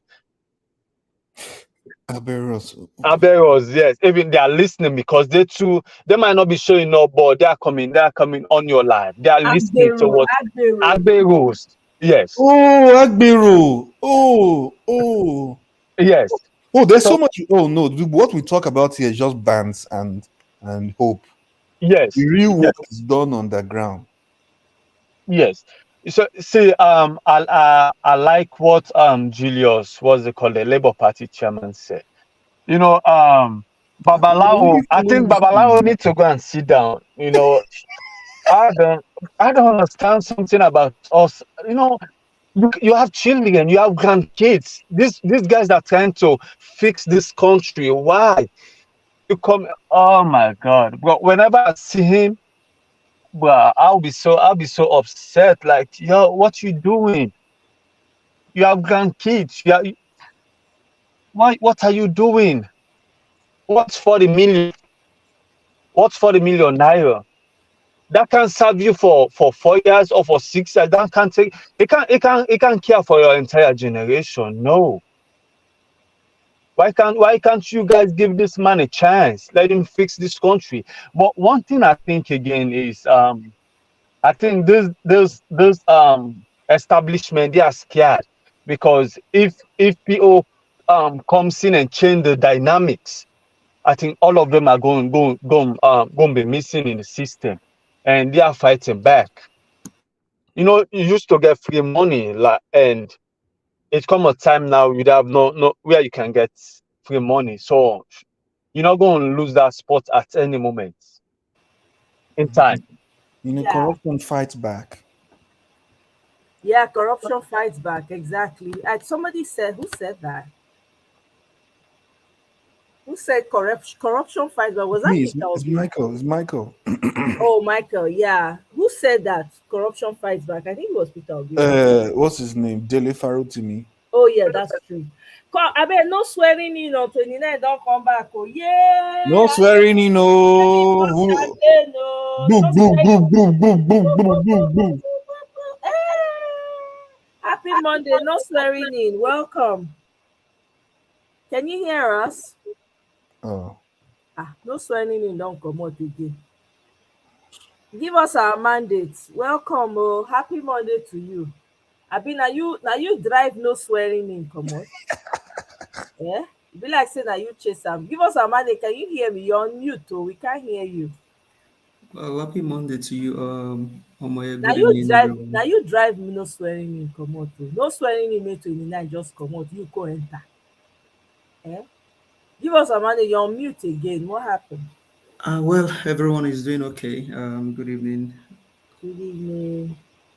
Well done for all that you do, and everyone calling to chime in and then give their own, lend their voice. I mean, what more can you do for your country other than to fight for it? Well, we'll see how the old things continue to unfold. I think one is trying to fix his own teeth in France, and the other one says he's looking for investors that will come and invest in his narcotic village once he becomes president in his dream. I've not seen where the president of a nation will go and be looking for investors. But give us a mandate. I have a question. Yes. So, do you guys believe on that? On that? I don't know what phrase I should use to that particular scenario that he went for a business trip. No. Do you guys believe that? Well, one thing is, if a man has, at least regardless of how he looks like, he's like Donald Trump that has his own followers. So if a man is addicted to telling lies, and he has told one lie yesterday, he will always look for another lie to cover the ones that he has told in the past. If you have not known Tinubu, what you should know about him is that he's an addicted liar. He was born into lie, he grew in lie, and possibly will also buy in lie. So I thought that was the title for the devil. Is there any difference between Tinubu and I knew you were going to say that. I'm not judging him, but is there the man that went to Chatham House and say power is not served like that, you snatch it, you run with it, and You're not saying it right. You're not saying it right. Say it like the bat thief. You can even buy for it, and you saw his surrogate in Lagos State. So is there any difference between Tinubu Omoyoro and the devil? There's no difference now. Up until now, the devil. Do you know the family of devil? Have you ever heard that Tinubu has family? Can you even trace his family? That's what surprises me. How can you go to a school? You'd have like colleagues. You'd have like a school. None of that. All of them have died. Are you just are you from the sky or what? No. He went to school, but all of his classmates, all of them died. So he's the only one remaining. That's why Tony he fought in Biafra War too. Yeah, so that's why Tony Elumelu call him the last man standing. If you don't know where that word came from, that is where it came from. All of his classmates, all of them. So when Bode George is saying that Tunumbu is not a Lagosian and the Aroloye primary school that I said he went does not exist, what do you think Bode George is saying? Now they went to Bode George thinking that Bode George is one of the other Afenifere Baba that they went to meet, and they quickly used the man's old age against him.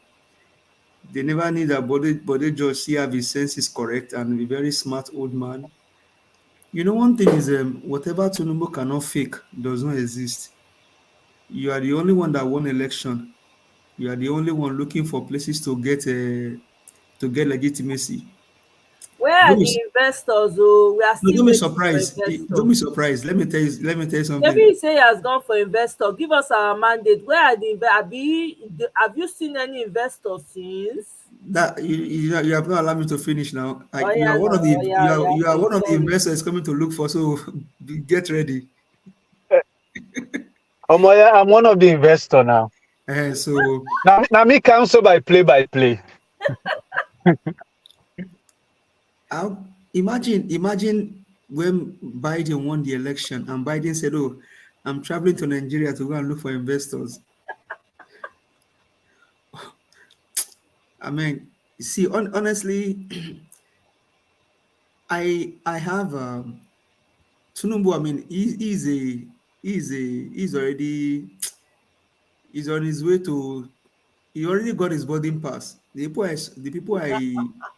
The people I pity for, and sometimes I don't pity for them, are the people that are blindly following him like a zombie, because to the at last at the end, all of them then go belefu.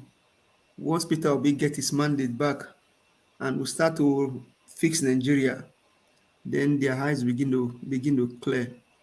How can a man went to look for investors since last week and up until now you've not seen one video or one news where he's holding meeting with the investors? And how can you go and look for investors as a president of a nation? You're looking for investors. If your house is in order, see, But give us a mandate. But he's not even the president yet. You're the president elect, so you're not the president no, yet. he's not president elect. Let me correct you. He's the president select. Okay, sorry. Mahmoud select. Okay. Yes, president Okay. select, because nobody elected him. He was selected in the middle of the night around 4 a.m. in the morning when people all over the world are sleeping. So that was when he was selected.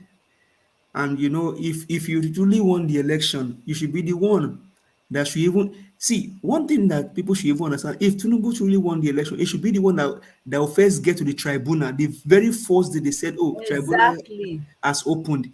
It should even be at the door, waiting and say, "Peter Obi's lawyer, I'm already waiting for you guys. Oh, I have evidence." But because he did not win the election, they called him. He did not show up. The second time he didn't show up. Hopefully on Wednesday, the judges, I don't know what they are waiting for. Decide this case and let this whole thing be Give over. us a mandate. Give us a mandate. This is a question for you also. Go ahead. Hello? Give us a mandate. Yeah, this is a question for you. Do you think it's a tactic for him to dodge the tribunal? That's why they said he went on for medical checkup, he went for an investor, so he won't be president. Well, one thing is if the judiciaries honestly know what they are doing, that was a contempt of the court. The very first time he sent somebody to come and represent him, they threw that person out. The second time he didn't show up. honestly, by Wednesday, if he didn't show up, if he doesn't show up, then decide the case and he lost the election. And therefore he shouldn't be declared as the president. Because and that's what we're saying here, and people need to understand that if this guy becomes their president in their dream, he will rule them like a king. Because how can you have a case in court and the day before that day you checked out of the country and it just went as if nothing is happening and the judges are waiting for you? Donald Trump would have been in jail if not for his legal advisors that said, Oga, if you don't show up, the cops will come and put handcuffs in your hand and you don't want to be disgraced. Only in the zoo where the baboons like Tinubu live, that is where such thing happen. Because good Nigerians are not fools, they are not baboons, but Tinubu and his followers that lives in the zoo are the ones that can behave like that. How can you be too big to show up in the court and the judges are still waiting there? The judges have not even told Nigeria what will happen. I mean, they should even tell us, okay, the first time it didn't show up, second, they thought, what did the judges say? They didn't see anything. I didn't see any news as to what the judges said about what's going to happen if he doesn't show up on Wednesday. Maybe anybody saw it in the news. I've not seen anything.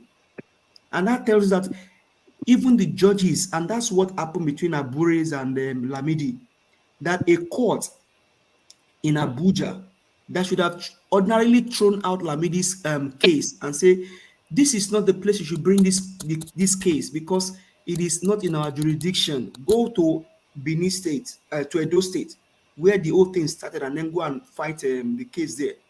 But because the judiciary is corrupt and the people in the judiciary, MBA and then and all of them, they are corrupt people. They quickly took in the case of the petition of Lamidi in Abuja, and they are parading it. That is madness in the part of those judges in Abuja because they lack the jurisdiction, the power to try that case in Abuja. Edo State is the one that has that case. So they should have sent Apapa to Edo State and not for them to have been able to handle that case in Abuja. And that's what Abure is saying, that we are going to fight against this jurisdiction because they should not even hear that case in the first instance. But because Nigeria and the wicked judges and even the chief, the CJN that is Ariwola, a corrupt man, the NBA president, a corrupt man, they have been able to just corrupt everything. And you literally see judges and then lawyers that can stand up to their conscience and then to the will of the people. Because ordinarily, the first day, the second day, Tinubu didn't show up. The judges should have been able to tell the lawyers that what's going to happen to him if he doesn't show up the third time. And they didn't see anything. They didn't see anything. I don't know if anybody saw a news where the judges say, "Oh, this is what's going to happen to Tinubu if he doesn't show up on Wednesday." I've not heard anything or seen anything. But we'll just wait and see how Wednesday is going to look like. But obedience, we have said it in parables and we have said it in plain text. We have said it also in cipher text. Begin to get ready. That is the only thing I will say. Thank you, Omoye. Thank you very much. Give us our mandates. I mean, hey, it's a fight to the finish. And I don't know if you caught the speech that our VP said during when at that conference in the UK, when he said that these people are busy snatching ballots and the rest, and we're busy writing letters. Is that what we want to do? That's not what we're going to do. Well, I saw the conference today. I think Delefaro Timi, I think everybody is getting to a point where, and there's this woman on Nigeria Watch, Madam Patricia, that said, "Can you kill a dead man? You cannot kill a dead man." Ordinarily, most Nigerians now, they may not tell you, but they are already dead. They're already deleted. Yeah, they are already deleted, and they are waiting for or to just spike the second delete for them, because at this time people are saying now or never that this whole shenanigan and then charade will go down in history, because ordinarily you cannot imagine that this nonsense of a thing happened. And even look at us in the whole world. You have us in tech industry, medical industry, all over the world, particularly in the United States. Do you know how much we contribute to the revenue of America every year? Immensely. Are you Do you know how kidding me? much IRS make from Nigerians? People earning hard six figures, six figures, both husband and wife, in a single family, add six figures, and maybe they have just two kids. You know how much they pay as tax every year? And for me, even the statement of banning those people that got involved in electoral malpractices or the rigging, it was too late coming. It very, very late. The second day after the election, and then you guys saw ban even those that came, people like Laya Mohammed that came all the way from Oro in Kwara State, Nigeria, that would have just stayed in Oro and then announced that Peter Obi committed treason. Let's DSS go and pick him up. But the old cargo spent taxpayers' money, jumped in a maybe first class, and came to Washington, spent about 2 weeks, only to announce that Peter Obi committed treason. And Peter Obi told him, this money you wasted, let me tell you what the money can do. You see a trader's mindset. He quickly economized that money that Lai Mohammed wasted and told him how that money could have been spent economically by building maybe 6 blocks of classroom in his village. Since the old man, let me not use the word, does not have sense, permit me, he's an elderly man. Nigeria, they want us to. So Peter Obi told him, you just spend lavishly, and that's why your spending in the last 8 years, including borrowings, are just ridiculous. What can you say? A man already leaving office, and they've already spent 22.7 trillion naira, and the house is now approving it. So that since they have spent it, let us approve it for them. That means they didn't even get the approval before spending the money.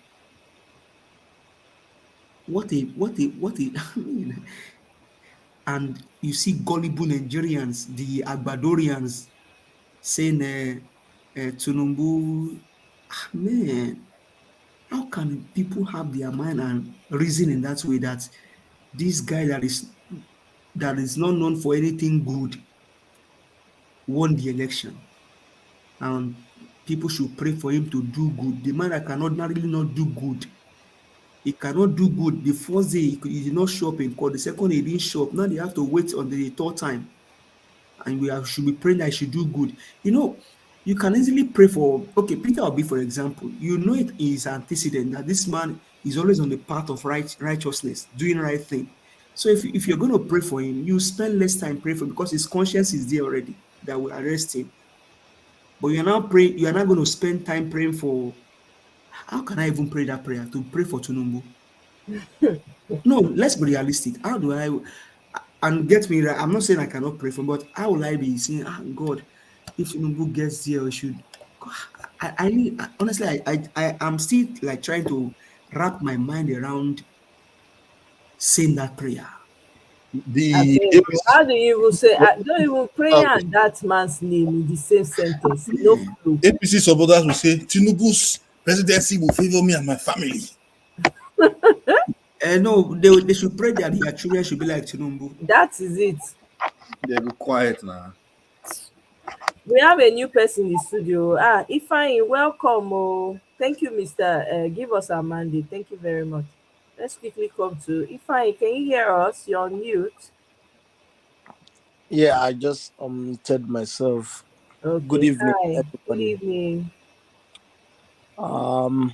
Well, I was just thinking, if this guy, I think I've asked this question sometime. If this guy, I mean, the president-elect, doesn't show up in the courts, is he going to show up at the swearing in on the 29th? Is it going to show up there after not showing up in the courts? So yes, now that see, how can he show up to the swearing in when he did not show up to the court? If APC will bring his dead body to swearing, they will bring his dead body. So right now it looks like they took him somewhere to patch him up. Yes, now that's the plan. Now. The plan is to just show up a day to before patch him up and then bring him to swear him in. Yes, that's what the Crazy. plan. Yeah, Crazy. I hope Nigerians reject that. I hope people can come out, regardless of what. And they might use military presence to try to scare people away again. How many military But does Nigeria have? those How things many might be military? psychological. People need to understand that these guys, they have no power. The power lies in the hands of the people, right? They have no real power. You see how they are jittering. They are jittering. They are playing games. They are doing all kinds of, So if the people can be brave enough to come out, do massive protests, shut down places, mobilize, organize, stuff like that. But we'll see, because sometimes it looks as if we are winning it. Sometimes it looks as if everything is going down again. So I don't really know. Not necessarily Yesterday, that 2 days everything is ago, I going. was very, very optimistic. But we'll see. So my question is, why are you not optimistic anymore? That's my question. I still believe that I'm optimistic, but I have a little bit of a cloud somewhere. I think you have been joining Agbado spaces.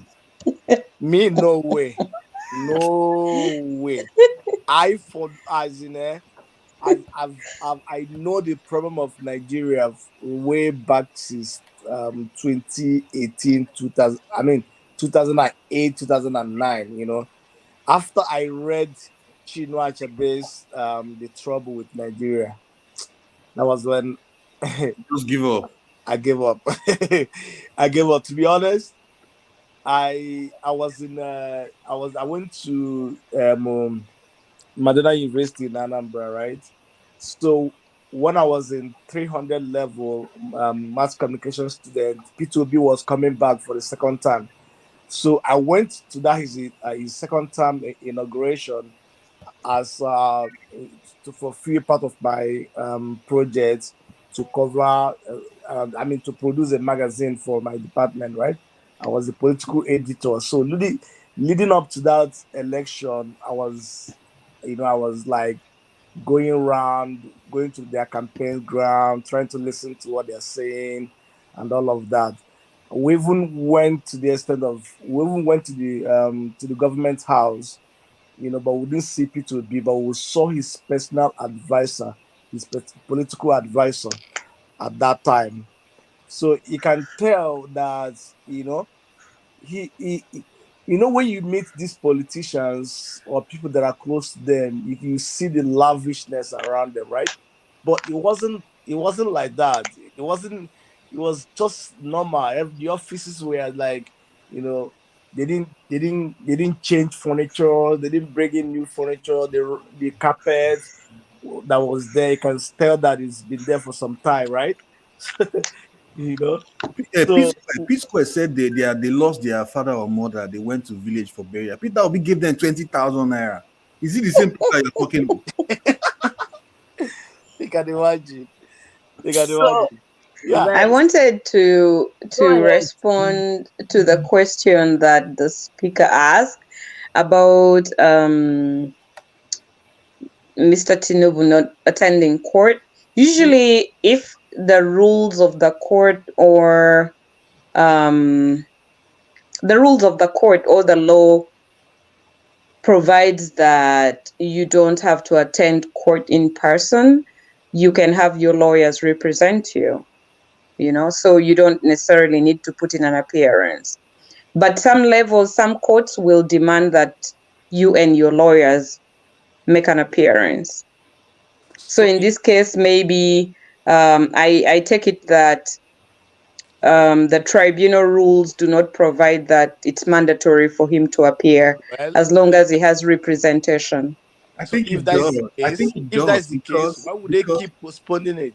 I think Why it would they does postpone it because quick twice? question. Let me just say this quickly. I think it does because it was represented by a guy called Lalong on the first day.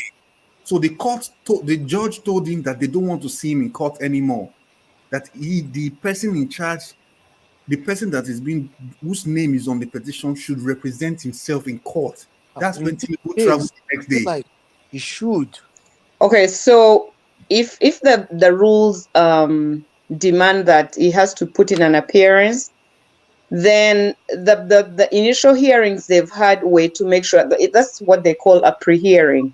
Yes. To make sure all the documents were in order, everything has been set. And I then take it that the judge giving them that instruction meant that your client needs to appear in court in person. You, as the lawyer, you will be there speaking for your client, but your client needs to make a personal appearance. So let's wait and see whether they will follow through, actually. Right. Thank you very much. For me, I think he don't take the cost that serious. It might be because he has them in his pocket. That's why. That's what I'm thinking. If his body language shows that he's kind of above the law. Yes. Yes. And the body language of the judges, they act like he's too big for them to summon. No. This guy is a blackmailer. Some of these judges have done things in the past that Tinubu has their case filed. Yeah. So there's little or not much they can do, but this time they'll do it right. Trust me, they'll do right this time. I don't trust these guys, these judges. I have no single drop of faith in them, but I believe that they will do right this time. Okay. I don't want to just because the more we talk about what they cannot do, it starts to go in that direction. Yeah.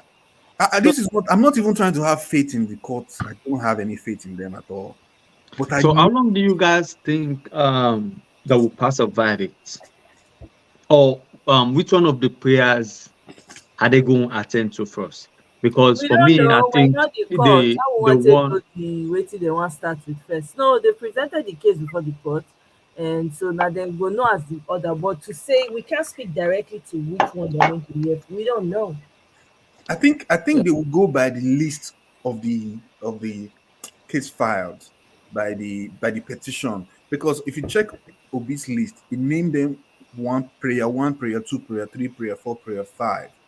So I think they will go in the order at which the case file is attacking that, because the problem with Obi's petition is that Obi's petition drag in APC, drag Shetima in, drag Tinubu individually, drag Mahmoud individually.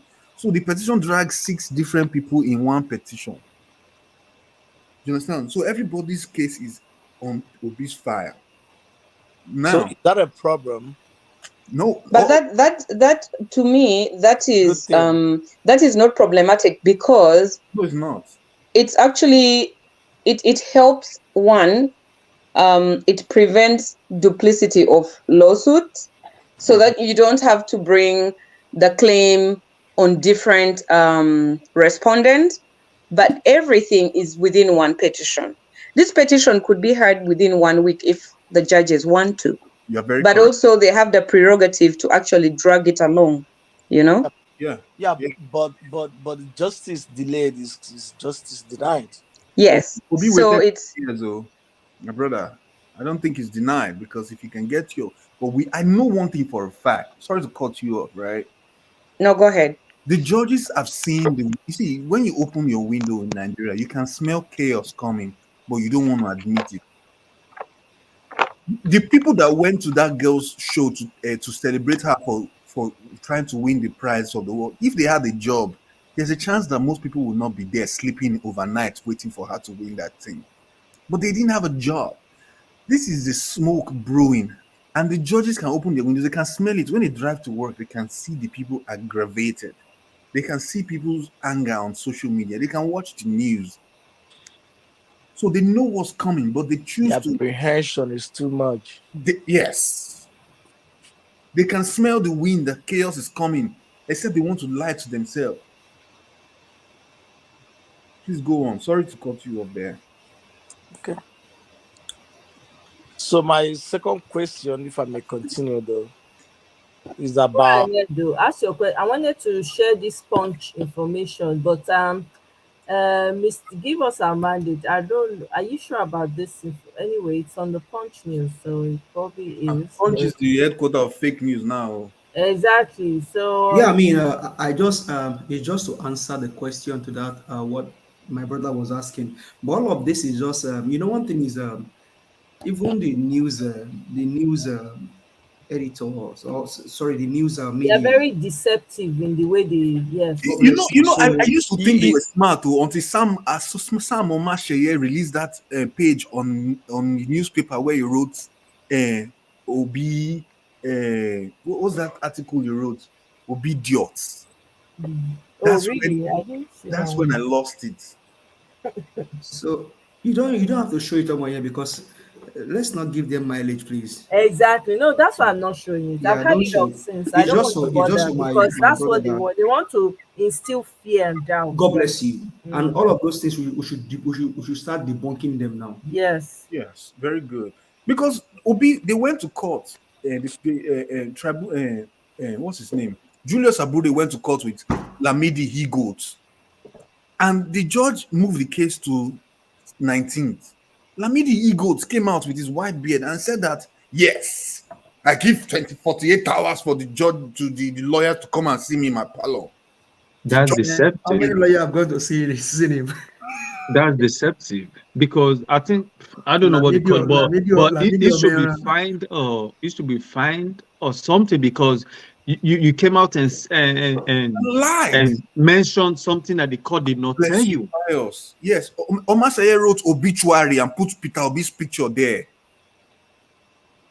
I remember that one. That was an outrage, man. I think that was when I stopped. Yeah.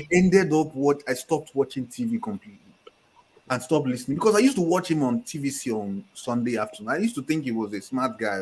Let me just hear until he said that. Then the other one was watching TVC. My brother, on Sunday afternoon, you know, sometimes when you want to laugh, when you want to laugh, go TVC.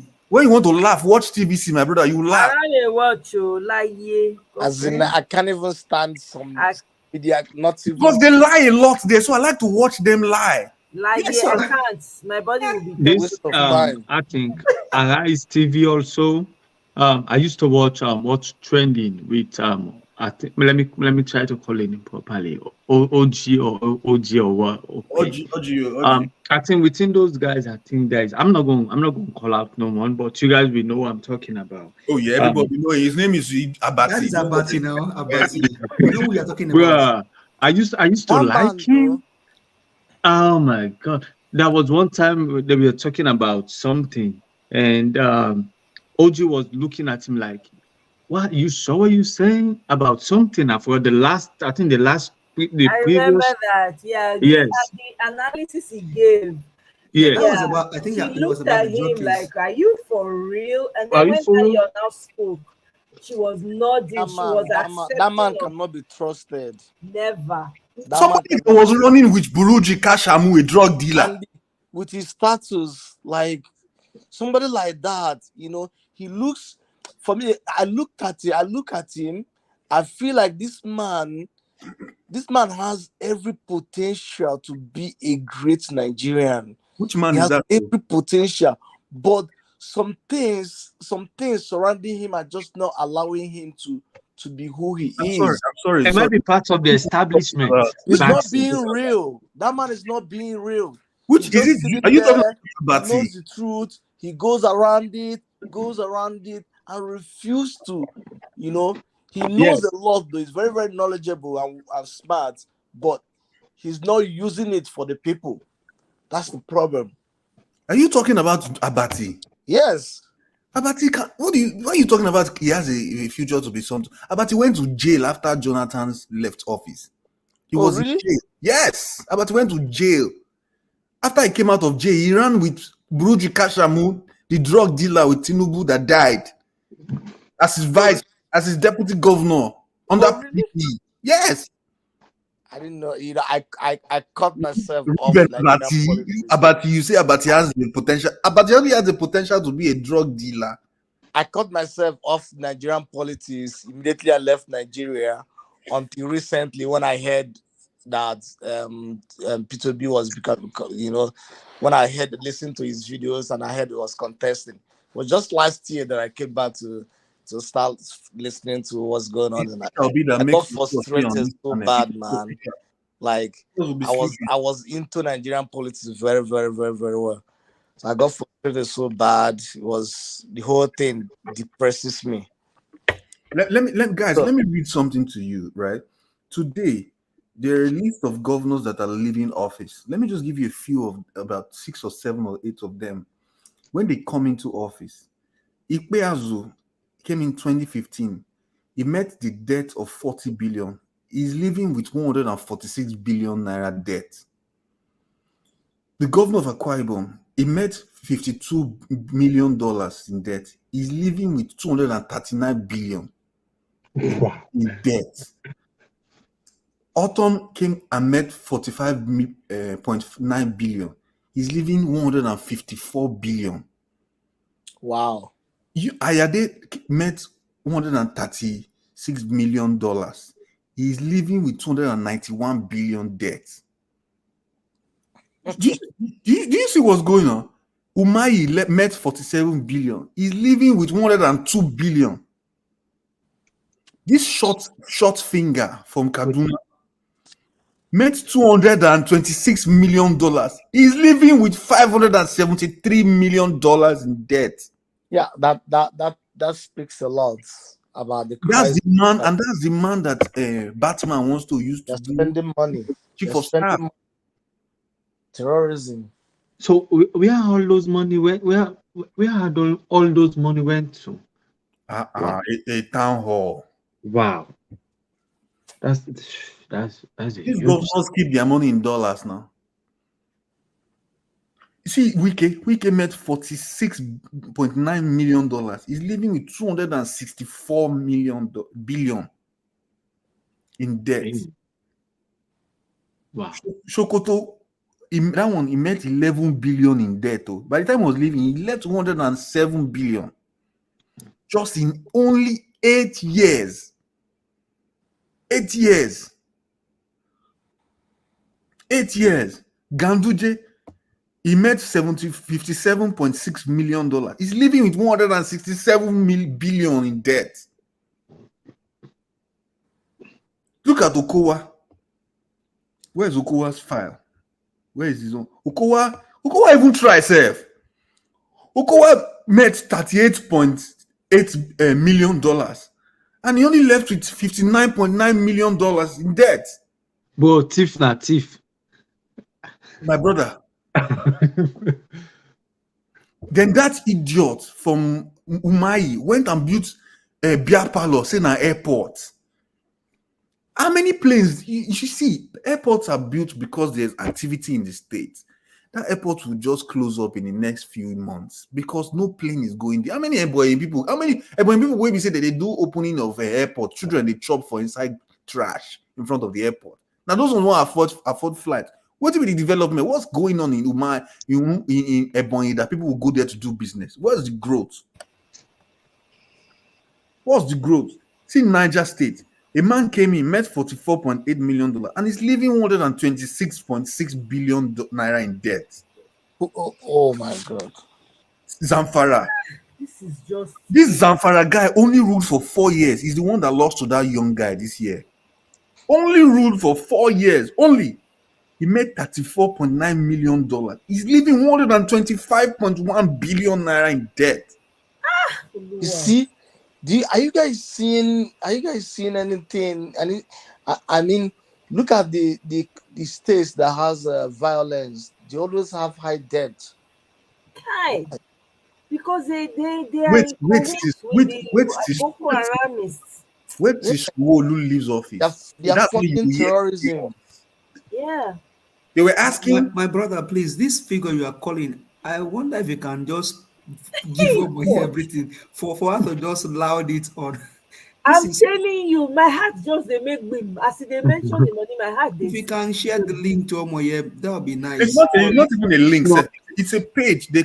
Because people were debating whether Okowa did well in the other state. Yeah, and whether I borrowed. It's on Twitter that they talk about all these things. Yeah, and whether I borrowed for hours. Yes. Yeah. And then they released all the files of everybody. And when I saw the figures, I felt like down, make Kono catch me. Kai. I don't want to use if, but when Peter Obi got swearing, and he has a lot to do to fix Nigeria. Yeah, he has a lot to do. And I hope it's not up to him alone. Everybody has a lot. That's why I'm coming. I hope and pray that he has the right people beside him. How can to help him get there? How can the governor be leaving office and he allocates 2 billion naira every year to himself? That's his pension now. Yes, 2 billion. My brother, 2 billion. My brother, with 1 billion, you're in Nigeria, you're okay. How can you be collecting 6 different cars every year? Brand new houses in Abuja every year? Brother, are you taking this house to heaven? For what? Well, these guys need sober auditing. Like, they need sober auditing. Auditing, okay? These men need to go to jail. They should be auditing them from the jail. They should be auditing these people from jail because what they are doing here is crime against humanity. Because how can Ebonyi state where the governor says no import, no export, no production, all consumption, all money they are waiting for, and then you are settling yourself with almost 2 billion every year. After the same amount the governor is receiving is what you want to receive to you. Which governor was it that gave a pregnant woman 500? Ugwai. He said share 500. It's Abia. It's Abia State. It's Abia State. That thing give me instant headache. He said they will use it to enter Okada. Hey! God, I not believe him. Even the journalist say, what? What did you? Can you? The woman shocked. He said, "Can you repeat that again?" He do one flyover for only one flyover. Now he do for that state. All the states for Abia is dead. That the one way they call flyover when no reach bridge, when no reach 500 meters. He say I brought. He said I brought. 500 meters is too much. 100 meters. He said, "What do you do in the state?" He said, "I brought cinema to Abia State. The people can watch movies. They go to the mall." Imagine. They don't have visions though. They don't have. They're just criminals. Have vision. That's the thing. I see them as criminals. They're not. But you know what's funny? Because they embezzling all this money, and they bringing it on the side of the world. While they're taking it on the side of the world, but they see the improvements. They see what's going on, infrastructural development happening in this side of the world. The same people you're taking your money to, they're using your money to invest because they're not going to keep your money. The bank's not going to keep your money. They're going to use your money to invest and build their economy. While you think in Africa, like Abacha, then they're building their own economy. It's Africans. We need to understand. We need to learn and understand some stuff. Because these people, these people are acting like it's almost like they took over from the colonialists. Yes, it's so that mentality. They have that colonial mentality. Yes. But not just that though. It's way more than that. Not just that. I know there's self-hatred that's underlying in that. There's also that greed and gluttony. So the worst of us, right?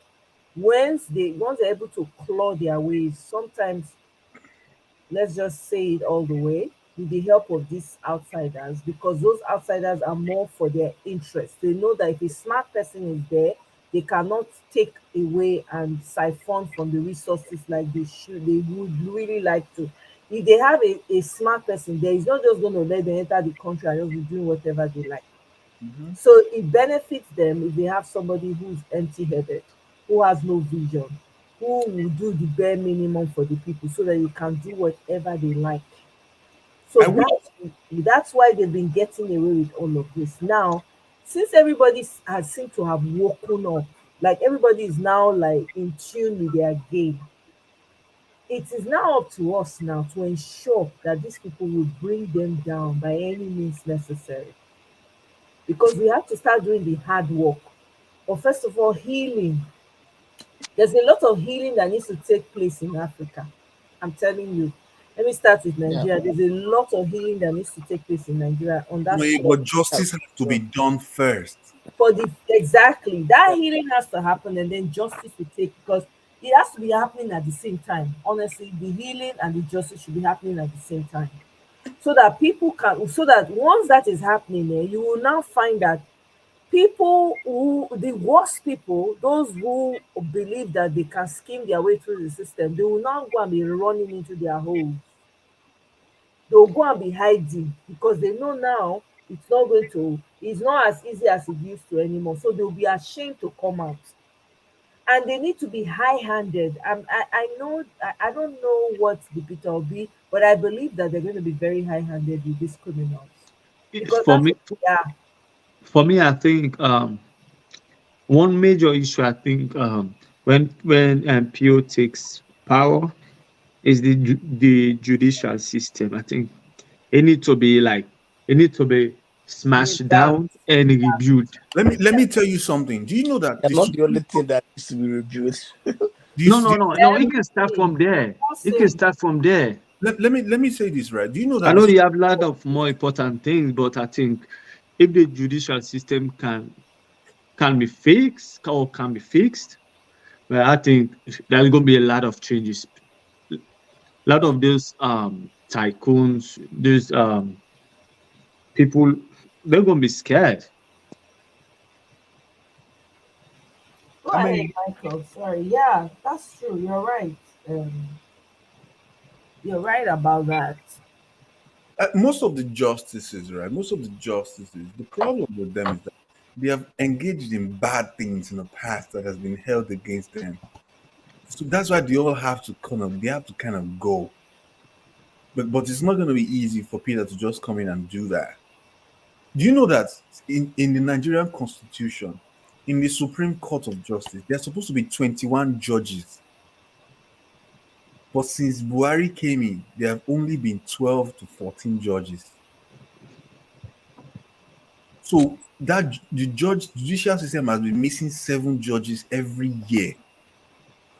Yeah, but also you have to realize that the Supreme Court does not hear so many cases in 1 year. There are very few cases before the Supreme Court. Agreed. Yeah. But it would be nice to have that number there, regardless of CM there. It would be nice, but you also don't want to have a full panel that is redundant. Nigeria, do you know that Nigeria is the #1 country in the world that files election petition? But how many times do you hold the election petitions every 4 years or 5 years? There's election always happening in Nigeria. The petition, I thought they said it's like thousands, some hundred petitions lying down that have not been touched. Yeah, but how many petitions go before the Supreme Court? I think it's a lot. That's why like this Hope Uzodinjo, the useless Hope Uzodinjo from Imo State. I have a strong feeling that there was a blackmail that made him from the #4 to #1 on those judges. Because in no sane country, with those judges at the Supreme Court right there, should that ever have happened, where the #4 becomes #1, where without, the funny thing is that he didn't even get up to half the votes of the #1 and #2. If he had measured up to the standard at which they were, there would have been a chance. I get the redundant part you're talking about, but I don't think there's anything wrong in following the Constitution. That's just my view. America will follow the Constitution regardless of redundancy. So are the judges appointed by the president and then approved by the Senate or something like that? Is that the process? Yes, that's something like that. The president, it took Thinking out six loud months to now. appoint his own ministers. The judges that sat for the Ozodima case, are they part of the judges sitting for this president now? The legal fraternity is very small, really small, especially when you're getting up and higher in the right hierarchy of courts like that. Yeah. So they're bound to be, you know, colleagues, and they know each other. Yeah. Very well, very well. And some of them might actually be there. So yeah, and most of them, like Michael is saying, it appears to me that most of them are compromised already because of the dirt on them. So yes, the judges that were really revealed for this appeal court, the guys from the Opus Odimas are not there. From the people that were revealed that will be in charge of the case, the Opus Odimas guys are not there. The beauty of all this is that after the appeal is done, you're going to, depending on, you know, how everything goes, you're going to find decisions of dissenting judges. You'll read them and you'll know what judges you should have respect for. That's good. So that's why it's supposed to be televised. So everyone should see. They will do that because everyone see what's going on in there. I think I have a feeling, because let me tell you, Peter Obi broke boundaries. Atiku that is old is going to court. Atiku has been filing election petitions since 1990 beginning. You know when then the Bible says. So he's a habitual litigant. Yes. since the time of Mekita there. BC. He's supposed to get Guinness Book of Record with the most election runner in the world. That guy is so I was born. Imagine if he finally gets there, we are done. Who's that? I mean Atiku.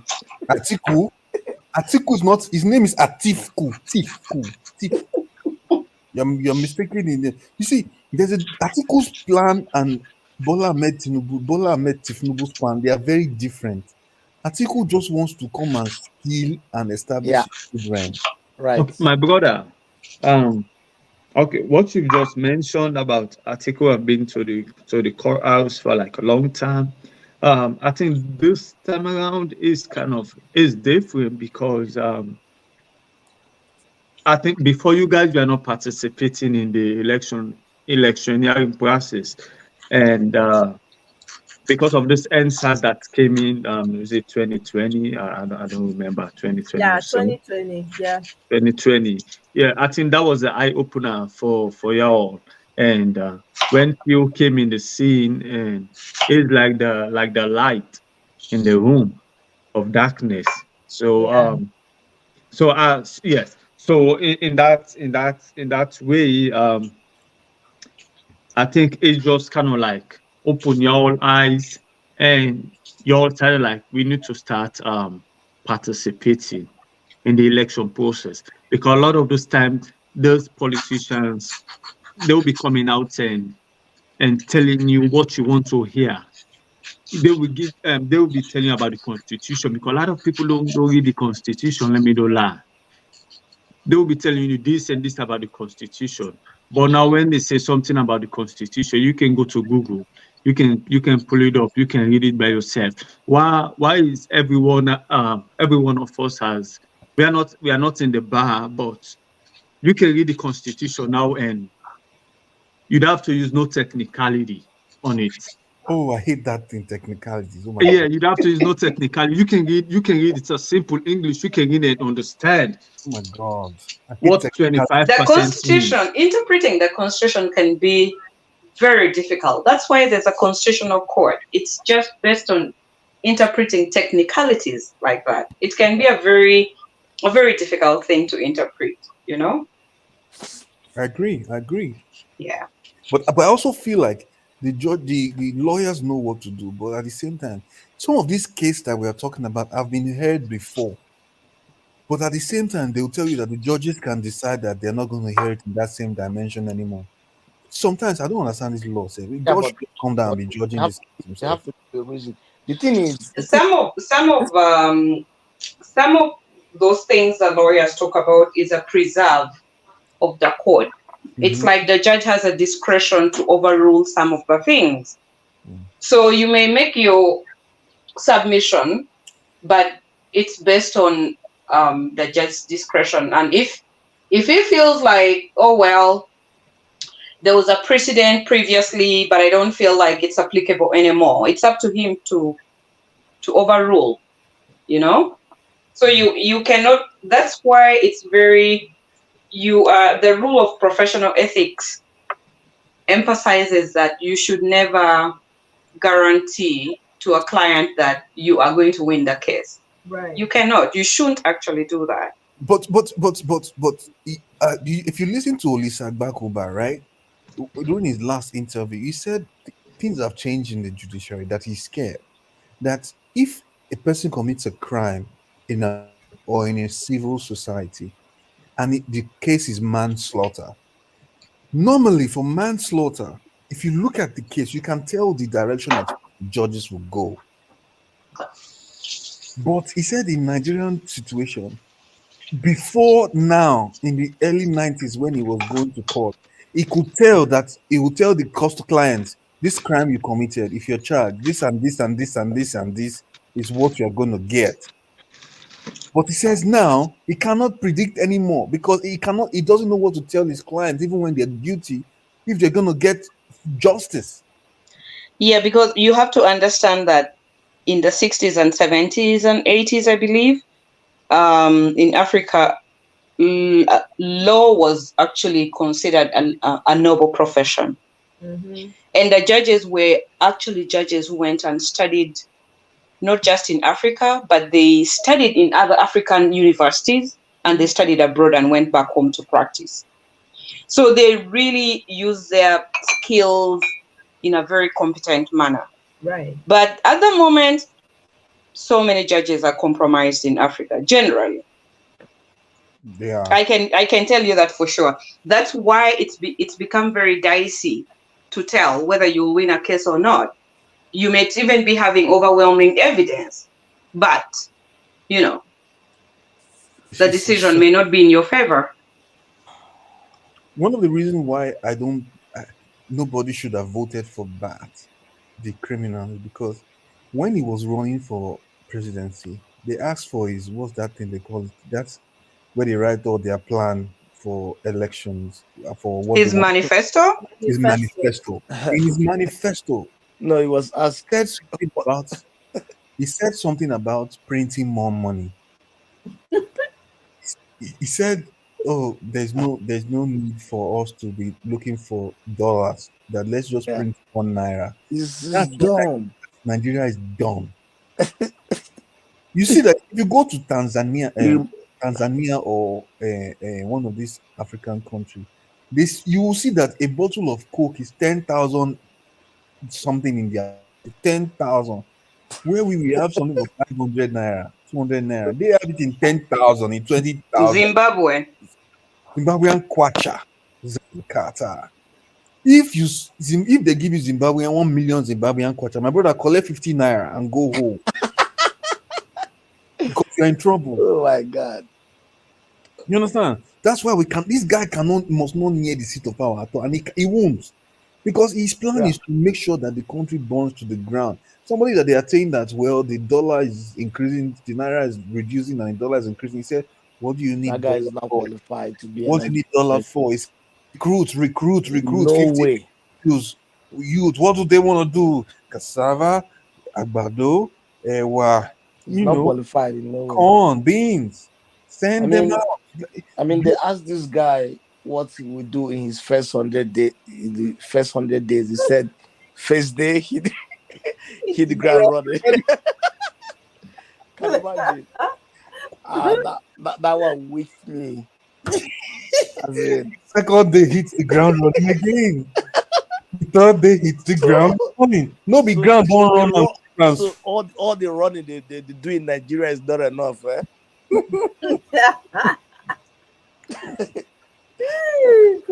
She's always on the attacking end. That's why I said election is not served a la carte. Yeah. You have to drag it. It just doesn't have anything to give this country. Nothing. I hear that thing. Nothing. His minions came online and said, no, he's speaking in parables.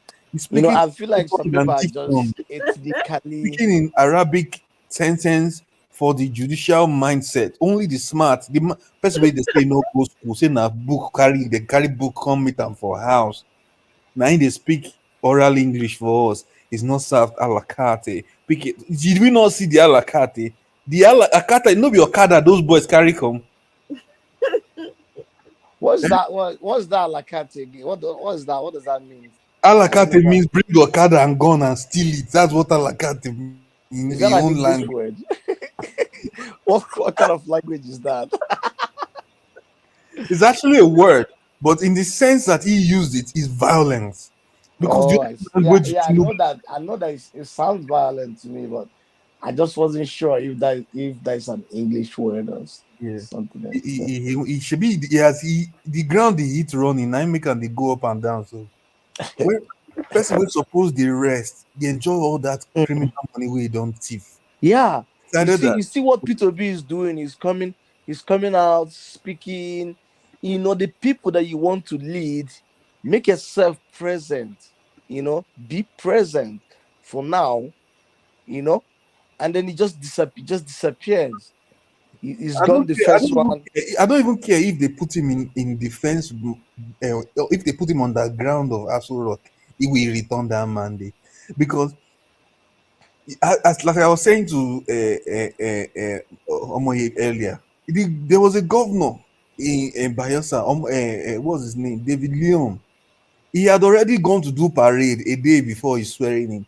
You know, when they go and do asymmetric, where they walk around the stadium to look how things will be working on the horse, like Buhari went to do the other day. He went to do it. The court still sacked him the next day before he's swearing in. Are you serious? After all that, the video is online. Go on Twitter and type David Leon parade. He was there. If you want to laugh, go and watch it. After all the parade, the horse, the salute, everything, all the pump trumpets blowing. The next day, they court sack him. No being there also. Who lose? And that is the case with him was that he presented fake certificate, and the court ruled him out. Now, Enugu state candidate presented fake certificate, but the court, but instead of Nigerian judges are messed up. Oh my God!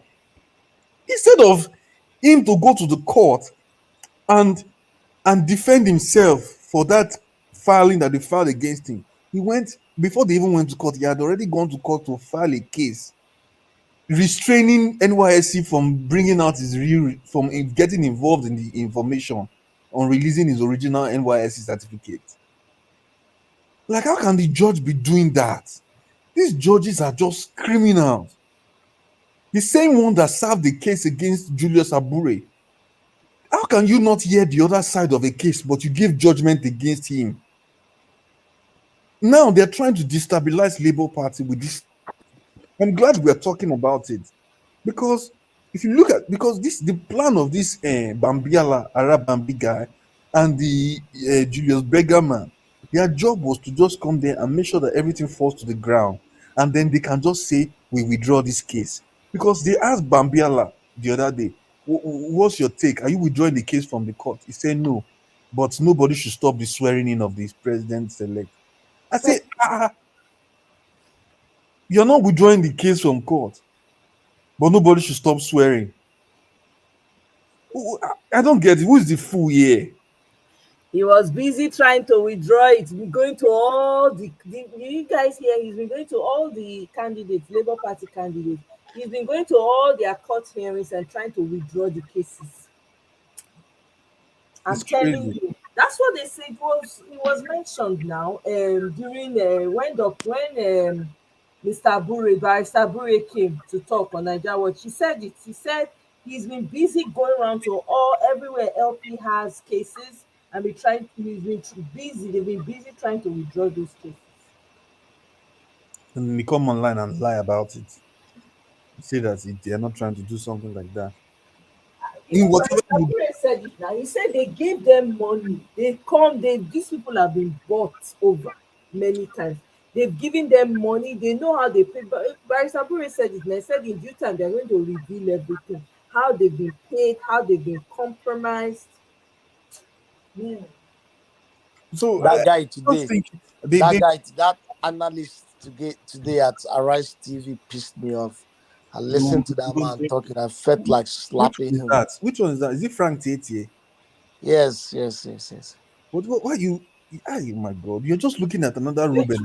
Which one on Arise or Twitter? I mean on TV. Arise. Arise. Yeah, the one is you mentioned, my Frank Tietie. Frank Tietie, not Steve. Oh, that Tietie guy. Now, for you, that's another Ruben Abati with a different head or shape of his head. I don't understand why he can't they mention Kenneth Okonkwo's name for the whole thing. If Kenneth come there, Kenneth will destroy him there. You understand why are you dragging him into it? Like he's been listening to Kenneth the way he talks. What's your freaking business? Why don't they ask you question, answer the specific question. You are dragging other people into your conversation. It's just crazy. Yeah, because that's how you know they are horrible analysts. They should not be on TV. They should be doing columns behind that Papa guy said. How would any political party that wants to be successful have a man like that as their leader? The problem is what kind of political party would my problem with this whole thing is the judge that gave them that, because it was that judgment of that fraudulent judgment that made them go and scatter the office in Abuja. Yeah, jump in because of that judgment. Now, even if there's a problem in the party, in Labour Party, there's a council meeting, NWC, that is going to come together and decide if Julius Abure is not the next chairman, then they will now elect another person to take over that spot. There's the constitution in the party does not say that it's the oldest member of the party that will be the acting chairman.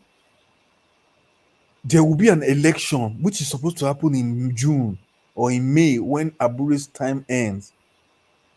That's when they will now decide, since Abure is in court, they will now elect a new person to take over that spot. But that judge interfered in party affairs because he has been paid. Because how can somebody bring case to you don't understand? They know that when the case first started, they said Peter Obi doesn't have petition, they are wasting time. Jagaban is the Lord of Lords, he's the savior of the world, he's the best politicians on the planet, he's the this, is the that. When they thought Peter would attack them on you did not win a Banana Island Zone 2, you did not win Bariga Estate 4. Peter went to their blockers and dragged them out. Now, after he had dragged them out, put their face on the billboard, the next thing they are trying to do is to make sure that the party does not stand. Because now, whatever they do, they have Armstrong, what's his name, Abure, because he has already been suspended. That's why it's Obiora that is going to court, not Abure. It's Obiora that has been going to court, not Abure, because that judgment they wanted to frustrate him so much. Now, this case is in court.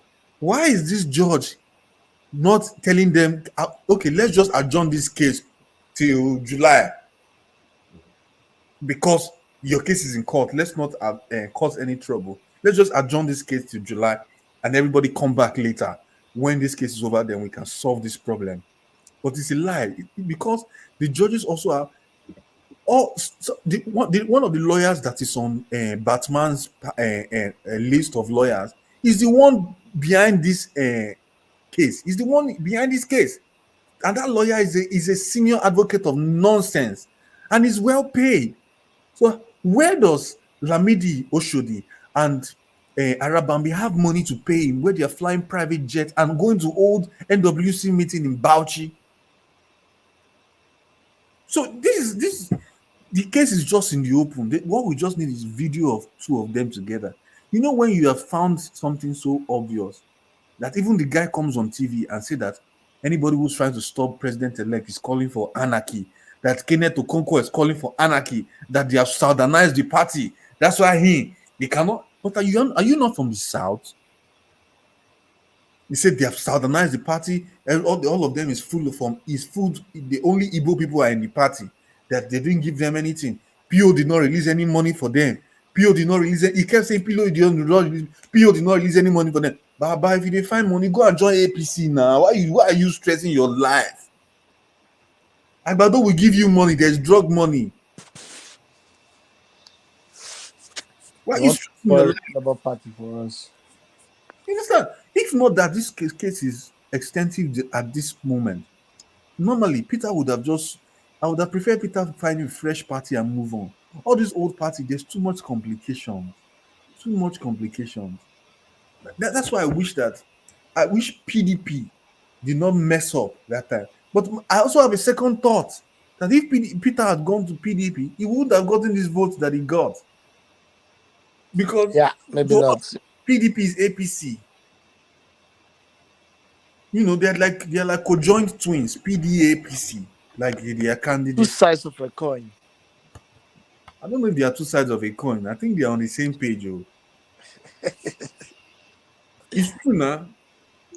I feel like the biggest issue there is when the judge decided to issue an order based on an ex parte hearing. I don't understand why there had to have been an ex parte hearing without giving an opportunity to the respondent to attend court. The rules of natural justice and fairness requires that the respondent is given ample notice in order to prepare to attend court and to attend hearing and to be able to defend themselves. So what was his basis for granting an ex parte hearing? You know, when you look at it that way, it just becomes null and void. There was no urgency. You know, so yeah, there's just so many question marks in the way he went about with the procedure. But do you even think he should have heard the case in the first instance based on jurisdiction? I was going to say that. Well, if the constitution of the party, I believe the constitution should have been addressing things like if there is a conflict, like internal conflict within the party, what forum should they go to? So if they had exhausted all the remedies within the party to address the conflict, then the next step would be for them to go to court. So if you look into their constitution, which I haven't had the privilege of looking into. If you look into their constitution, do they have avenues within the party to address those internal issues, conflicts? Were those forums exhausted before they went to court? If the answer is no, then there was no need for them to go to court. There was no need to preempt going to court. You know what I mean? And so also, if they went to court, the court should have referred them back to go back to address all the issues, the remedies they have within their constitution before hearing the matter. That's what I would have expected. Yeah, but this whole thing actually happened in a different state, and then they went to another state to go. So if there's a crime committed in a specific place, you cannot go and demand the court in a different jurisdiction to hear your matter. Exactly. Why would you do that? Because the issue happened in one state, you cannot go to another state unless you get a court order from the original court. You know, there are exceptions where the court of original jurisdiction will ask you to transfer your case to another jurisdiction. For instance, if it's a criminal matter and there's bound to be biases because maybe there's been a lot of publication about the matter, and there's reasonable apprehension that the accused will not be affected by all that has gone on, right? But in this instance, there was no need for them to go to a different jurisdiction when initially they should have been hearing the matter within a different state. There was no need. So all of those are grounds of appeal. All of those can make this case to be null and void. I don't even see why it's an issue. It shouldn't be. I don't know if you've heard the song Organize. No, I haven't. We organize. The whole thing was organized. You see, they're criminals. The only thing they can do is to cook. And when they cook, it only brings chaos. Because something happened in Benin, they went and got a judge in Abuja. Mm. Like it's like something happening in Texas, and then you go and bring a judge from Oklahoma. You see the two don't even make sense at all. Yeah, but it's such a shame though on the judiciary for them to even be entertaining such a thing.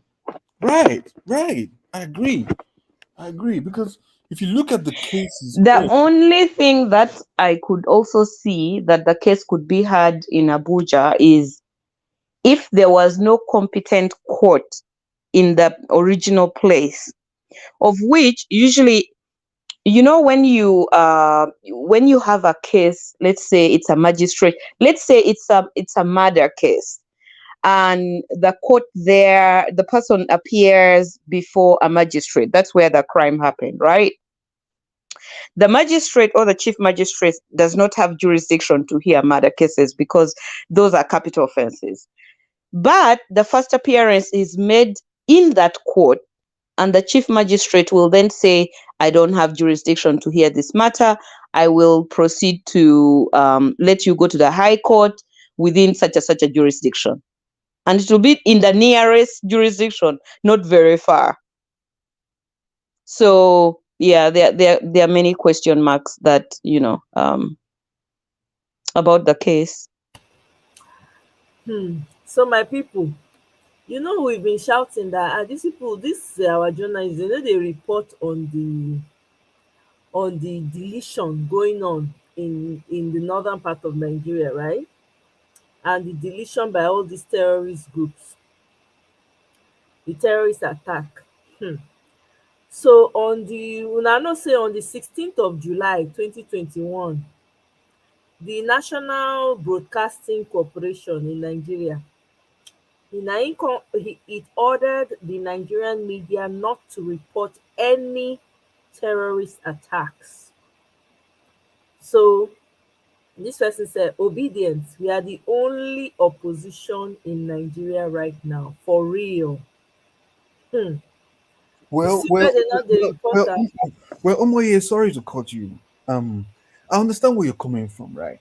When Boko Haram started in Nigeria, every day they will kill people and they will put it on the news. Buy people, delete. They will buy people, right? And put it on the news. They were doing it because it was giving them joy and it was bringing fear into the people. So they realized that if they kept broadcasting it every day, it was giving them, if the people were not, which is dangerous, right? It's a dangerous move. Like people they buy, but nobody they hear. You understand? It's a dangerous move, but it's also another move. I see where the government is coming from in a sense where they are saying, don't put this on the news anymore, please. Because these guys, the more you put it on the news, I see where you're coming from too. The more you put it on the news, because those guys, they are dumb. Like the only reason why they keep doing it is because they are famous. They want to come out. That time they were doing videos every week now. You see every week they put two people for front, wear them mask for face, put knife for their neck, just do some crazy stuff just to get that publicity that they want, and they didn't want to give them anymore. That's why NBC made sure that they didn't do it anymore.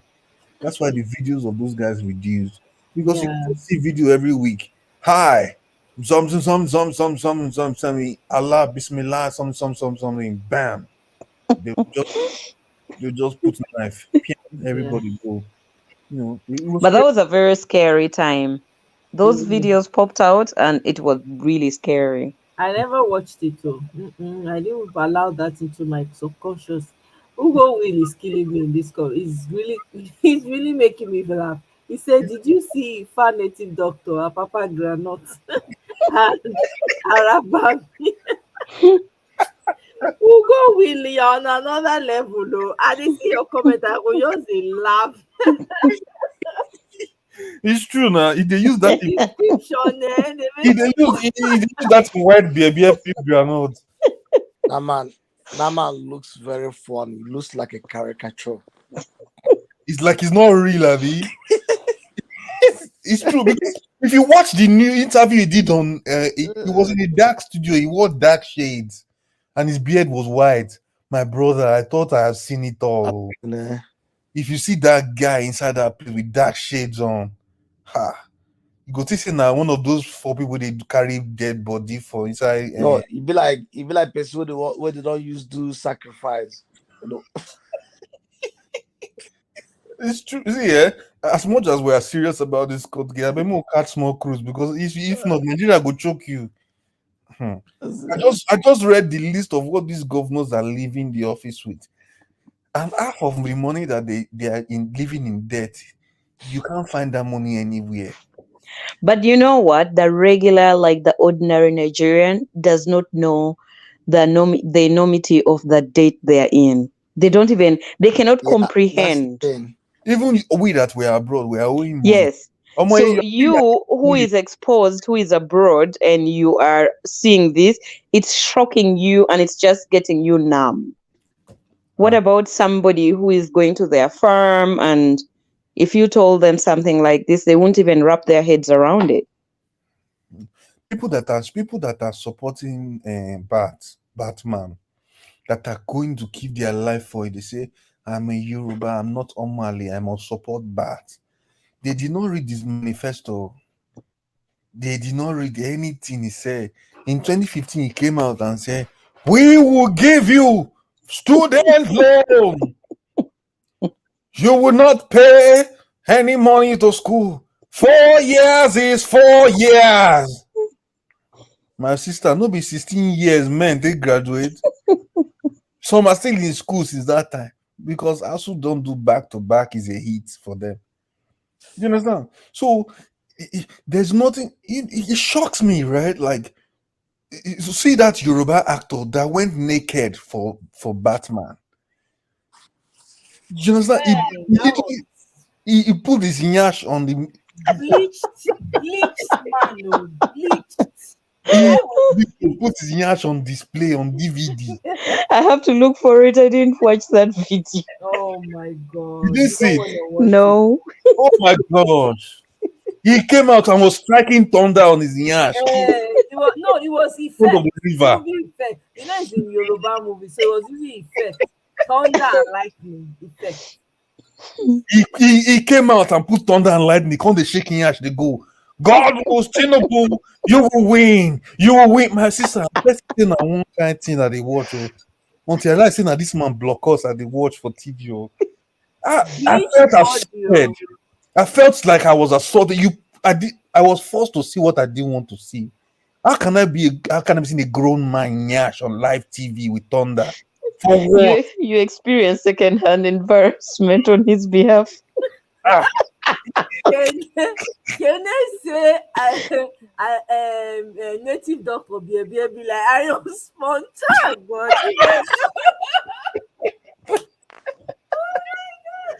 and the funny thing is, say his nyash was bleached too because he was bleached. He had multipurpose color, and then he came out and swim naked. He was praying, Tinubu, you will win. May the gods of the land make sure you become president. Bro, this man is a drug dealer. He's a drug dealer. Where is it? When they are doing inauguration concert now, he will spreading yash for social media. They're not giving one single position. They don't go share clothes. Oh, really? They didn't get one Wow. in the concert. Oh, that's sad. Him that spread his nyash. God no allow me spread my nyash on social Well, media. maybe Tinubu got even embarrassed by that. He was like, "No, you overdid it. No, you can't." I don't think there's nothing that can embarrass. I don't think there's anything that can embarrass Tinubu, because somebody that Festus Keyamo said that he was so brilliant he didn't need to go to school. If it's me that they said something like that. So who made that assessment that he was so brilliant that he needed to go to school? Who assessed him? The senior advocate of Newsans, Festus Keyamo. He said he was so brilliant, and this is at the top of his voice, so volume. Exactly. High volume. 100. He didn't have to go to class. You know, some of those people, my God, I was just close to my Even the host, I'm sure in his bone is like, yeah, what is going on here? You know when you mentioned that he went to school and he does not have no OBs, or they are deleted, or they are non-existent. Nobody remembers him from anywhere. Mm-hmm. It reminded me when I was in law school, one of the professors was telling us, "Oh, you guys, you're so privileged in this era. I went to school in a village school, and right now my school does not exist. It's just a flat, like a garden. I don't have no OBs, no OGs, everybody deleted. I'm the only success story from the village." Someone is a bloody liar. So he's the only success story from the village. So he does not have, how you have fraternities, Yeah. He says, I don't have. There's nobody who I can hang out with and we celebrate alumni or whatever. There's nobody. I'm the only success story from the entire village.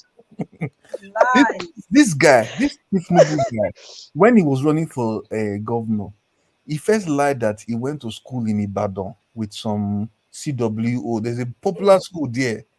It's like King. It's like there's a school in Lagos called Queen's College and King's College. It's like that. That's the school is the same weight as popular and famous as it is, where like a lot of popular Nigerian success stories of governors, candidates, senators went to that school. It's the same way it was in Ibadan. So he said he went to that school. So they now did a reunion. Baba came, nobody knew him there. Not even the principal who retired. They were asking me, who know you? It is real life story. I'm not making this stuff up. Oh my God. That's why Tinubu does not like this guy from PDP. What's this man's name from PDP? This old man. What's his name again? Bode George. It's Bode George. Bode George is the one, no? When Bode George just sleep on the wrong side of the bed, he'll just wake up, call arise. This man. You are a failure. You can never make it.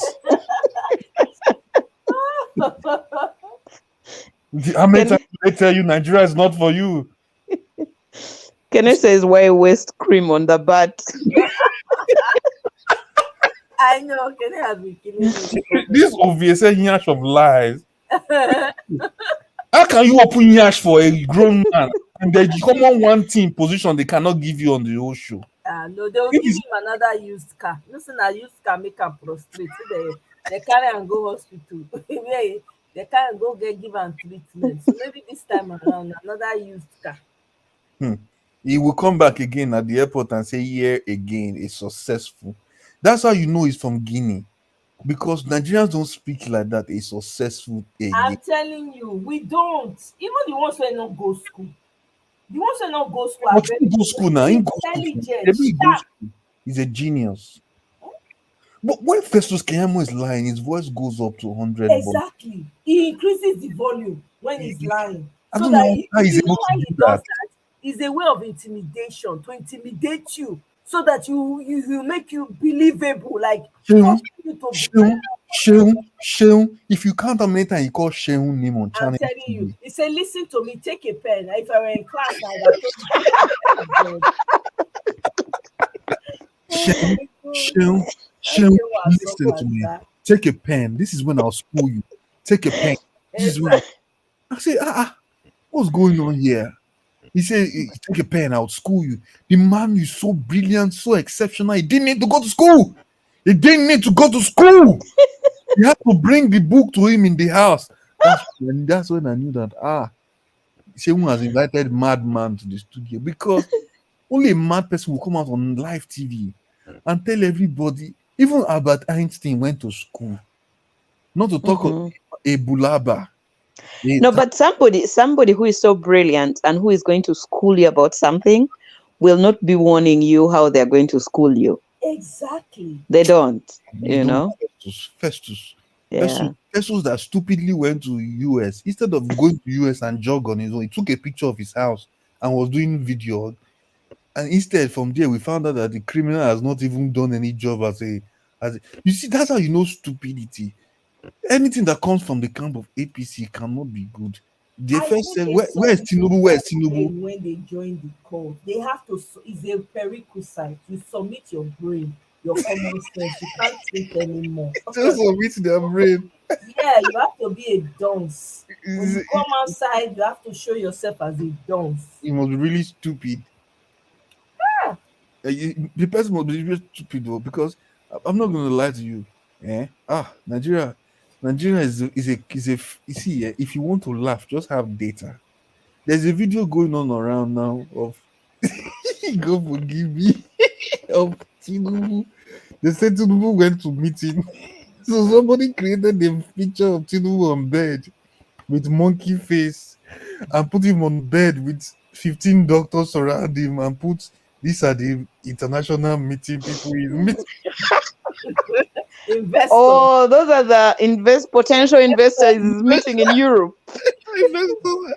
I said, God forgive me, I'm not supposed to laugh at this, but this is so. They put a full ape on his body and put his picture there, put injection, plenty injection, 15 drugs. Then I said several investors, one for the bomb, one for the hip. I say, if I don't get out of social media today, I will see. I watch either breaking record before I come and commit sin for here. Because if that guy become president of Nigeria, he go back to that for life. Go for me, though. I beg, I reject that. Go for me. I beg. Is the cartoonist within Nigeria or out of Nigeria? What do you say? The cartoonist, the person who drew the cartoon, he's in Nigeria or? It's Nigeria, but you won't know now. How do you want to know? The person his name on Twitter will just be one eye shadow. Okay. I got you. It's so funny that find that kind of person out. No president in the history of the world to 20 days before he should be chilling. Like he should be chilling in Nigeria, enjoying life, going up and down, trying to see how things will be and make sense. Hugo Will said that Tinubu's parents prayed for him to lie from day one. Oh my God. My God, it's a Tinubu skipped primary and secondary school column on INEC presidential declaration form because he has previously lied. Oh my God. You see, Tinubu's real name is not Bola Ahmed Tinubu. Yeah. That's why he cannot tell us where he really went to. Because he didn't go to school in Nigeria. No, he has no education. No, he has none. He has none. You know, growing up in Lagos, right? I used to have friends who didn't go to school, and they didn't have friends in school, so nobody could back them up except their father and their mother, and all of us on the street. Those are that could back them up. So they didn't want to go to school, but there was free school, but they didn't want to go. Really? They would stay. I know a few. Even when they go to school, there was one that went to school. So one day I came home, I saw we were passing through a place where they sell clothing. So it's called boutique. You know the way BOUTIQUE. So I said, what is that? The guy told me it's boutique. That's when I knew that you need to drop out. Because whatever you are doing there, you are going to become another bad. If you do drop out now, Kehamo will have to come and defend you. But you know what, though? I have to say this. So you actually had free education in Nigeria? Oh No, yeah. but a lot of people, some people who didn't go to school, let's be honest, there's some people, Wow. a lot of I people had free they're education. very I did intelligent too. public school. I went to public school. Yeah, me too. I went to public school. And you But didn't have to pay tuition? No, I no, didn't pay. That's but amazing. I went to private school in my, it wasn't really a private school, it was like a university school. Mm-hmm. That's because my dad worked in the university at the time. So I because of that, you know, as a staff, you get to go Mm-hmm. to You the get privileges, staff school, benefits, yeah. staff school as one of the benefits. That's the otherwise my primary school was public school, man. The one that you take gold and go and buy rice and beans. So do you still have the same structure in place or not? Yeah, it's still Now there. they have I mean the structure is still in place, but not as I mean if you go to those The schools, standard is not good anymore, right? yeah, but they still do well. Oh. Some of the schools, children who go to the same public schools, this time with no chairs, nothing to write in, but they're brilliant. It's amazing. Yes, Wow. that's true, Moye. That's true. That's good. Moye, we have been here past 12, but I'm loving this I'm conversation. telling you, in fact, the Yeah. laughs have kept me. I'm like, wow, I can't believe in myself. Almost 5 hours. Now I won't finish me for here with laugh. It's 1 a.m. I have to run soon, but you guys Oh have made my me laugh so much. I know, me too. But you need to check out that guy that put his bleached bomb on social media. How am I going to find him on? I would Internet never forgets. Have you heard that word before? Which word? The internet never forgets. Yes, you never forget. True. It's there for life. Yeah. If the fourth generation come and type comment actor Nyash bleach bomb. So his grandchildren, great grandchildren, they are going to see all that. That's so sad. Oh, bleach bomb bomb. Their father's bomb will first come up with thunder.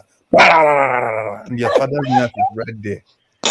Can I say that is wasted cream?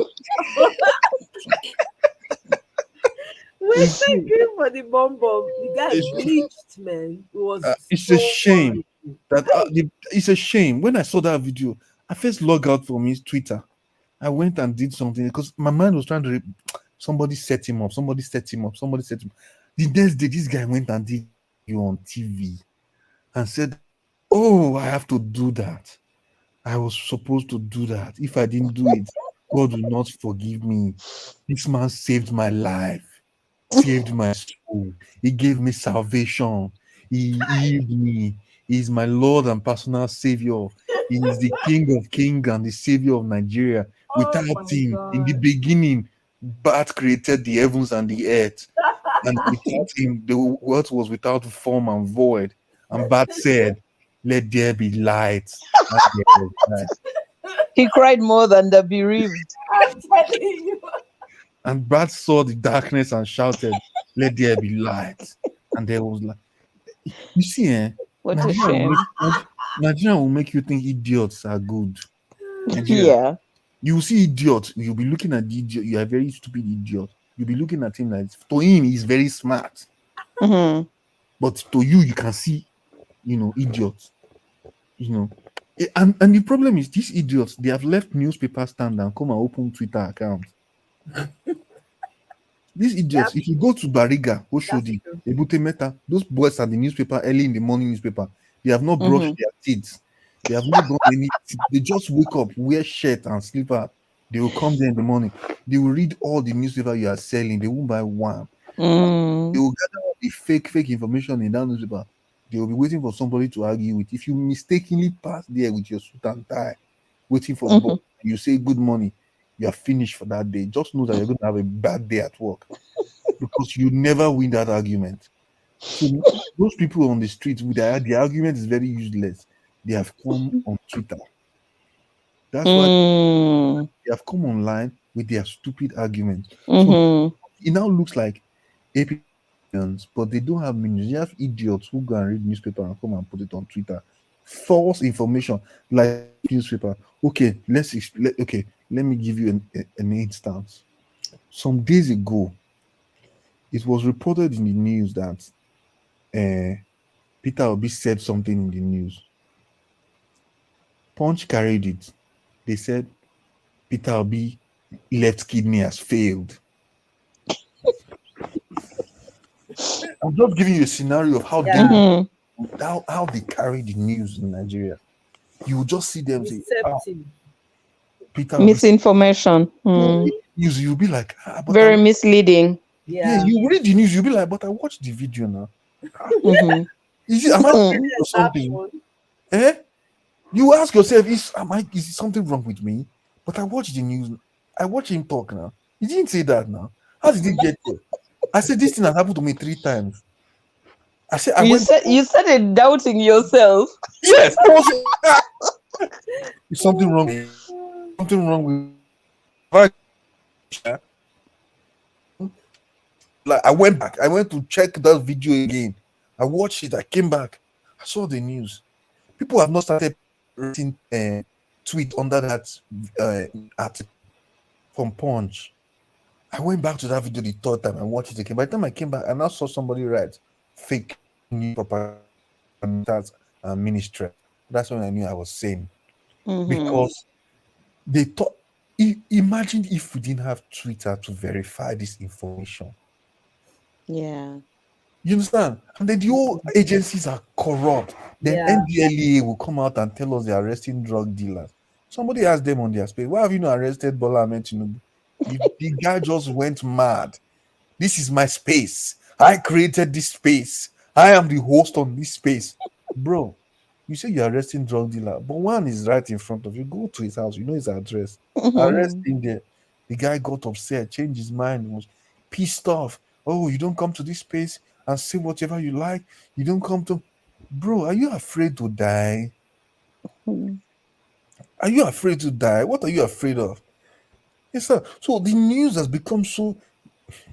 When I say I watch TVC, it's not because you see, sometimes... You're strong, I can't. No, you know what I watch? You know what I watch? You know when you see tomfoolery, you just want to let them laugh.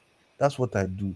On Sunday afternoon after church, when I've listened to the word of God, my brain is calm. I can endure any chaos that just...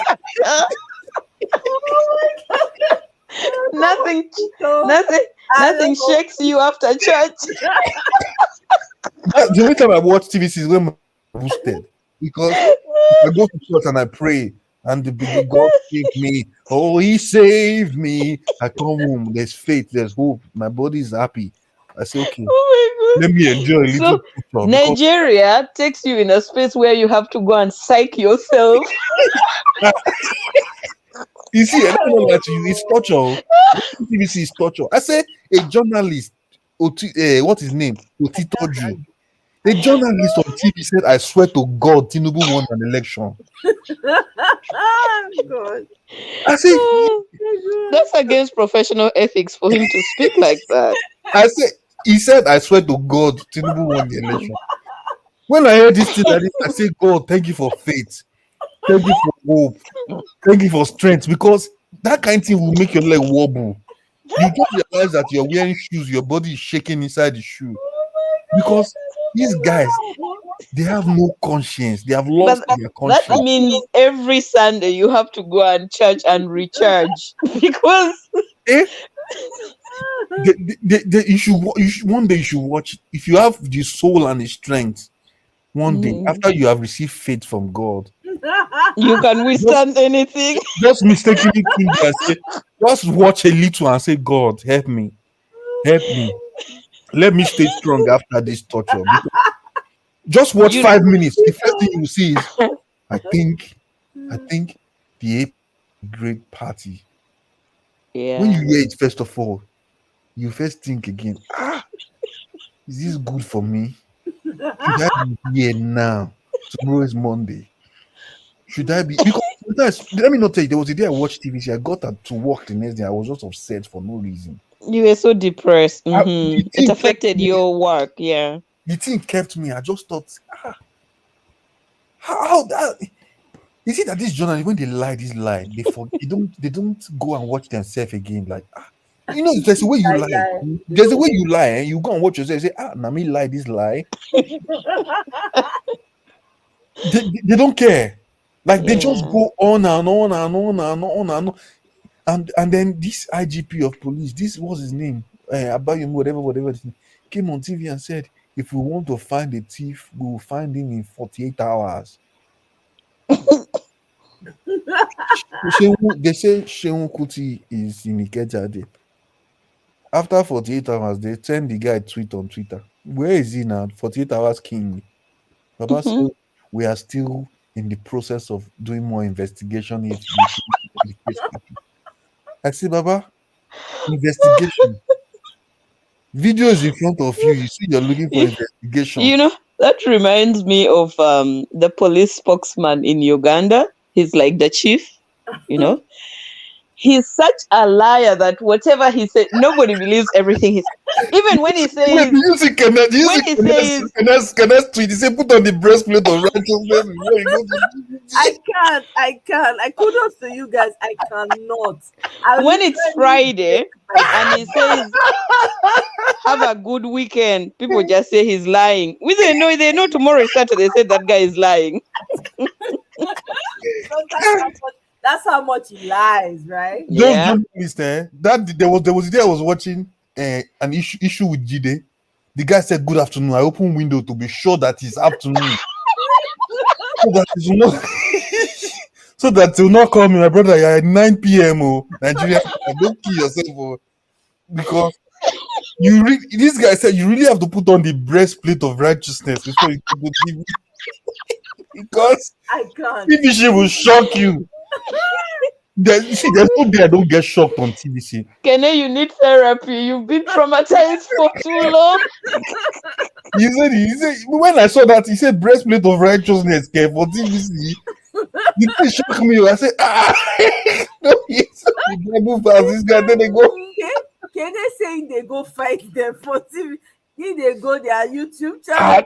Wait. Have you ever gone to TVC YouTube channel, their chat comment section? I can't. If you go to their comment section, you would think you are talking to mad people. And you know what? Those people who are like that, you cannot fight them. They will drag you. You know how they respond to you? They respond to you with copy and paste. They have already put all their response in a draft. They have like 600 drafts. So everything you say, you just copy and paste. You paste. You'll be thinking of what to respond to them. You just come and paste.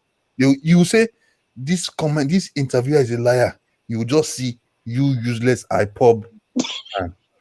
Wow. After IPOB, you say, but I'm from the Southwest. Yes, you are IPOB too. Oh my God. When you post again, you say, but IPOB is for the East, and then they come say, you have a seat at home on Monday. Wow. One day I sat down, I said, you be like, this guy don't plan this thing when they respond to me. And me, I'm cracking my brain to try to reason with this guy. I went to violent space. That's when I realized that if I continue like this breastplate of righteousness gonna go fear again. The breastplate self go sleep. Will be depleted. The breastplate go weak. Because those people, it's like voodoo has been done on them. Voodoo. High level voodoo that will make them they can't think straight. And then if you listen to TVC, they bring journalists that support Bart. Like these guys will tell you, I worked with Bart in the State House for 62 years. Wow. 62. So how old are you? Wait, you don't understand. See, somebody that didn't go to school, but is a brilliant, I said somebody that in the beginning was the world, created the beginning, called light out of darkness. But anything he says is true. Now, the former Speaker of the House of Rep of Lagos State, when Tinubu was governor in the 90s, they asked him what was the reason that made them put that every governor of Lagos must earn billions of naira, must get 6 to 12 cars every 3 years. But what do they use these cars for? Housemaid is paid 2.5 million. Tinubu's housemaid is earning 2.5 million naira every month. Wow.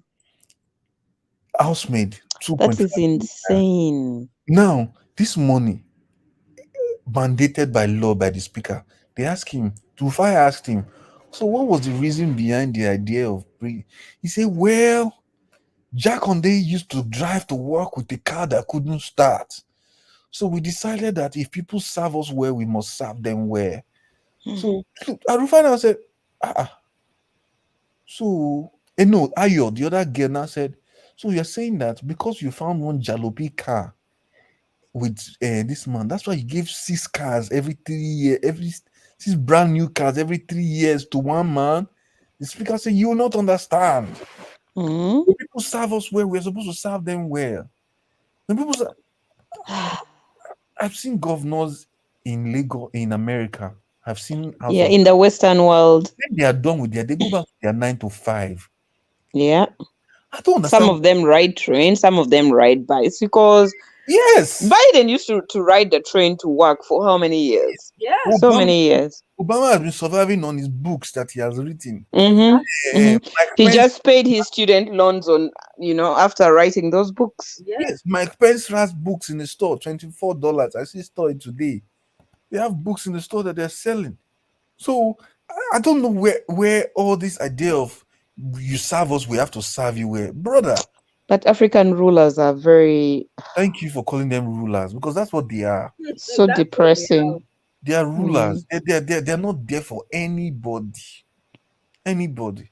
That's, you see, because of things like this, when serious, I go to TVC and put on my breastplate so that I can relax, because there something will shock you. No, I'm serious. No, this I'm telling you is fact. If you want to be shocked tomorrow, I don't want to be sure. I can't. Kudos to you. You are. I think I'll just hear about that TV channel from here. I don't think I want to go there. I don't have that kind of faith you and Kene have. If you go to their comment section, you will think you are chatting with crazy people from the asylum. And their English is very bad. Like, when they type a response to you, you'll be like, go back to school. Or you The grammar is atrocious. That's why you need Peter Obi in your life, because this is why Peter Obi is trying to help the school system to make sure the next thing you will see is IPOB. Once I see IPOB, I left the chat. You just see Michael left the chat because I'm gone. I'm gone. My sanity has to stay normal. Because the truth is, when I first started watching, I used to, one of my friends, she has a show on TVC called the early morning breakfast with her. So she cooks food for them. Her name is Eniola. We went to school together. I literally did so much for this girl when she lost her mother. Oh, that's kind of you. So I know her to the house very well. That's why I got involved with TVC when I was in Nigeria. But after I left Nigeria like this, I think when we will give you student loan started, that's when I knew that problem is coming. But I didn't know that it was Batman that owned TVC. So I would just naturally watch it because you see, in Nigeria, if you don't watch them, you will just be pressing your phone from morning till night. And Twitter wasn't this bold back then. So the only thing to watch is MITV, Galaxy, TVC, AIT, NTA. NTA that people will be dying in front of NTA. They will be showing you fishing competition somewhere in the village, somewhere they call it Agungu Festival. People are dying in front of their station. Buying. People are crying. People are going down into the ground. They are putting them into the ground in front of their TV station. They'll be showing you fishing competition. That's what you see. You see, after a while, Nigeria misplaced priorities. It's not misplaced priority. It's what they told them to do. Yeah. Their job is they're supposed to be Nigerian television, the main TV that we are supposed to be watching, but they are so colonized. Maybe that's where Abike Dabiri started from. I used to watch this woman every Saturday morning back then. So I thought she was a very amazing person until she joined the APC. She's money. APC, that is our guy. Until she joined the APC, that's when I knew it was over. If you come to my Twitter handle, I have blocked like almost 600,000 people. Like I'll be on a space like this, it is full with block. If you join that space, my Twitter handle, if I join a space, I've blocked 80% of the people on the chat because there's if you don't when if you don't keep your sanity, these people will take it from you. That's true. These APC supporters, when they read the newspaper in the morning, they will bring it online. So it's like a recycling of crazy people, and they will do anything for money in the sense that they don't have a job, but just give them 5,000 naira. You see, they will defend bats with their blood and tears. You understand? So when this whole election made us see so many crazy things, they say, oh, when they said that, started with that narrative, Tinubu built Lagos. That's when I knew that problem don't show. After a while, things started coming out gradually. That's why you know that Tinubu completely wrecked Lagos State. Completely wrecked. From his tenure as governor, he wrecked it. Tinubu bought his children. Tinubu's daughter, I used to drive by when I was living in Brooklyn. I would drive by his daughter's house every day.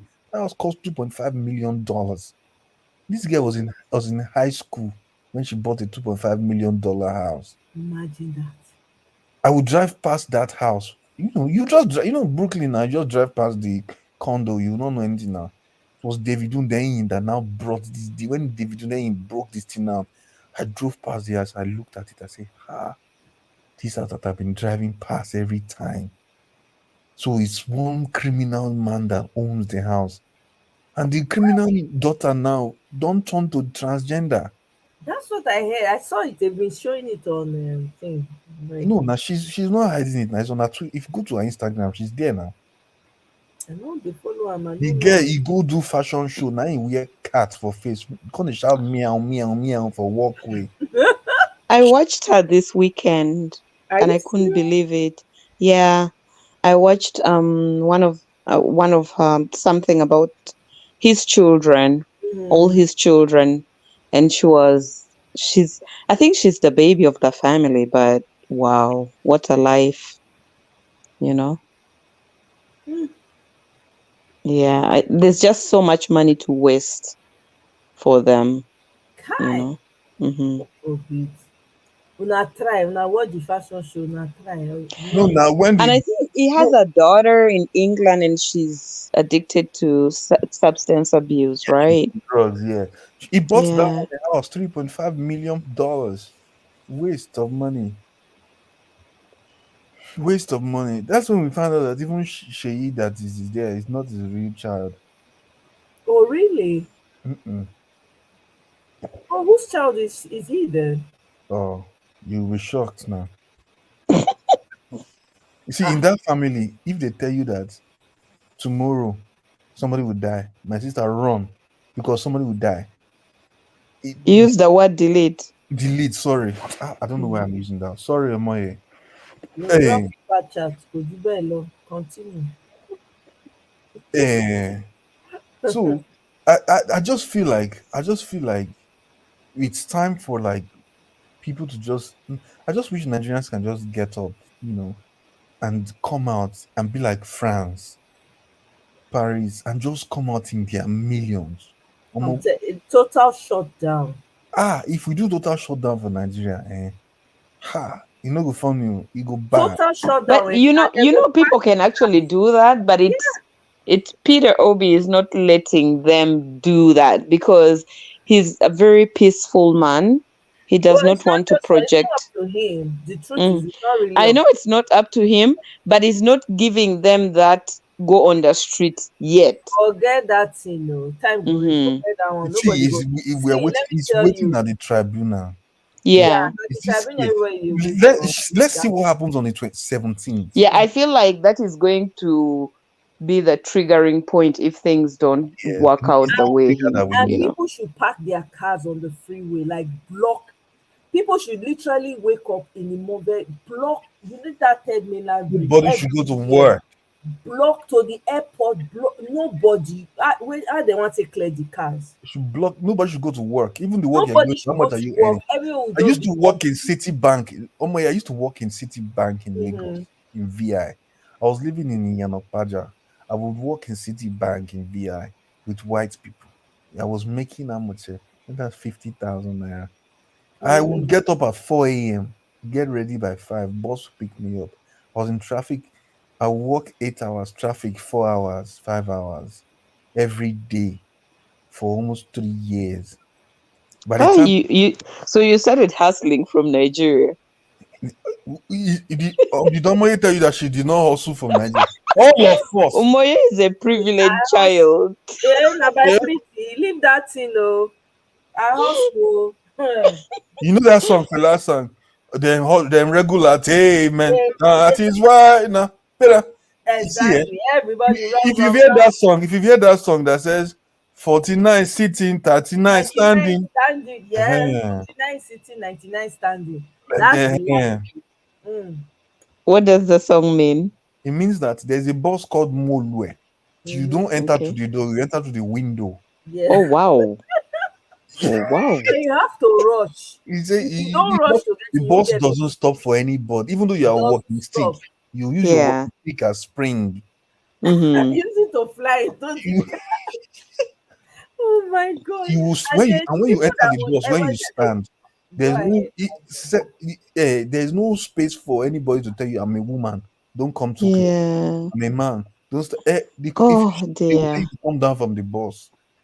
They will squeeze you. Have you seen Nigerian puff puff that has oil inside? When you squeeze it with your hand and the oil drip out.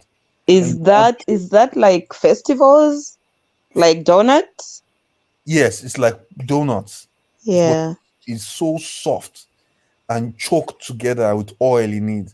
That's how Yeah, the oil is just too much. Yes, that's how Yeah, I went to my friend's place. He's Nigerian, and they gave it to me. It's the oil that was dripping. That I said I cannot eat it. It's too much. You see how it is where the oil is dripping. That's how it is in the bus.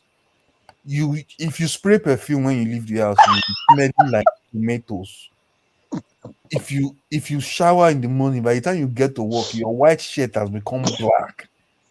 Your black wow. has become brown. I'm telling you, your white shirt go brown. The neck of the shirt go brown. Oh, don't even go.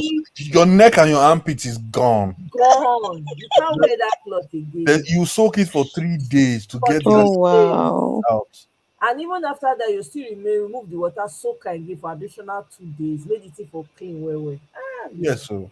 So there were few bus services, yet the population is so large. No, let me tell you, there were buses, but those buses, those motorway buses were the cheapest. And you know, when they come, people like you quickly rush in.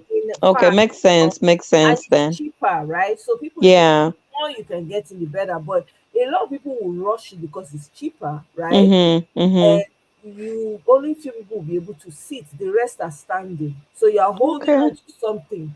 You know, Yeah. sometimes there's nothing to hold on to. Set. So as the bus is moving back, you are moving back. As it's going forward, you are going forward. That kind of thing. But it's so packed. You can't. So Michael and Omoye, did you grow up in the same area then? No, we just kind of had similar experiences because of the I way. grew up in the middle of the hustle and the bustle. So were those buses countrywide? Okay, so I grew up in the West. I don't know. Omoye, did you grow up in Lagos? No. I grew up mostly in Ibadan. Oh, so you're in the West too, yeah. So, yeah, I was in the West. I went to Ibadan is slower now. I love Ibadan. Yeah, Ibadan Everything is is slower, slow. but it's not like Lagos. You know, they have Mikra and all these things. Yeah, and it's I used to manage a guy called Onyiko Ade from Project Fame. Okay. So I would be in Ibadan all the time and run Yeah. business there and do all that. Everything was slow. You see, it's like playing Tetris. I'm truly traumatized. I'm thinking about the bus and the crowd. I'm traumatized for sure. No, Eunice, if you experience Kene this said life, you should rub the oil on your face. This Kene, God, I beg you. yes, now Kenneth is right now. After you press the puff oil out, if you're going to school, you need to rub your sandals so it will shine. Rub your face, rub your hair, comb very well. That's your hair cream. Kene, you want to improvise for everything, right? You cannot waste resources. Kene really knows how it is. They say you're so kind hot water and omo. Kai! Kene, you do the same thing. Kene understand. You go soak your white shirt inside omo and hot water. We bleach if you get bleach. You see, when I came to America, when I came to America, I took my clothing to dry cleaner. I told them I wanted them to starch the clothes. When they starched the clothes still looked weak. But wow! In Nigeria, I gave this Ghana man my clothes to starch for me. By the time the shirt came out from the have you heard the song Buga by Kiss Daniel? Yeah. That's how my I felt like I had shoulder pads. That's how your shirt was doing a booga like that.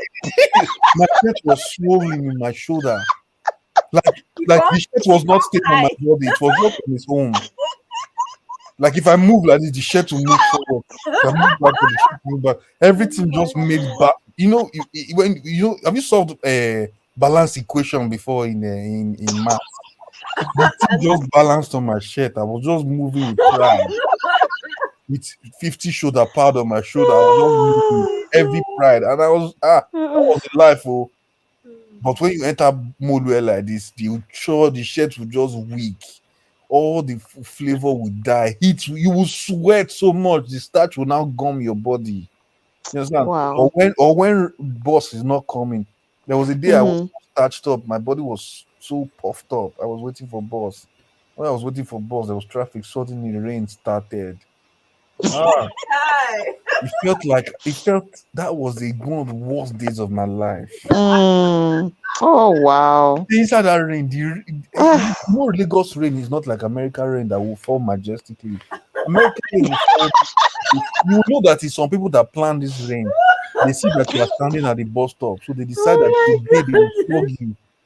The rain will be beating you. You will think it's somebody drumming your body like this, flogging you.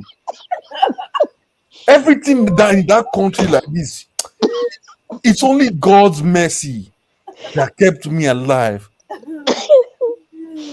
It's only I'm not. This thing I'm telling you. If I'm telling you my pastor in America, right? He grew up in Surulere, but now he bought a house almost $5 million. He's a chartered accountant. He's very rich. He's my mentor. You understand? So there was a day he was preaching in church. He looked at me. He called me. He said, "Do you remember that time we jumped Molue?" I said, "Pastor, I remember."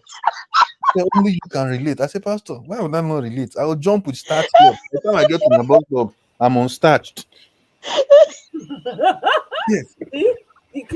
I've been through trauma in this life that if I watch TVC, it's like I'm enjoying life. So, Michael, because you have childhood trauma, you need to see a therapist. You know what's so funny, right? What's so funny about this that this therapy thing, I tried it one day, went to see the therapist. It's like it was me that was advising the therapist.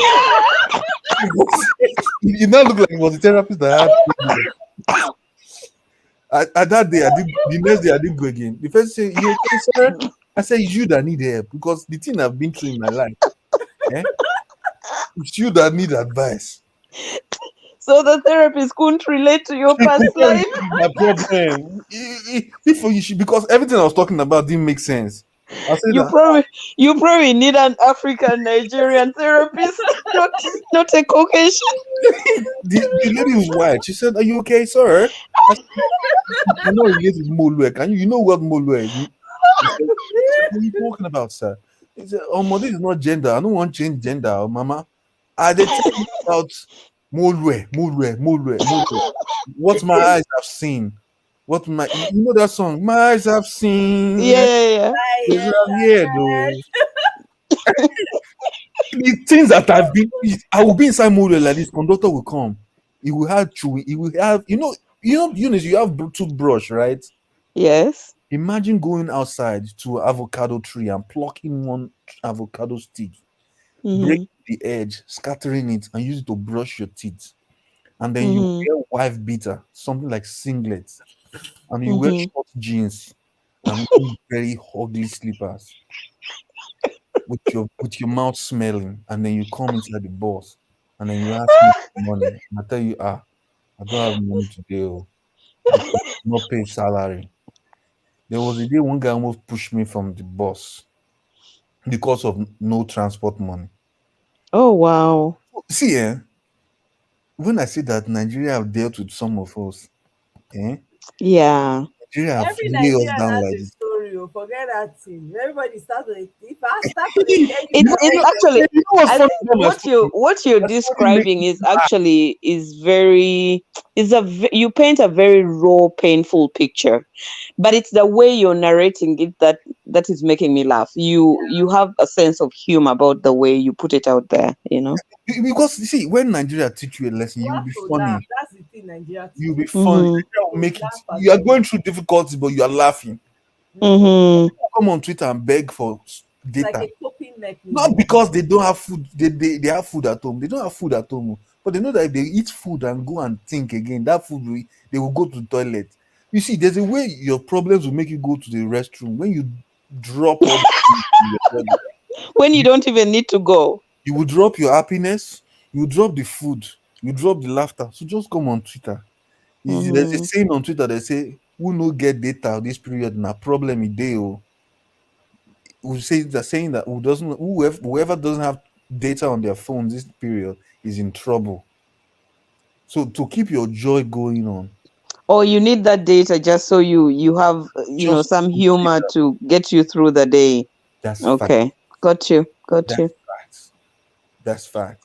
Like, so many things that will keep your mind busy in Nigeria that you will think, if this is how things work abroad. Some people in Nigeria have never experienced good governance. Like when Yeah. the governor does, okay, a man was elected as a senator, House of Reps member. His name is Desmond Idiot. Right? I know him. He was an actor. I know Desmond, him. He was a yes. great actor, actually. He's not a great actor, I beg. He's He was good. and this Patience Ozonko always beat him and poison him. Okay, it's because he doesn't represent what your ideology is. That's why now you really hate him. But I think he was a good No, actor. he has always been About the people. He's really disappointing. Yeah, it's been such a disappointment. a I young thought guy like that I put was happy people in for the him Senate because he to ban was social young. media. I thought he was going to really present something amazing, but the product of godfatherism. He's in a cult with all of them. So he He's doesn't really, care you're about right, Tomo. He really is in a cult. He really is in a cult. Because how can you come on stand and say they should ban social media? why would you be in a cult when you are that grown and you have your own money? They don't know they're in a cult now until they get in. Let me tell you, when they get in, there's no way. Think about it. All the people that have come from these people's side to come and talk, all of them be like saying sense no dey again. They remove them. Be like say they suspect. When you join, they'll say you have to drop your sense. You will lose all your senses. You keep it somewhere else. Keep it somewhere. You understand? That's the only. You need to submit your dignity, your character, your integrity. You must be able to do fraud at any point in time. You must be able to snatch it, grab it, You take must it. be able to you must be able to lie on the go. You must be able to lie on the go. Those are the Yeah, qualifications. those are the qualities of an APC You man. Because understand? So because all of them when they come, they don't talk sense. There's no sense in it. okay, Even Eunice, the imagine this. so-called wealthy, when they Imagine join this. the so-called intelligent people, right? The so-called professors and all, they lose their senses. Don't you hear some of the professors on their side coming to talk? Are you not amazed? This one is a professor. You even doubt it. Like, are you sure? Even the ones that we've known, renowned, their brains have been submitted. They don't talk sense no more. Okay, Eunice, let me explain this to you. So you know that you are dealing with very useless people. Mm-hmm. A man has a house. Bullion van drove into that house. People outside saw him. Camera caught the video. The bullion van drove. Bullion van that said carries money drove into the house. He sent one of his representatives to come for an interview. They asked him what was he said the bullion van mistakenly entered his compound. You see, If So you are, it's only his compound that the bullion van can mistake, right? you see, if you don't have social media, when that guy says that thing, you just go hang yourself because Nigeria will shock you. Yeah, you're right about that. The Nigeria that me I grew up in, it was fun growing up. Oh. We had so many things to do, games to play, places to go visit uncles. Even though you don't have food at home, there are places to go and visit. You sell food, whatever you can to survive. But after some time, I started to hang out with friends in Covenant University, this Bishop Oyedepo's university, where rich kids go to. I'll enter that school. I'll think of my own school. I'll say, are these people living in Nigeria? The weather in that university is different. I only live 20 minutes away from there. The weather in there is different. The sun is different. The smell of food there, everything is just so different. I say, God, but what kind of life is this? And then I'll go back home. When I go there, I'll see them playing with PSP, PlayStation, all this. I'll go back home. What am I left with? TVC. Yeah. I'll sit down, I'll watch TVC. I'll watch TVC. I thought I was getting facts until thank God for sense. Otherwise, I would have thought TVC was a good TV station. I will sit down there. Pius Moye just shared a very sad story. Yeah. He says he became a man at 12 after the demise of his dad, and he had to do everything on his own growing up. That's sad. Yeah. Oh yeah. You see, I wish I even have my dad. You know how many years my dad left me. Like I didn't even know the man because he was a military man, so he was never home. And the few times he stayed with me, it's crazy, right?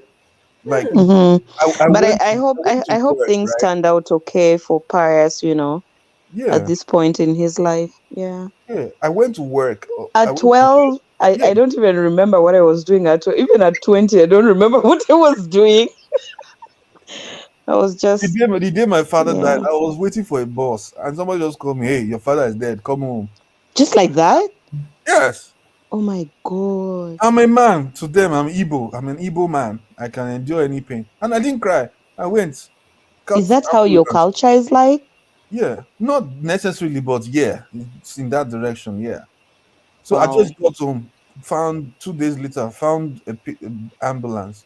Got his body in the coffin and drove him to the east. 12 What? hours journey to Anambra State. Dropped him off and I'm went. sorry to hear that. That's just. See, don't be sorry anything. Those days are gone. We have moved on. We are dealing with some men now that will kill the body and But the listening to your stories tonight, I think I need a therapist. I'm really traumatized. Oh, Moye, today you've not done me well. Mm-mm. now you see why we are fighting for a better Nigeria. Yeah. You This is see, why we're You have a cause as to why you are and demanding this is not for. me. Most of the Yeah. people watching this show right now, some have worse case scenarios than I have Mm-hmm. that they can't even speak on it. There's 51 people Wow. watching right now. I'm sure at least 15 people, 20 people have insane stories that if you hear it like Mm. this, you will go and be advising your therapist. Because the first day I met the therapist, the lady was shocked. After the first few Mm-hmm. weeks like this on my insurance, she looked at me and said, "You must have been through a lot." I said, "Mama, I just explained something to you. You say I must have been through a lot." Yes, now I've been through a lot. I'm going through a lot, and I'm coming from a lot. Yeah. Do you understand? We are all a lot. So after some time, you just say, "So what do you do now?" She started asking me jolly questions. I know this one don't come up for therapy. This one now is me that needs to advise this woman so that she would leave me because she was looking at me very strange. Like, how can somebody be going through this kind of thing? How can somebody be? But she doesn't know that there are people who have been through worse than these things Mm-hmm. I'm explaining to you. And if you hear these stories, even you will not be allowed. You will sit in your house. You put your hand under your jaw like this. Nigeria frustrated my father so much that my father will sit down in the house like this. He won't be able to sit down. Every time he sits down, his hands are under his jaws because he's worried. You know, His hands are under his jaws. Even when he go the way he died, it was worry. That's what Nigeria, the trauma Nigeria put me through. So were you an adult when your dad No, deleted? I was about 16. Oh, that's a fragile age. I started hustling early. Me, I don't even care. I don't even remember the age, chef. Me, I just wanted to find food. Me, I was always on the move. I would go anywhere. I did modeling. I did dancing. I was an actor. So you did you an all-rounder Go character. to Netflix. I have a movie I did on Netflix called Before 30. I have a movie there. Wow. Yes, So we are talking to a celebrity? I was Michael, you be celebrity now. You not talk since. I did Netflix right now. I go for a see. Michael, share the title of your movie, please. You be celebrity now, you don't talk. Oh my. You gotta share the title. What's the title of your movie? It's called Before 30. Before. Before 30?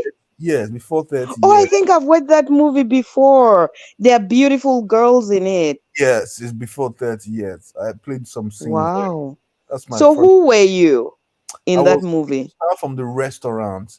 Remember when the guy was watching football, and Yeah. he was like, "Are you paying attention to me?" That's where my first scene was. I was the guy that was taking care of I was the manager of the restaurant. You are the manager, right? Yes, of the restaurant. But I also served at the what's it called? The barman. I also served at the as the guy taking the check, waiter. I just did everything in that movie, different looks. Okay. That's beautiful. Congratulations. This one is past, I beg. I beg, wait, so my fair announce, may I make public announcement. What kind of question is can I ask you? Is it not a five my friend? They say they buy you first in the movie. But Kene, you have too much drama. I beg, may I flaunt? It's easy to be celebrity, friend. Mona let Michael rest now. You don't enter movie scene before, Kene. Don't even appear. At least he don't appear. At least now, if you sign my autograph, you don't appear. Kene is such a clown. He clowns too much. But Eunice, I'm really loving this conversation. Even sleep has left my eyes. You do not know how many pressing things I have to go and do, but I'm still here. Look at me. It's good because this conversation is actually needed for me at this moment. It's needed. People are just for me. I'm really learning so much about Nigeria. Just hearing you talk and she stuff. also lost her daughter, to armed robbery when she was 17. Can you imagine? Wow. Like everybody is just taking the time to. There was a space hosted by David Undain like 6 months ago. I said the name of the space was "How has Nigeria affected your life?" I had blood pressure. That space went for 1 week. 10,000 people. When I had some problem, I logged off. I went to do something else. You will see people that Amroba came into the house, killed all of them, left only one person. Oh no. You will see people that when the year extreme, you will forget your own problem. You feel sorry for them. Nigeria. Nigeria is a nice place, but the experiences the people have. That's why I'm pissed off. APC people come out and say that you don't speak positive about Nigeria. But you are also a very powerful people. That's what you're very resilient. Nigerians, I know, they're very resilient. They're very powerful people. So I don't think so. I think Nigerians don't want to die.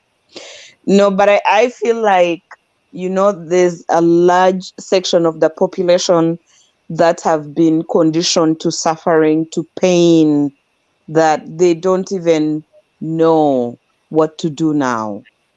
You know what I mean? Mm-hmm. It's you in the diaspora. You've seen better. You know better. You're demanding for better. And the young people in Nigeria who are exposed social media and stuff, they want better. That's true. That's I for not feel attend that Twitter space. So But you know what? The law of nature will eventually take its course. All these old people who have stolen so much from the country will eventually have to go, you know? They'll eventually have to go. I'm not gonna Yeah. lie. When I joined the first day I joined that Twitter Spaces.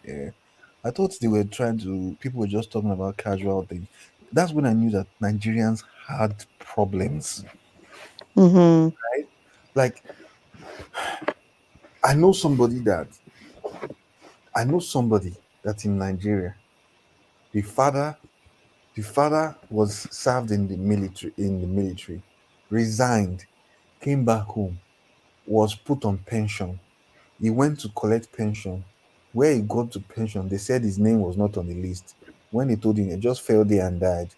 The wife called, they told him her husband is dead. She fell and died. Bye, You don't know, bye, he can pie. delete, bye, bye, She fell delete. and pie. The Wow. husband at the bank fell, pie. Wife at home call, fell, pie. Children, home orphans, right there. Only one daughter. The first child is a grown 15-year-old child. That girl was the one that trained the remaining two children, 9 Can and you imagine? they grew up. Hustle left and right. See, that space is one space I will never join again till I die. If I ever hear that space come alive again, I will never do it. I can Wow. watch TVC. Yeah, I can watch TVC and endure it and still take all Mm-hmm. the pressure. But you see that space that David then hosted, I'm never going to do something like that again. It was the greatest mistake I made. It was a very tragic forum to be at, right? It was one of the greatest mistakes I ever made. Oh, it was a mistake. It was a I mistake. couldn't join that type of life. I wouldn't be able to survive it. See, I can't. even David himself, his dad died. His dad died sadly. Bye. Omoye says you use the word So delete. don't Yeah, finish this delete. life I'm with tired. this thing. D. Okay. Sorry. Oh, Allah. I'm happy if this space is on. I'm not going to lie to you because otherwise I would have slept and not be because you see sometimes we hold so much in our hearts. Yeah. Pour out. Oh wait, thank you for this space. I'm not going to lie. I'm grateful. I need to even start finding a way to donate to your channel, sir. I'm No, yes. grateful for you hosting this channel because, to be honest, some of us will never do something like this. We never do it. It takes courage. Omoye is a very strong woman. You don't play about with her. I Ah, have seen her put people in their places. you know that the accent Omoye, she speaks. Will you understand that? Omoye, Omoye, don't Omoye, you play. didn't hear when she spoke to me. She said, "I know I said you be celebrity. I don't know." That's where you know that Omoye will put you very well. You do not want to get on her bad side. I have listened to her put grown men in their places. And I'm like, It's good, man. okay. It's good. At least Omoye's violence is not top notch, man. She's very hardworking. Yeah. I give her Some credit days for like this, that. Some days like this, I will come to Omoye's channel. I'll just hear she's the only one talking. I'll say, what is going on here? Sometimes she goes on a solo rant. Yeah. I'll just be like, what is going on here? Omoye, we love you. I love you guys too. Thanks for the kind comments.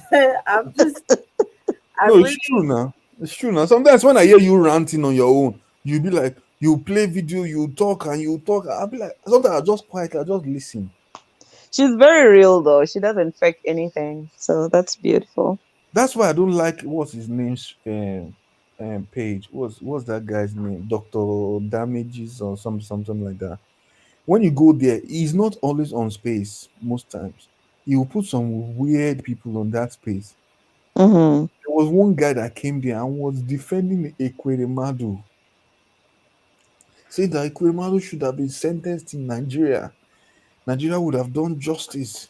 Nigerians don't like to support Nigerians. Why did he do this? Why did he have to do that? So I requested for Mike. they refuse to give me. Maybe they have checked my YouTube. Oh, Mike, you have a YouTube channel? No, I don't. Not really. Maybe they have seen the name. They know that this name comes with violence. I come with violence with a sprinkle of red pepper. The things I would have told him that day. He would have logged out. He said that Ekweremadu shouldn't have been sentenced. He should not do the crime, do the time. Yeah. This man was a senator for decades. One single clinic he could not build, hospital he could not build. One single he never built. So what legacy are you leaving behind? Yeah, I don't think they think about it. They don't think. That's why Batman will get up in the morning and go to say he's going to for business to call it investors. Investors. Omoye, did you see Pius's story? He said he's a strong man. He's adopted 2 kids and he has 4 biological children himself. I saw that. I had to That's make beautiful. That's a success story right there. I sent him congratulations. You know, the families will walk away from your life, and your mother, if not strong, will go gaga. I know, Pius. Well, thank God for your success story. I think that sometimes when we go through stuff like this, when you're going through it, you really don't realize the impact it's having on you. Yeah. It's after you've stepped out of that experience, you realize why you had to go through it. True. I fully understand therapy and all of that, but the best therapy I have found on my own is when you tell your own story. Like for me personally, all the things I've gone through in my life, I just write. I used to write a lot then. I used to write, not now, I know they write as much. I would write out everything I'm feeling. Write. I will exhaust. I still have all the things I wrote. I have it stored in my email from like 10, 20 years ago, sometimes 50 years ago. And I go back and I read, and some of them I'll be like, wow, I really went through this, huh? Some of those things is part of what makes you who you are. Yeah, you're right. Is what makes you the totality of who you are. So if you can, there's this word they say, what doesn't delete you makes you stronger. Yeah. It's a fact. Because if those things didn't happen, sometimes I know sometimes some of these experiences are unavoidable. Some of them are just as a result of maybe someone else's mistake or greed or whatever you want to call it. But if you can come through that on the other side and you look back, look at us now. The reason why I'm here doing this every day is because I grew up, basically, we grew our own food.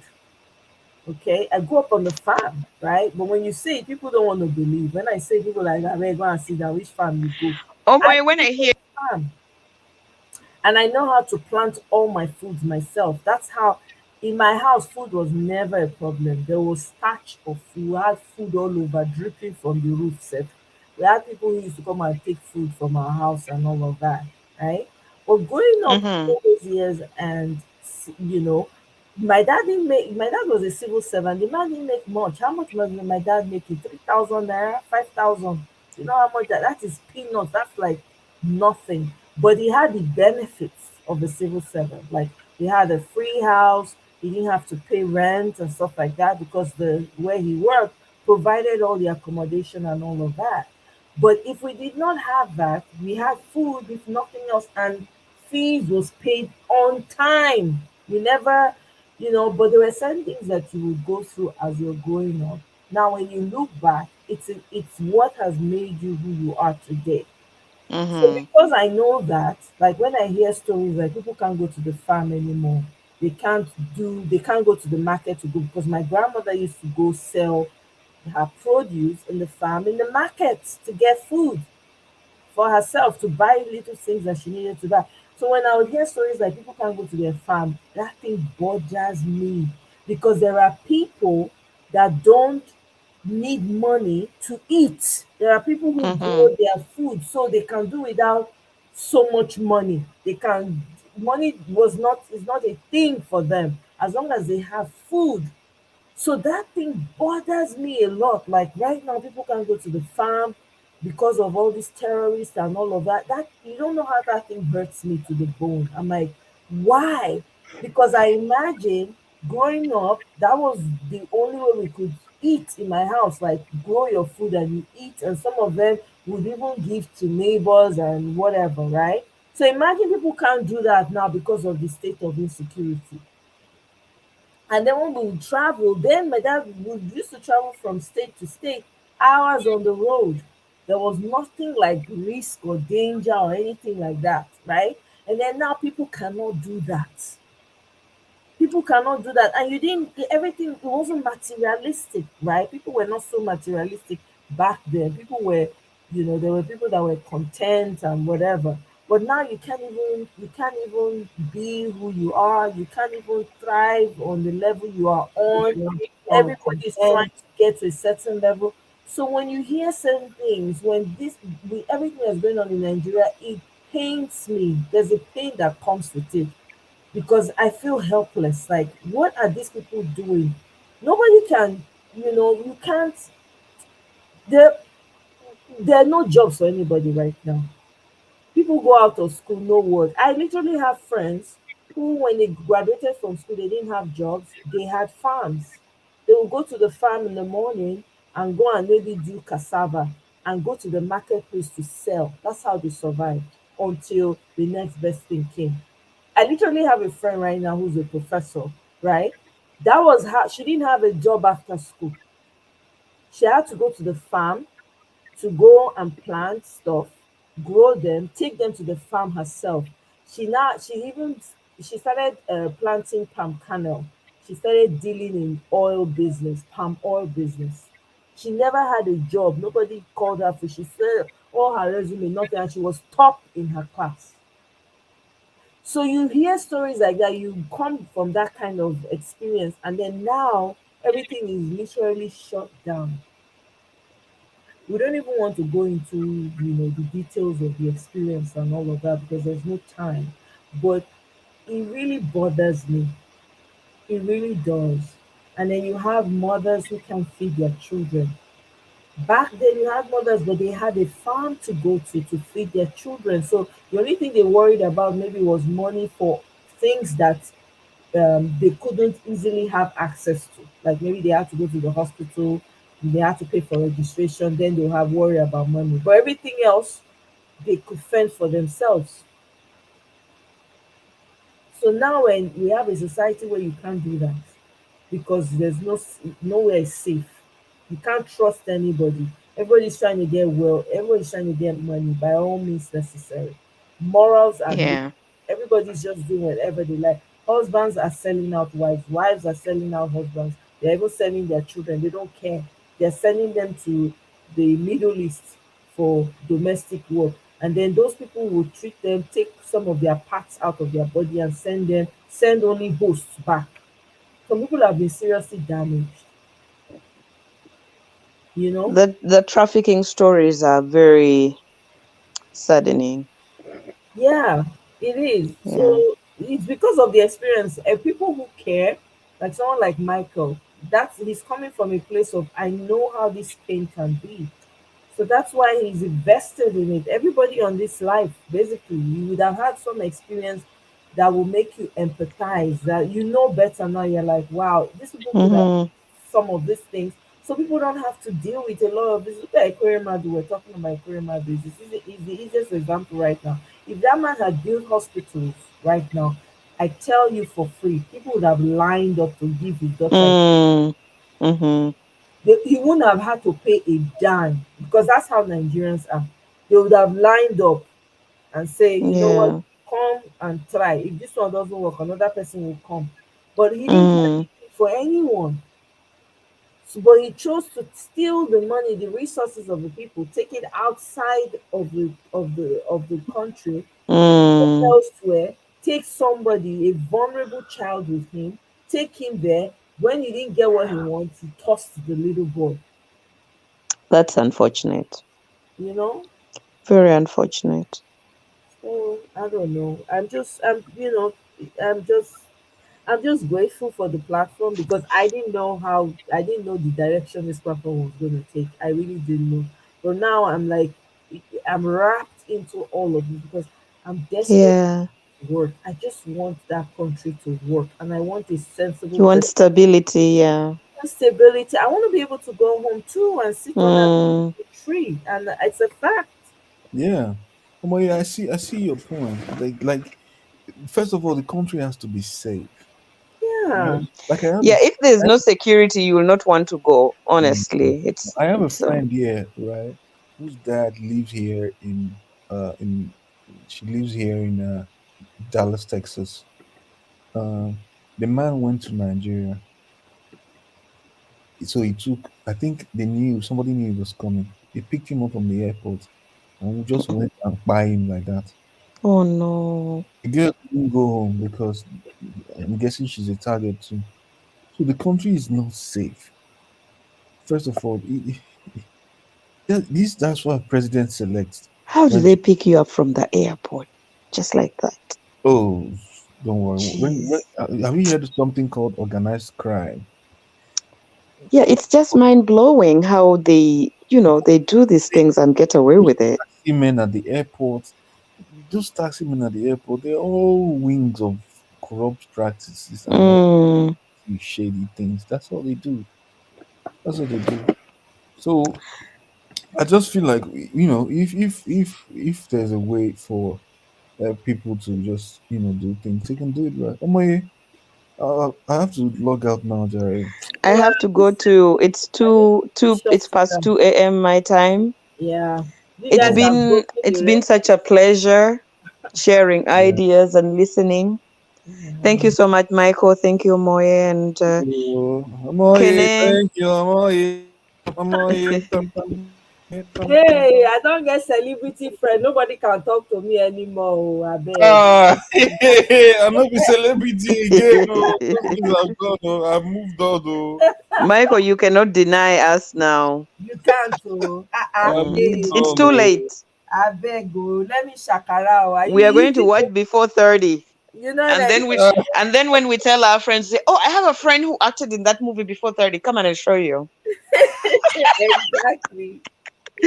All Thank right, you. guys, Alright, good good night. night. Take care. Good Good night. morning, Thank those you who are so waking much. up. Yes, Omoye, thank you so much for a safe space. I appreciate.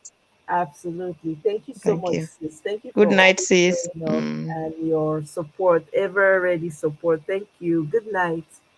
My people, una don break record today, 6 hours on a live show. Yeah, Otubu Gbeke. Na wow. Hey, hey, hey, hey. Title of the movie is Before 30. Tattoo.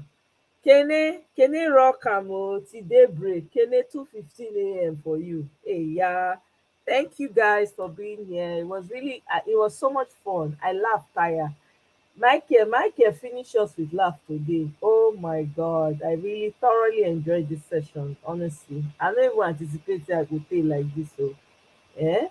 From Nigeria matter, we enter another level. But I appreciate it. It was all good. It was nice hearing everybody's story and everybody sharing. So thank you so much, guys. I beg, just remember Nigeria in your heart, in your prayers. I beg you now. Only one country we get. We no get two. We have to get it right this time, whether they like am or not. No matter the mago, this time around we are getting it. Dat 29 can never happen. Matter of fact, make dem just kpai the idea of say make dem erase the 29 comot for their calendar because e no go happen. So I go see una again. I don't know when but I'll try to see you guys. Try to schedule another life at some point, because I gotta juggle a lot of things at the same time. Almost, not easy, but we move, right? So, Kene, you say you found out of necessity. Same here, oh. We plenty for my house. We have to farm. We didn't have choice to buy food for large family. Yeah, easy. E no easy, So, guys, I really appreciate you all. I don't take it for granted. Thank you so much, Mr. Onoche, for the super chat. I really appreciate. Wow, thank you so much. Thank you, Skystream. Thank you for the super chat. Tato, good night. Kene, good night. It is well, my brother. Yes, so I know Mr. Onoche say we run mouth all night long. We no run mouth on action though. We dey talk many many things, but it was all good. We appreciate am. Now that one go strengthen us to fight again another time. So all right, guys, see you on my next one. Thank you so much. Please don't forget to like on your way out and share as well. Good night. Good morning to everyone. Bye.